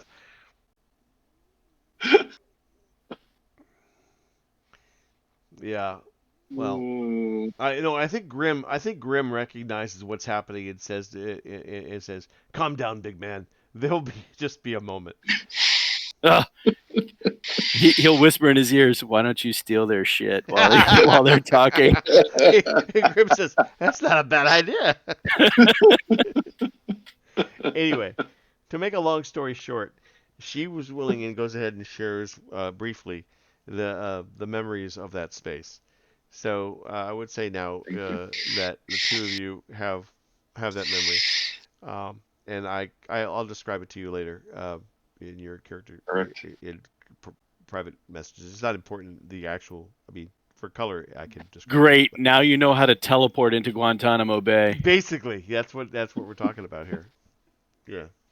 In an emergency, break glass only in case of emergency. Like Howdy, y'all. Hi, Council of 11. You don't know me, but I was hoping you could make it like Council 18 or something. But I'm a friend of Leopardus of Telemar. I know Leela. I've been to Terra and back. You been there? Crazy. They got like shambly things. All right. All right. So with that accomplished, the horses are packed. The cook has made some food, and it is now. Oh golly gee, it is like 10 in the morning. Maybe I don't know how early you people are at getting up, but in any event, you're about ready to set sail or set out anyway. Um, and anything else we need to do before we move out on this journey? No, I think if you want to call it, we'll just leave it here. I would call it. I think we call it at this point. I think We're I will leaving. I will say this much, that over the course of about 2.5 days, from the 22nd of Morgat, the year 720, to the 24th, over a cold and windy, with variable winds, cold and some snowfall, you guys managed to cross country without really any encounters. I mean, you don't really. It's not a difficult journey. You sense from experience, particularly you trackers amongst the group, sense that you're probably under the watch of the Bujak surreptitiously as you make this cross-country journey. But after about, sure enough, 25 leagues, you reach a trail that clearly isn't signposted so much as it's the first trail you get, so the first real trail that's clearly heavily traveled. That is undoubtedly the Gedon Trail. And from there you turn south, and it's not more than another few hours to the new bridge and new gate, the entrance to Burzin. And so we'll leave it there, and we'll open it back up with the description of the city as you approach, or the bridge as you approach it, and the gate as you approach it. And that's where we'll leave it. Awesome. And you're about to enter the city of Burzin on the 24th of Morgat. So thank you, gentlemen. I hope you enjoyed it. It was a nice. I thought it would be a fun, interesting departure. I think Fate is a really cool role-playing system if you get really into it. And if we ever get tired of 5th edition and want to take a break, or finally finish this campaign and beat the big bad, maybe we'll do that. Maybe we'll maybe we'll visit, or as an occasional departure, we could visit the Ministry in 1958 Britain. So again, it was cool. I dug it. I hope you had a fun, and we will see. Yeah. We will see you next month. I don't have a specific date planned. Did we talk about the homework? I'm sorry. What's that? Did we talk about the homework at all? Oh, so as far as the homework, I missed it if you did. No, I did not. As far as the homework I gave you is concerned, what I sent you another message. I hope you all got it. What I would suggest you do is, if you go to World Anvil, are you all familiar with the World Anvil interface? Because if you're not, I will. Yeah. Okay. Well, good. I can share my screen really quick. I could go live here. Come on. It always said I was.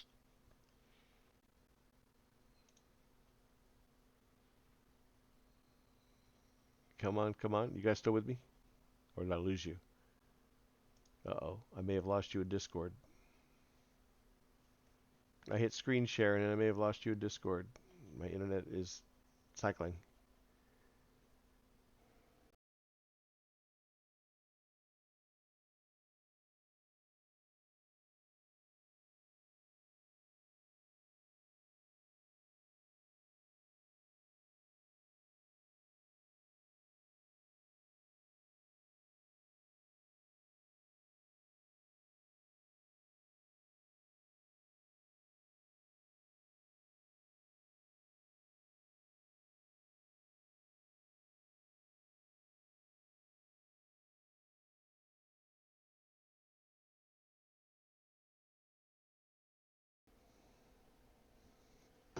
Oh, there goes. Let's try that again.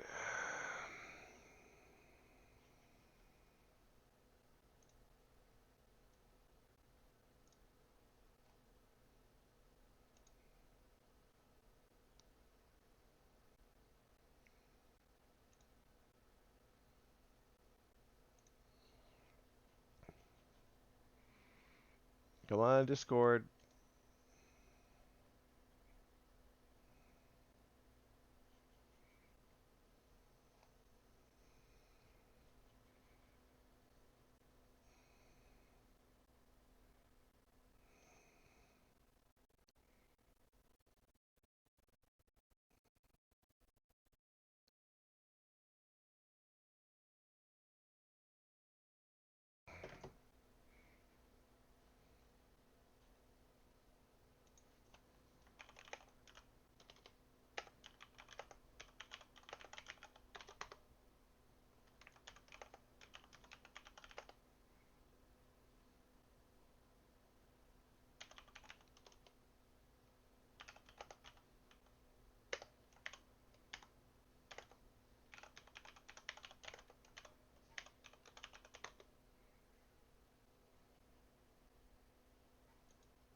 You there, Dan?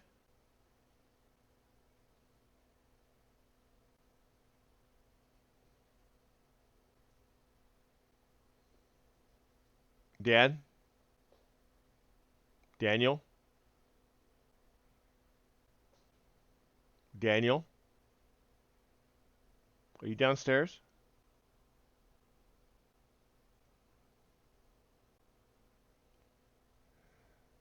Yeah. I Oh, mean, it'll post hello. what is public. Hello. Sorry. You guys hear me now? Yeah. Yeah. Yeah. Sorry, my computer burped. And Discord died for a second. Okay, 1 second. Okay, here. I'm going live. Can you see my screen Yes. in Discord? Okay, cool. Yep. All right, so under Shadows of Harn, there are people, and under people, you should see my people, and under people there are heroes, and under heroes are each of you. And so if we look at Grim of Thay as one example, um, the character profile is what Grim has put into his hero, and so his personal history is here under his hero character. But he's also got this adventure journal, which I can see, and I assume you all can see. There are secret notes here that only I can see. Yeah, but we can see them because you can see them. Yes, you're So be seeing careful. Yes, I'm not going to scroll any further. But my point is, if you go into your hero, so if I log out, right? So if I log out as myself, Hey, go into mine. My character is well, clean. I could go into I created a alternative Ah. account. I have a second account, and in that second account, my hero is Ladro. Ladro Talharn is a half elf that I used when I was a kid, and he's always been my half elf character or elf character. So Ladro Talharn is this character that's not part of the party, but if you look in here, if I went into the journal and I said this is a new background added as a journal entry, if you add a journal entry, or if you go under here to about or a quick profile,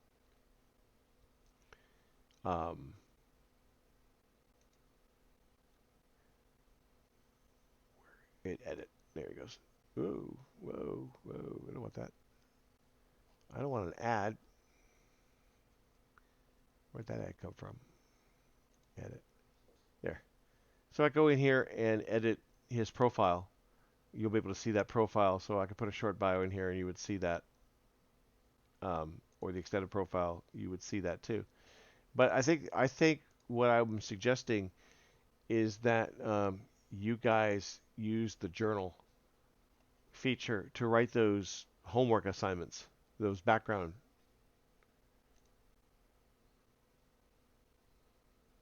You guys still hear me?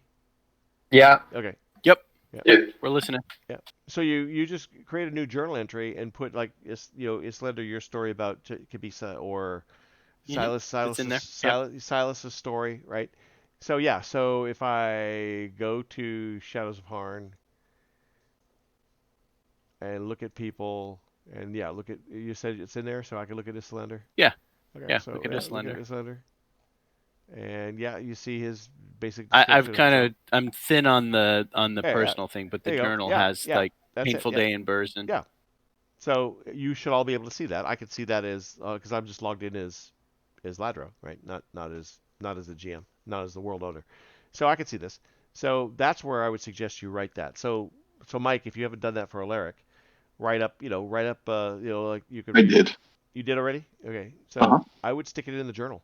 That way all of you can Yep. see. I mean, unless it's something secret, and you can still create a secret entry for me to only see, and that way everybody else can't. But you'll tell me. Can you see if you can see mine? Yeah. Let's go. Let me go back. I don't know if it was private or public. Journal. Justice and training.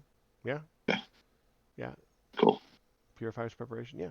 So I would just occasionally I would ask you to consider writing another little, whenever it moves you to write a little more story about your respective characters, just to give more context to them and help me create some plot hooks.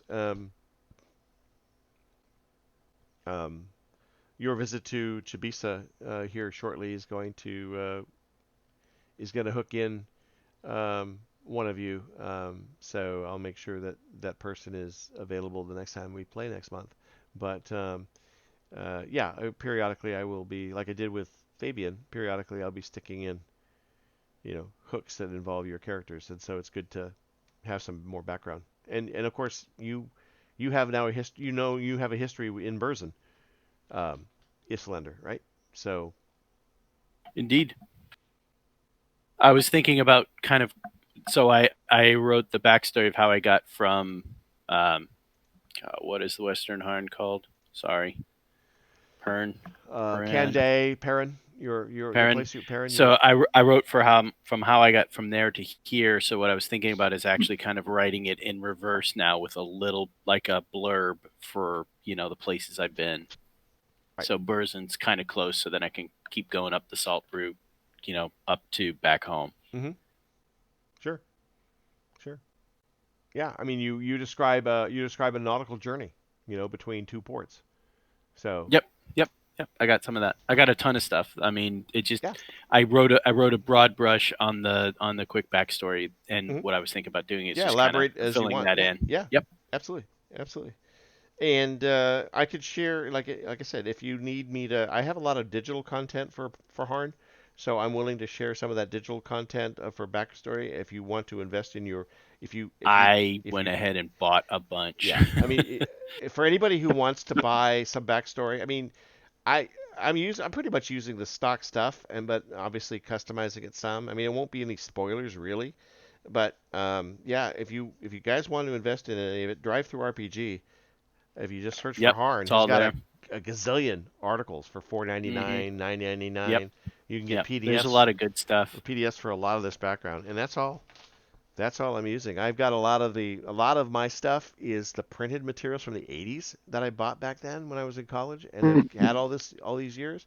But they've rewritten and colorized a lot of those things and added to them, and modern. I mean, still most of it's the original content, but just elaborated and better illustrated and brought more up to date, I guess, in terms of quality production. And so, but a lot of the back material is the same.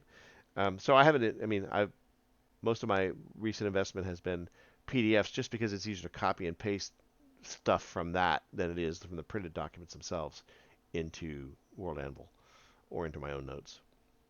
But yeah. So that's cool. I've been going back and trying to purchase stuff that I think the stuff that Islander would actually encounter, know. Right? Yeah. Like the laws of the civilized world. I was like, that's probably something that he wouldn't have known when he started, but now he knows. And Right. some of the.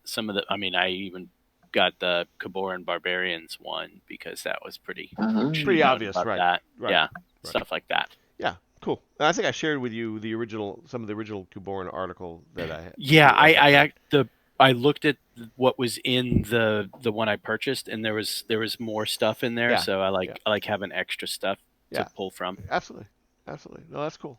No, I've I, I'm not shying away from making further investments because we're having such a blast at this, and I feel like it's well worth the entertainment value for me to buy the extra stuff. So I've Oh, and before anybody buys anything, maybe Andy, between you and I, we should figure out what we have, and then maybe we can yeah. offer that up to I folks. mean, if you want to create a Dropbox, like if we want to create a Yeah. collective space and just share and just invite everybody to that Dropbox, I'm more than willing to put stuff in there. Yeah, it's on the one hand, I've always wanted to unveil this material gradually, just so you guys learn only what you would have known. At the same time, if you want to dig it deeper into the background, yeah, there's no reason not to. I don't think, like I I mean, said, I think there aren't really any spoilers there. I mean, you should really read and what your character would have logically know about, right? I And mean, Andy, we Mhm. can put it into like two folders. One is sort of general knowledge, yeah, like laws could be under general yeah, knowledge, but yeah. then like, you know, the Towns and cities. capsule of so and Towns so and can cities, be. because towns and Yeah, cities are the same yeah. everywhere. And I recently bought the PDF on towns and cities that talks about I have that one too. the fees for crossing a bridge. You're about to pay the fees. Exactly. You're about to pay the Exactly. fees for entering Burzin, and you're going to pay the farthing, 1 farthing per person, and 3 farthings per horse. And four Yep. farthings Yep. is 4 farthings is basically a silver piece. So that's what it's going to cost each you to bring your horse and person across the bridge. So I mean, yeah, that's in that document. So, you know, yeah, all that's common. So, yeah, we'll do that. I'll create a Dropbox so we can start dragging some resources in there. Yeah, let's do that, and I'll drop in what I have, and you Cool. put what you have in, and Cool. we'll start populating for everyone to grab, because it's kind of fun. One of the problems It's I'm just a having is wealth you of know the background world information. so well, and I don't know it at all. Yeah. So there's kind of like a gap between something like, oh shit, should I already know this, and Oh, is it in a note, and honestly, if you had the desire, Avian, I would love you to like do a GM spinoff somewhere else in Harn and I play. I mean, Sure. I mean, there's a wealth of stuff in Harn. So Hell, clearly, I've seen modules. I'll grab a module, and yeah, we could do a one-off on module. yeah, that'd be great. That'd be great. Yeah, because I think my head will explode if I try and do any original content. Oh no, that's fine. There's a lot of that module stuff too. Awesome. Hey, Andy, I think you're sharing the Shadows of Harn folder right now on Google Docs. I do have a Shadows of Harn folder on Google Doc. You're right. Yeah. I just Okay. don't. I think the only material I have in there is the 5th edition stuff that I originally put in there when we started the campaign. So you're right. Yes. I think there is. 5e stuff and a Harn Yeah, map. yeah, yeah, yeah. You're right. Is it? It's not Dropbox. It was Google Docs. You're right. I believe it's Google Docs, right? Yep. Yeah. I'm looking at it. Yeah. So we could just use that. We could just fill that more. That'll work. Sounds good. All right. Cool. All right, gentlemen. Have a good one. We'll see you next month. Thank you so much. Thank Fast. you. All right. Hey, Have a hey, good Andy. Yeah. No. One thing Yeah. in your notice in my scrapbook. Mm-hmm. Let me look. There's some stuff I had in the scrapbook that got cut off. Like I had a bunch of stuff, but all my paragraphs were one lines, one sentences. Are you So I talking pasted about? those. Are you talking about World Anvil? Yes. So stuff only you can see in the scrapbook. Let me look. Hold on. I've disconnected my screen from the feed. So Cool. let me just look at Alaric here. And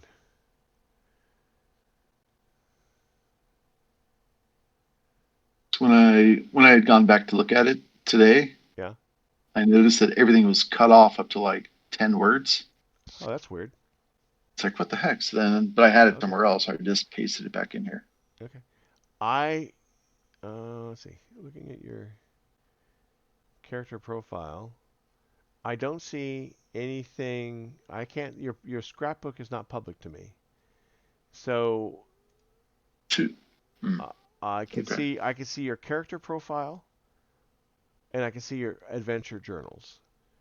And in your adventure journals, I think if you typed anything secret, I think there's a place in a journal entry to put a secret information. I can see that.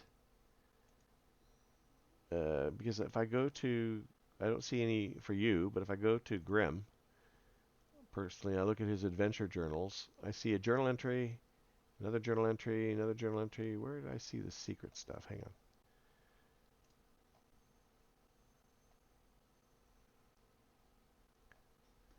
Okay, I did see his secret stuff. Where was it? Oh, wait, I'm not logged in as, I'm logged in still as, yeah, I'm logged in as the wrong person. Hold on. Let me log back in as me, not my alternative ego here. There we go. Okay, there we go. All right, let's look again. Oh, let's view the world, view the world, view the world. There we go.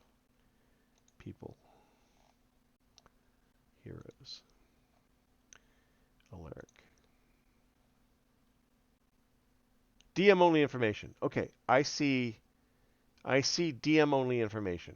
I see secret notes about where you were born in your family, your mother, your older brother. Yes, I see a bunch of secret notes. Is that what you're referring to? Yes. Yes, I see a bunch of secret notes. Yes. Okay. And under your journal, I don't see anything secret in your journal, but I see Makes sense. secret notes for your character under your Okay. based on your profile. If I look at Grimm as a comparison, I see DM only information, but I really don't see much. He's not got much written for the DM only information. And under his adventure journal, each of his adventure journal entries has a secret note. Well, two of them, three of them. Three of his four journal entries have secret notes that only I think I can see as world owner.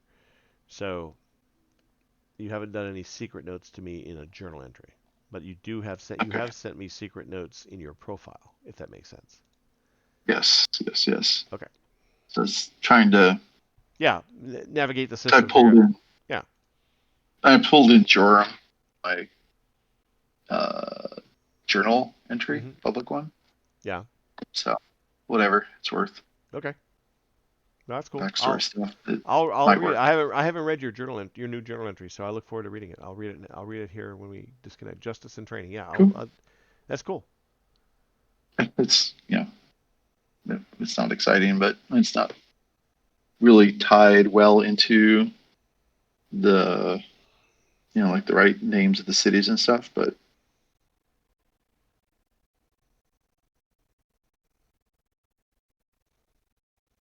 Oh, you got a good friend named Joram. That's cool. yeah.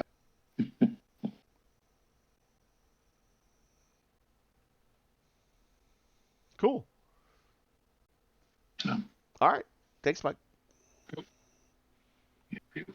All right. We'll talk to you later. If you get a chance, would you mind getting a hold of Eric and kind of filling him in on what happened? sure. Okay. Can do. All right. Appreciate it. You All bet. right. Well, good night. We'll talk to you later. All right. See ya. Bye. Bye.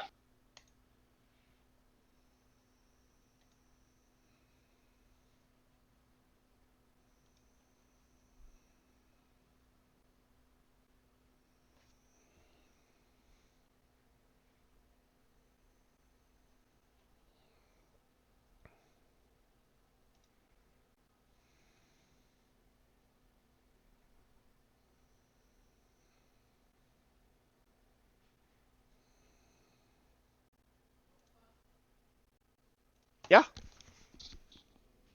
Powering off.